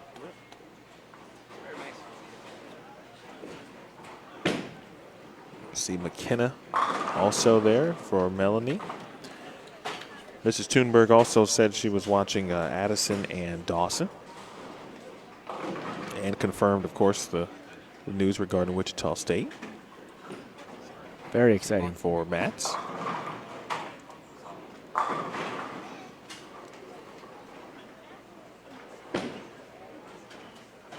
So after 4 strikes in a row from Sebi, he leaves a 9 count, and that was big for those 4 strikes after an open. Puts him right in the thick of things with a, looks like a small lead through 8 frames. And we're advancing 2 from there? I believe it's Correct. 2. U15 boys, round 2. Yep. Yeah, so this is the semifinals. Yeah. Top 2 make it to the finals. Looks like Connor Anderson trying to be the first person to punch the ticket, potentially. It's close over there, though, she said. Spare is big here for Connor. If we know anything, that group over there between Dawson, Connor, Eason, and Sebi, they will not make it easy on each other. There will be pressure in these last 2 frames. I know Dawson missed right, but I would just, if I could just get half of his ball speed, Yeah, right. I would strike like 3 more times a game. I could stay in the spot just a little bit longer. Yeah, that was 18.4 miles per hour down lane. He can amp it up. It's spare. Crucial spare at that. Make it 21.3 miles per hour on the spare. Give or take, wind aided. We don't know how the last calibration of these radar guns. So Yeah. The answer is it's fast. it could be more. Yeah, it could be more. It's fast. Eason was kind of in a must-strike scenario there. Griffin had strike, spare, 3-bagger. He just wrapped a 10 on 14.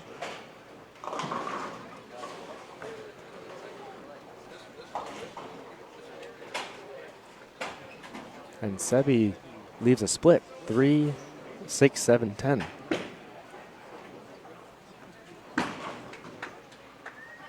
McKenna trying to remain clean. Ray Jones here, frame 6. Out of trouble, just a 4-7.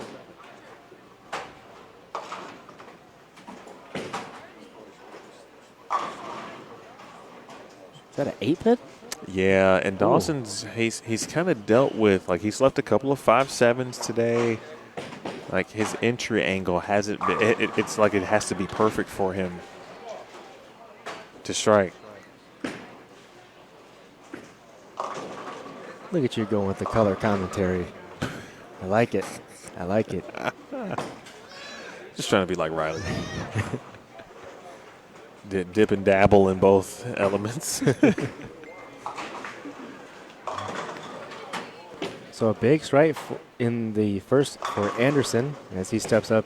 Second ball in the 10th. That was big because with that strike, that puts him into the championship match as he'll be in the 196, 197 mark.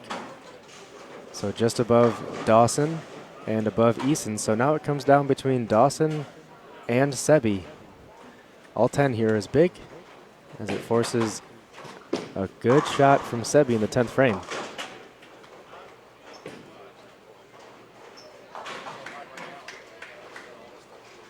Well, Connor's going to be in because there's only one person that can beat him. So Sebi just needs 8 in his 2 balls, which that's what he did in the prior frame. Let's see what he does in the 10th. Wow. That's how you average 220 for 6. Mm-hmm. So we know who's in the finals. Sebi and Anderson.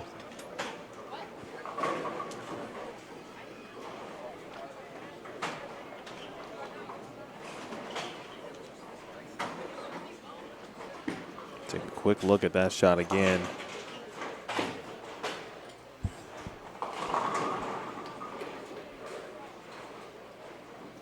And Sebi bowled really well today. That goes without saying. He was stretches dominant. Plus 123 again for 6 games today.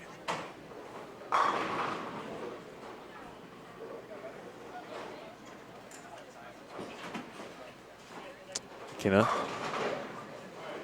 The U15 girls match is super close between all 3 competitors. And again, top 2 there advance. So it is low score out in U15 girls. 1 pin separation between Olivia Titus and McKenna Morales, with Norray Jones only trailing by just over a mark. Boy, Titus, that felt like a nail in the coffin type of strike right there. It's a big shot in the 8th frame. And we'll get you to our final frames here in the U18 boys and girls. Big shot there for Jones. And that was a loud strike as well. It was, and it was a kind of a must strike. If Morales doubles here, then she's really in trouble. Yeah, double gives basically an extra, it could be an extra 21 pins with the double, depending on the following ball. And we got a single pin.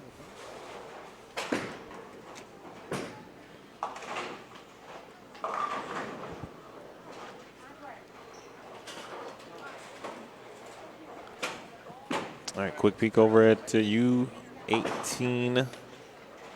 Both boys division, girls division. That's Thunberg putting one down with authority in the 9th frame. That looked like the Zen 25. Let's see if it comes out of the ball return. Yeah, Zen 25. Matt Thunberg is throwing. Again, or the 2 highest scores, will advance. Briggs. Big 3-bagger late again. Looks like she's going to be in a great position. Meanwhile, Switalski. Luke's max score 228. Boy, 2 highest scores here. Will advance. Griffin Jordan. Yep, needed that one too. Wow, this is anyone's game right here. Entering the 10th frame with all these strikes in front of us. Moo Cole just could not get anything going. It's rare when you don't see an X on the board for Moo. Norray Jones, she's still in it. It's a big double. Sure is, yeah. Well, it's going to come down to the 10th frame in the U15 girls. Meanwhile, Thunberg can't get the 8-pin to fall, and every shot is crucial. Yeah, it might come down to, on 13 and 14, who can throw a strike in the 10th frame. Right now I've got 2 9s. One was a 9 spare, and hopefully Mats can cover this one up. Yeah, if he strikes there, he's in the 2 O's. Doesn't guarantee him a spot, but obviously in a much better situation. And he would at least move in front of Scott Wolf. That was not the case. McKenna Morales, bottom of your screen. She just left the 6-10 in the 9th frame. Olivia and McKenna there still have the inside track, but Norray Jones is working on a double. She can get into the 180s. And Titus leaves a 5-pin. The best she can do is 176. Here's Thunberg. Oh, messenger. That's what I needed on my 12th ball the other day.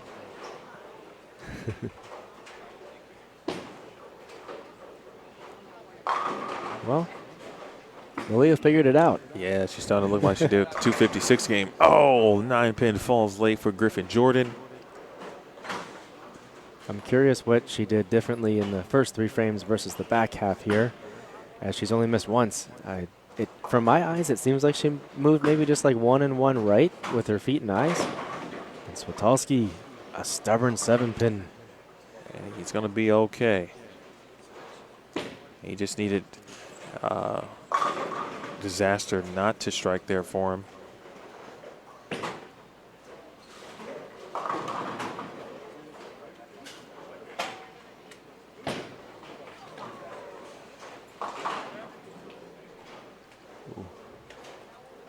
Right of target in the 10th frame, and that's 3.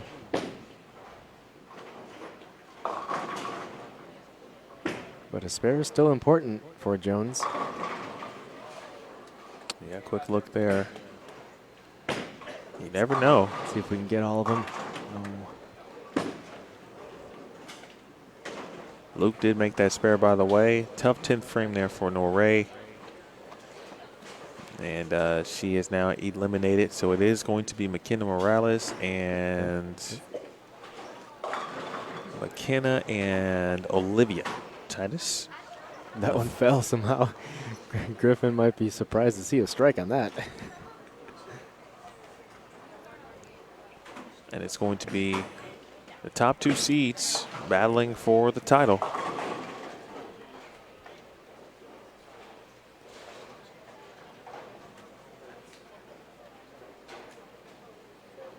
That was a really good bowling there. U18 boys, low game is 190.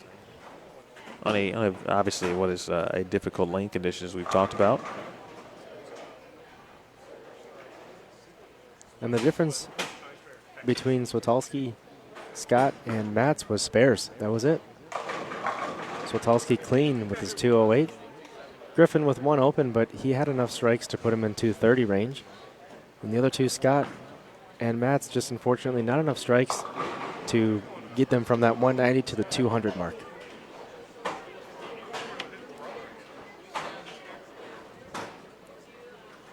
So Macy Jones versus Malia Briggs on 11 and 12.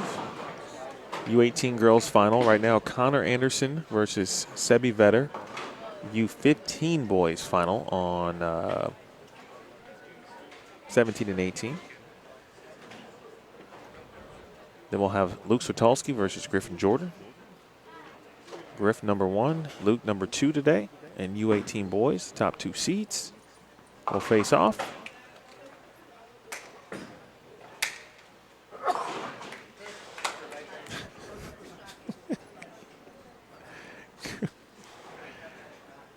The Griffin Luke thing has been funny to watch today. Because they bowled together all day long. They crossed. There'd be some kind of friendly wager, right?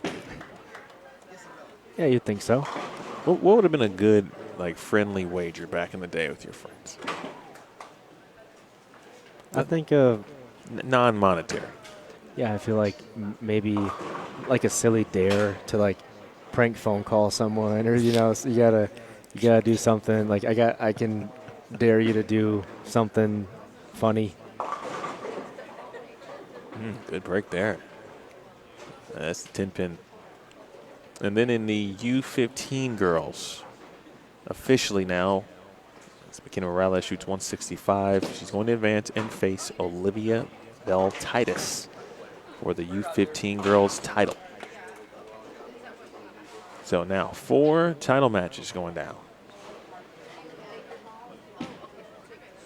I was thinking more like, and of course, folks, if you know me, if you really knew me like back in the day, food was always number 1, generally speaking. So I'm all about like, it's like a good ice cream bet would be good, right? Yeah, can't go wrong with that. Sebi's got a little bit of 3-step loft over there going on 17 and 18.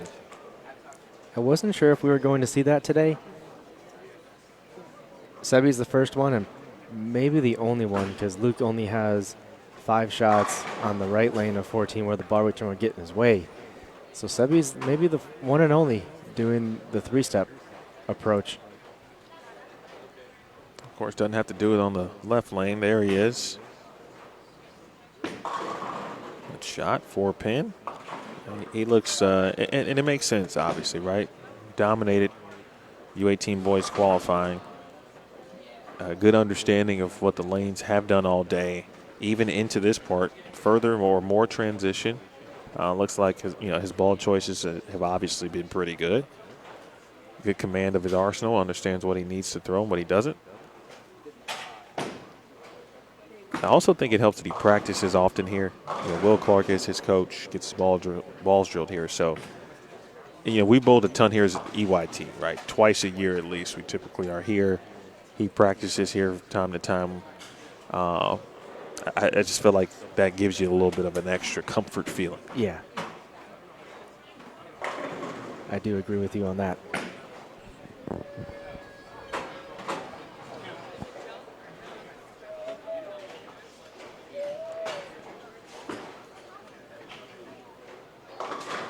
Ooh.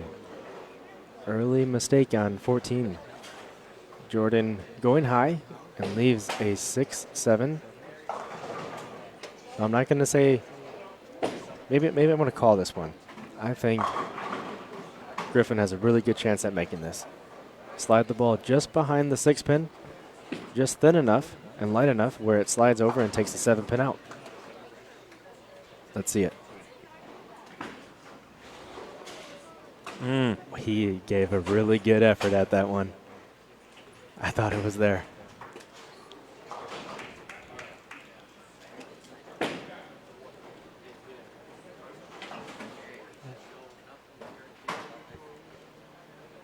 After a couple frames here, we'll take a look at our U15 matchups in full screen mode.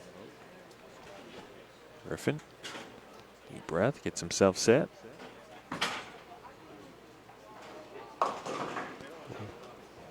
Wow.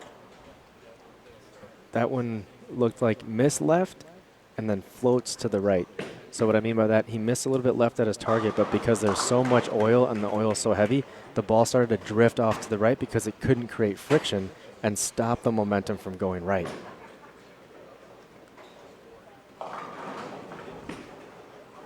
So he might be confused on that, but really all you have to do there, Griffin, is just a little projection to the right, just a small adjustment.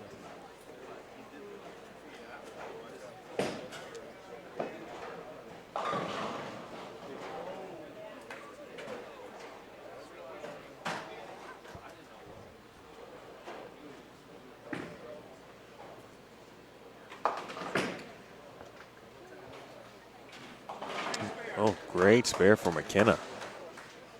3:10 in the second frame. She's got a nice lead early.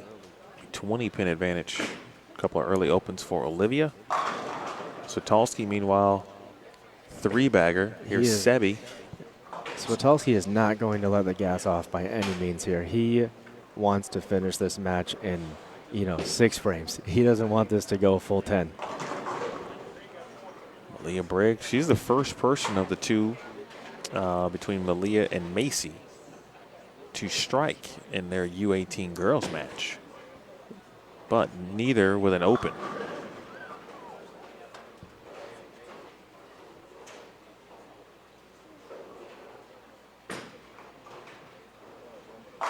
Oh, that was about as perfect as you can get. Messenger touches the 10-pin, and that's 4 for Luke Switalski.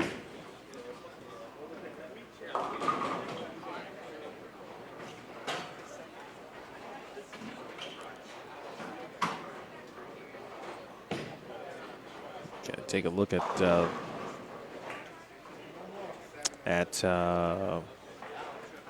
Sebi here.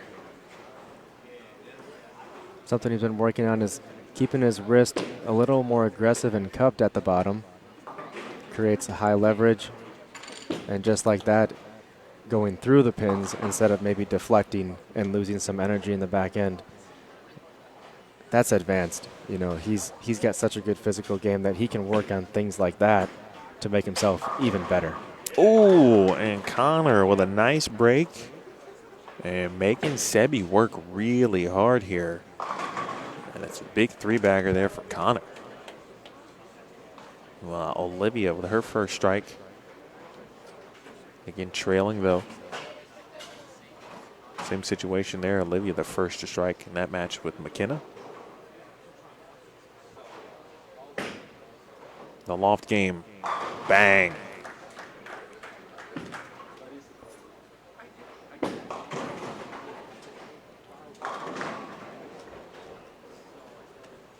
Sebi looks like he's on cruise control. And obviously he's not striking every shot, but he just looks that comfortable. He's hitting the pocket. He's lined up. You know, that's the biggest thing. He's got confidence, and he's got a good line. It's easy to keep the swing loose when you know what your ball's going to do. Yes.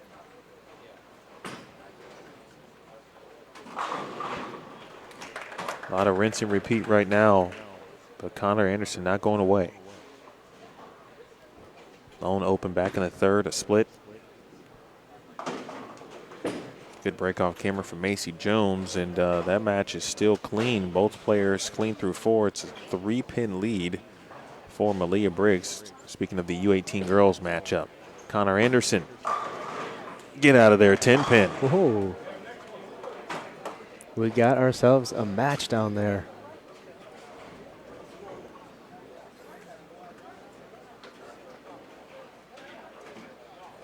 Pin was thought to be a little bit stubborn there.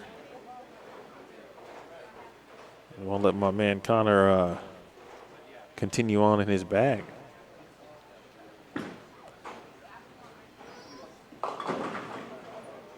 Almost. Looks like that was I think it was a 6-pin that came right off the sidewall, and just enough of an angle where it kind of hip checked the 10-pin.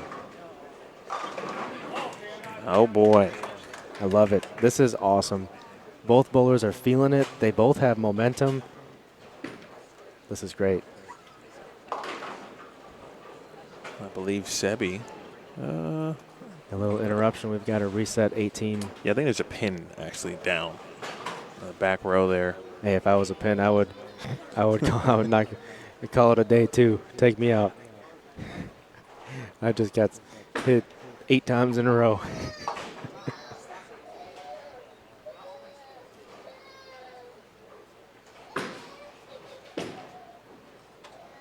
Sebi could lock things up. Oh my gosh, what a shot that was.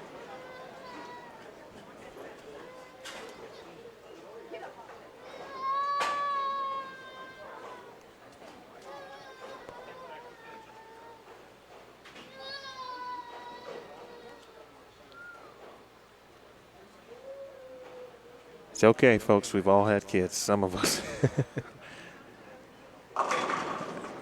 I've been there. I've been there. All right, big spare for Sebi. It's a huge 9th frame shot. If he strikes there, puts himself in position to lock it up in the 10th frame. Of course, a wrap 10, and now he cannot shut out Connor. He can make it very difficult for him, though, and would force a double. If he brings all 3 in the 10th, at least a double in good count.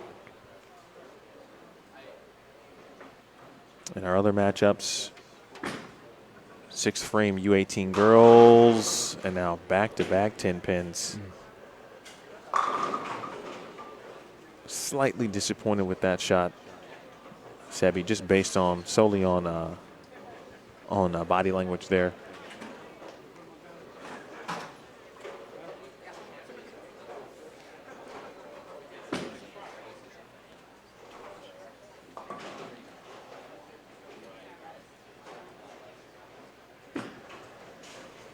Correct me if I'm wrong, Riley, but the possibility of a tie exists here. 226, 226. You're right. 9 spare strike for Anderson. 226. So now it is simple. Strike in the first. And Connor is going to be a U15 boys champion on the Elite Youth Tour.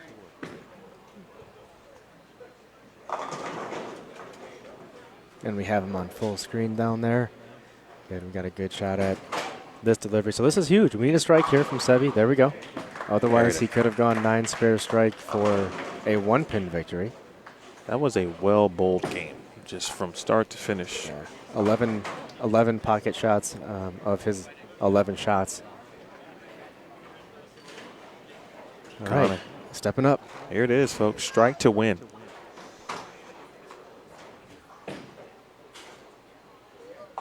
Oh, did he Brooklyn for the win? He did. Ah. It's bowling. It happens, and it's okay. He's not too sure how to act right now. Yeah, we've all been there too. We've been there too. Oh. We'll allow Connor to throw this final shot here. We say victory lap for Connor. Coming up high. All right, a U15 girls match into the 6th frame. McKenna Morales with the lead at the moment. Back to U18. Luke Switolski with a 4-7-9 situation after starting 4-bagger, 9-spare strike. He's going to take 2. And count obviously is always important. 1 open for Macy Jones, a split in the 5th. Riggs is still clean. High flush for Macy. 234, 226. Anderson, best vetter. What a great match that was. All right, McKenna just crossed over and left a 6-pin.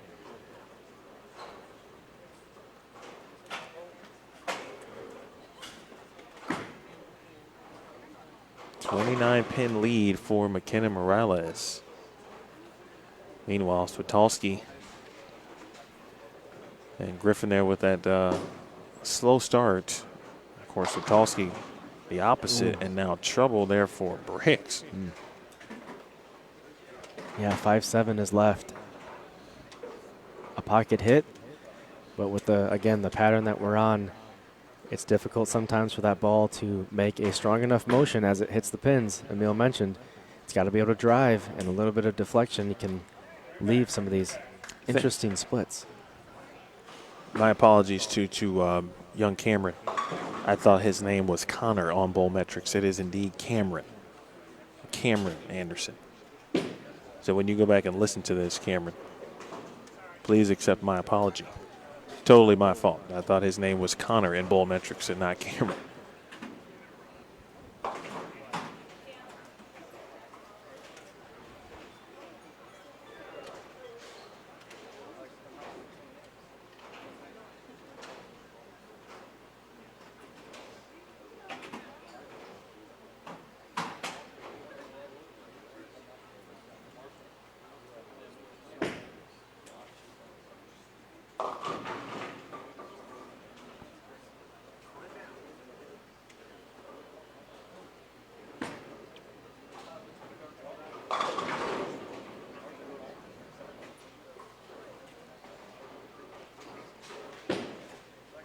That was a good one there for Griffin the 9th, but need a lot of help from Luke here to have any chance late.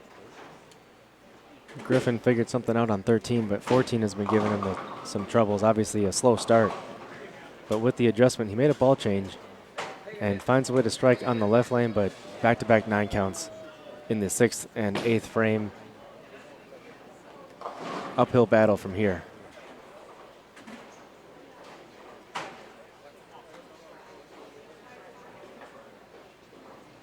And we could have a change in the lead on 11 and 12. Connecting a few strikes here for Macy Jones is going to be huge in this match, as neither bowler has had a double. We have 1 open from each bowler and then a ring of spares. So really at this point, if there's a bowler that can catch a double, that could bring him into the winner's circle. And Macy has a chance right now. And there it is. That's big. Extra pins here and into the 9th frame. She was searching all 6 frames there, making good shots, staying within the pocket or close to it, and finds a way in the 7th and 8th. How about another messenger, Luke? Huh? That's power.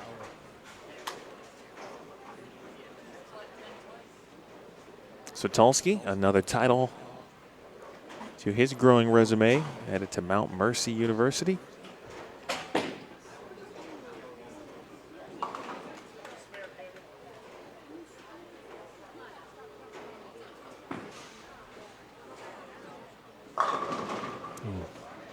Pocket hit for Macy leaves a 10 pin.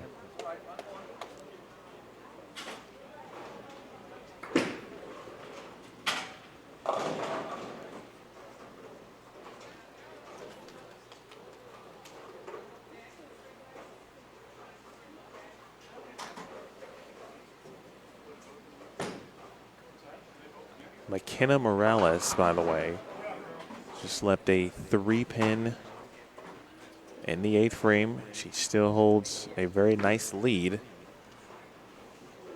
as Macy Jones takes care of the 10-pin in the 9th. She can get to 201 max. Tulski already wrapped this one up over Griffin Jordan. So the way bowling math works here, if Briggs strikes in the 9th, she needs to still double in the 10th. If she does not strike here, she could still double in the 10th and potentially win, but it has to be a high count. Okay, that is a high count.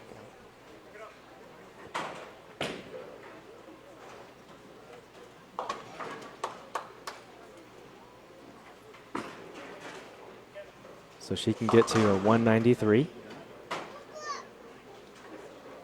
So as I mentioned, still need a double in order to win this one.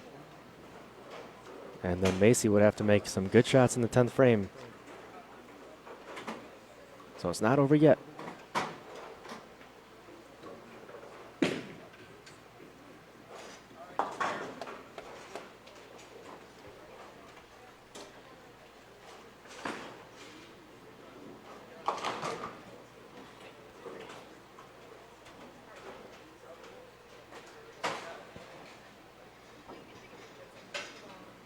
Ken is going to enter your screen on the left side. This is frame 9.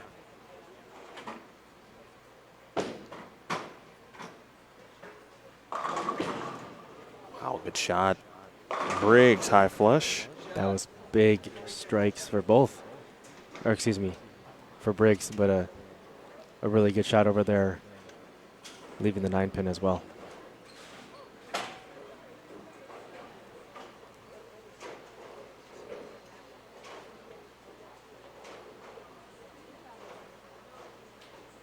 All right.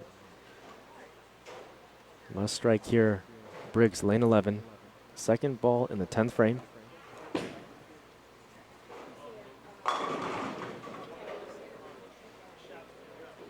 All right, 183 with the spare.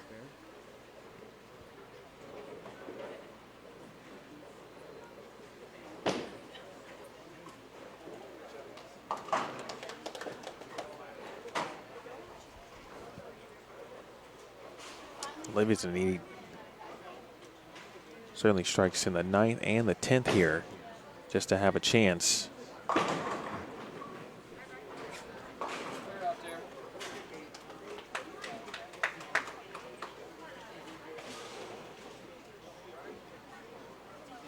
All right, so it sets the stage here on 11 and 12. Macy Jones with a chance to win an EYT title at River Ram Bowl in Des Plaines, Illinois. Macy's won plenty of times on the EYT, and she's looking to make it another.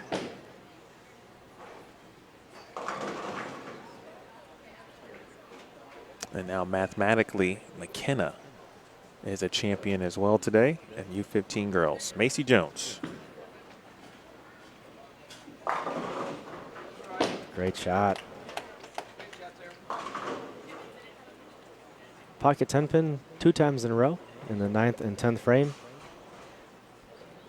There was some small concern about an 8-10 there.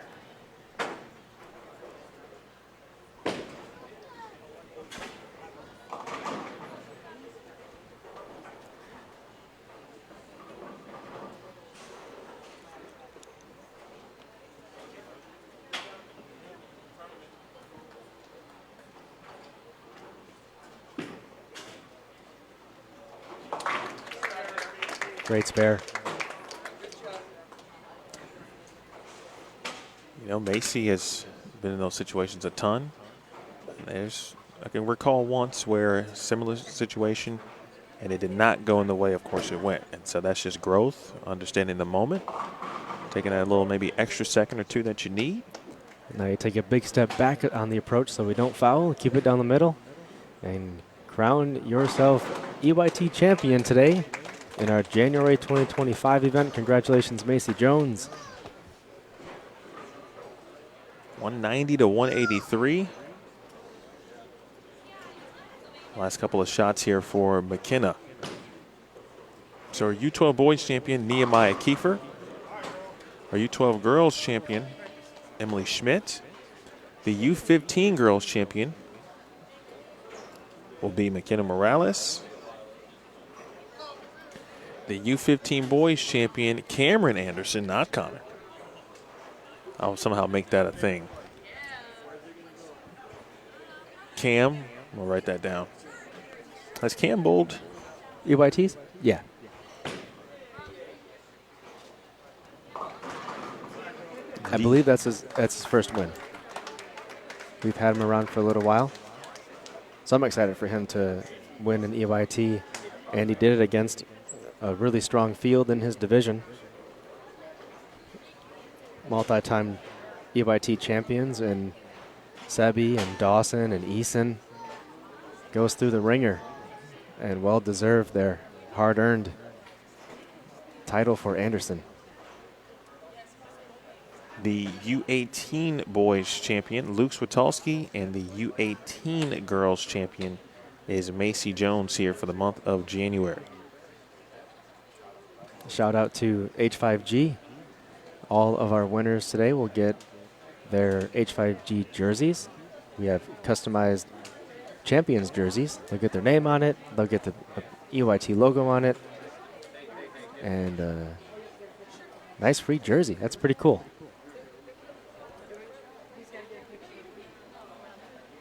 Yeah, jerseys, we've got obviously cool trophies, as always. Name in the history books.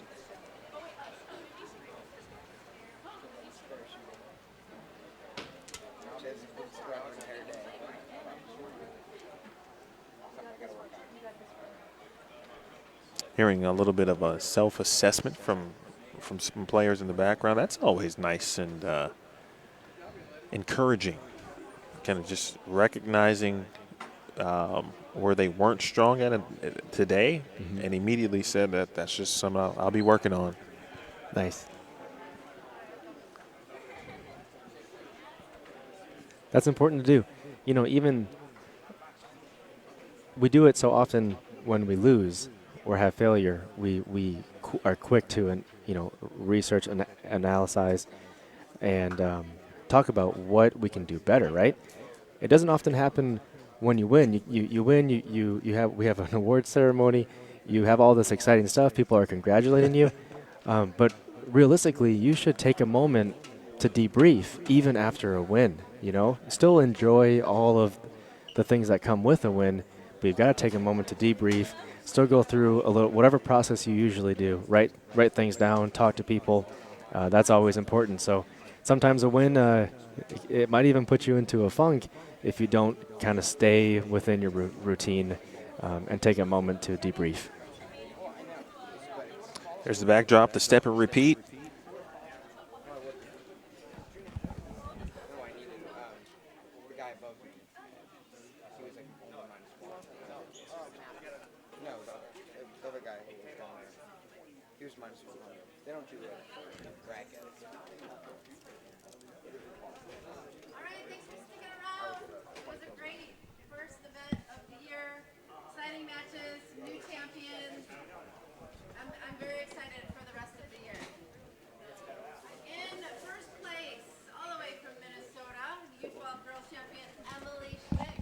Emily Schmidt.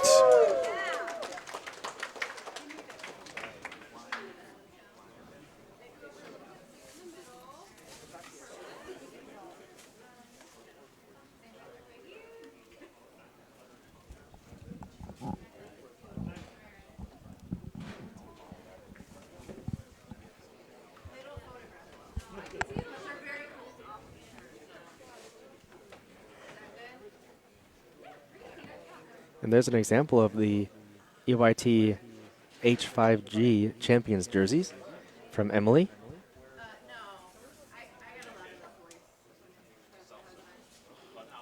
In the U12 boys division champion again. How many was this? 6. Okay. 6. And he's going after Landon Jordan's record. Nehemiah Keeper, congratulations. So we said that Nehemiah just kind of burst onto the EYT stage. We didn't know what his number was at the time. I think I said 3 or 4, but today is 6. Just like that. Wow.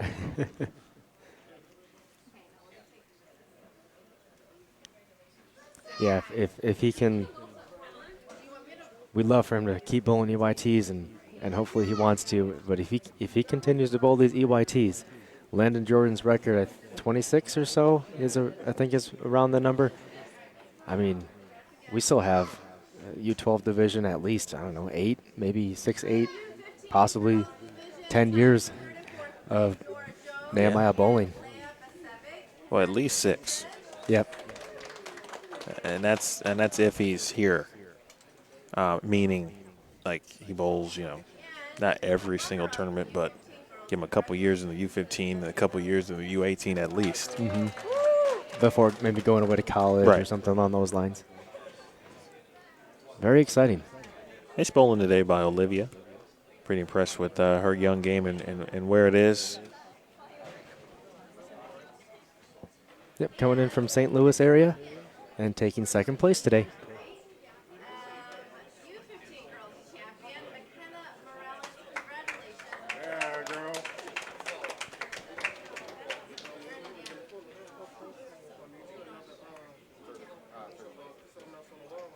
There's McKenna.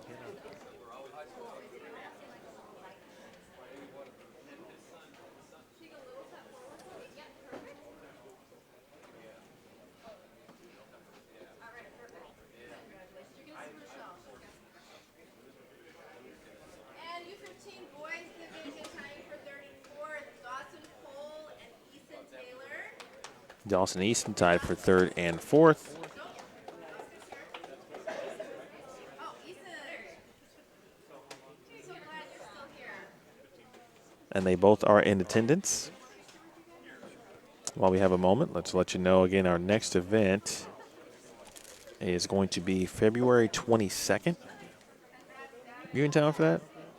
Yes. Boys runner-up. It was a great match. Congratulations, Sebi Vetter. Sebi Vetter, the runner-up today. Next month, the Midwest Dock Solutions EYT event, the Elite Midwest Dock Solutions Open. First title sponsorship for the Elite U Tour. It's awesome. We got the logo on there and everything. Official. Lockport, Illinois. From Highland, Indiana. Cameron, not Connor Anderson. That's just what I'm going to call him from now on. Cameron, not Connor. Highland is not too far away from me when I think about that. I wanted to see bowl at Plaza.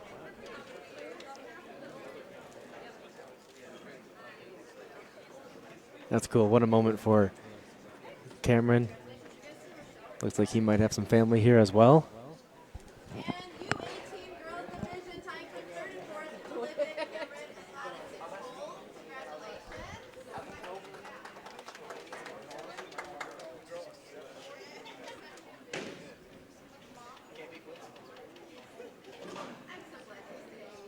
Odyssey Cole. Congratulations. Yeah, next month event, Lockport, Illinois, Strike and Spare 2. And U18 girls runner-up, also a great match. Malia Briggs, congratulations. Now you'll have to come back. She bowled really well today. First event. Imagining that she had a pretty solid time as well. It's been a good couple of days for her. Bowling part of the Beat the Champs youth target score champ as well. You know the rules here. There are no rules.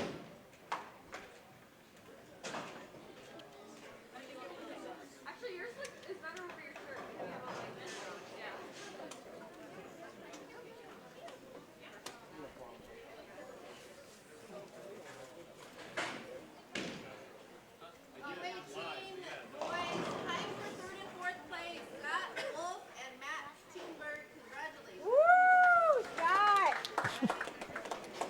Scott Wolf, Matt Stoonberg. Mom just to our right. She's been pretty excited watching Scott compete today.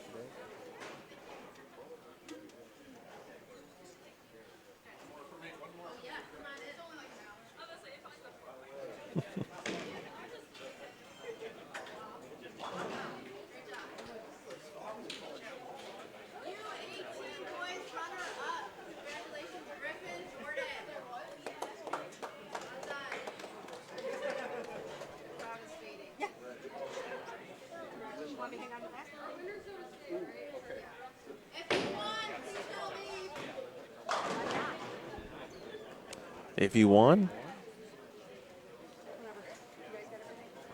definitely can't leave because we need, well, someone has a nice bouquet here. Wonder what that is for. That's a nice flower bouquet just to our right. 19 times. Ooh. 19? Okay. Hey, yeah, 19. Wow. So, hello, just like that. That's another bowler that could be in the running. When did that happen?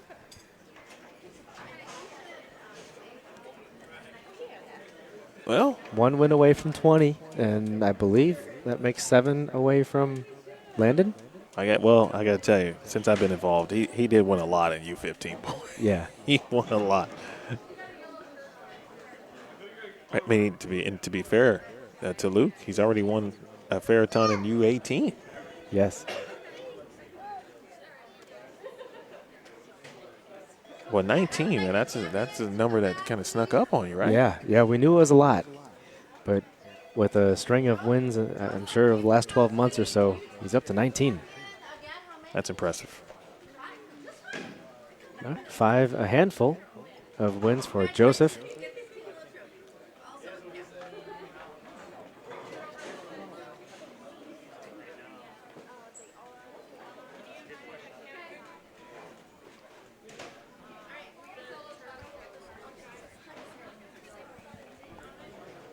I got Joseph Napier-Kowski, the first one in the building Yeah, sure was. at every event, unless it's Nathan. If Nathan is bowling, and Nathan did bowl today, he wasn't first. It was Joseph today, but.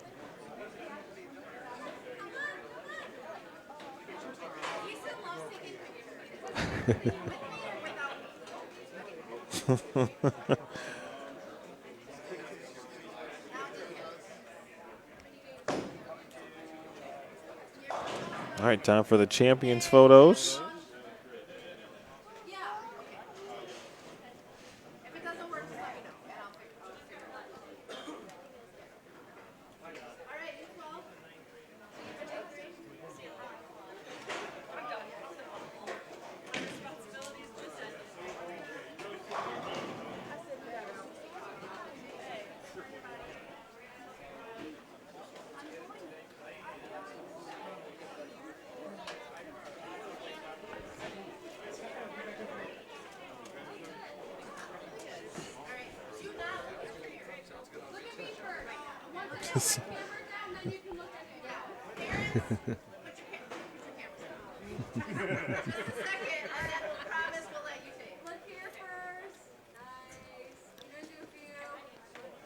It's a good way to kick off 2025 here on the Elite Youth Tour.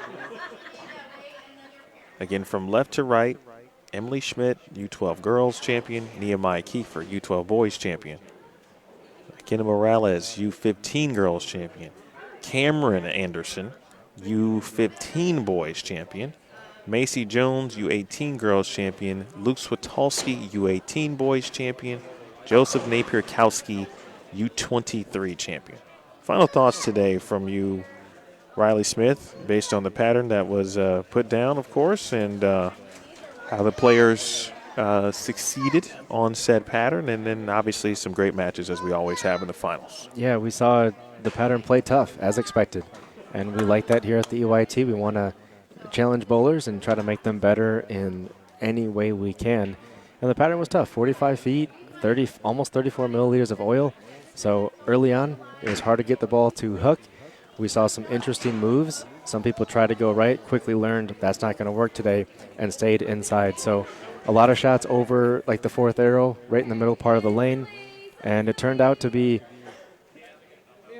strikes and spares really at the end of it that led to wins across the board. We saw strikes on the U18 division, U15 division, and then we saw some spares on the other side in the girls' side of U18 and some other divisions. So strikes came down to it. They were had and won some matches, and on the other side, spares were had and won some matches. I think overall it went as expected.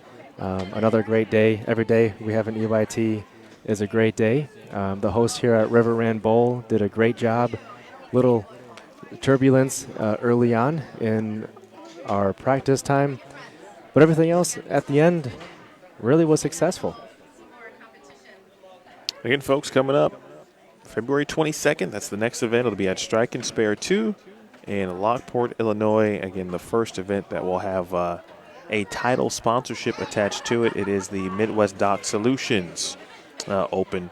Again, February 22nd. Make sure you get those entries in. And probably a little bit of a larger field because high school bowling will be completed at that time. And, of course, Strike and Spare 2 certainly can accommodate the additional entries, so we look forward to that. Another wonderful day of EYT competition. We appreciate you tuning in. Thanks to our tournament staff today. Let's see, Aretha, Dee, Megan, Rochelle, Juwan, Steven? Scuba Steve. Yeah. Nora with all the photography. Nora, Corbin was not here today, but we see him, of course. Melanie, probably coaching at the Kegel Collegiate event that's going down at Stardust. Mm-hmm. Of course, she is the head coach at Governor State University. Appreciate everybody's hard work and dedication. Certainly to Riley Smith, the president of the Elite Youth Tour. And I think we covered everybody. Certainly who was here this week. Big thanks to all the parents, of course, and certainly the athletes who make it super, super fun to be a part of this wonderful organization and to see great champions not only crowned, built, determined, and see them prosper, of course, at this level. Until next time, folks, we say so long for now. Again, on your screen, the next two events, February 22nd and March 8th at Arlington Lanes. Get those entries in as soon as you can. Until then, we say so long for now for the entire crew and staff, and thank you to Craig and everyone here at River Rand Bowl. My name is Emil Williams Jr. This has been the Elite Stream, courtesy of Bowl Stream TV. Again, congrats to all of the champions, and we will see you in February. Good night, folks.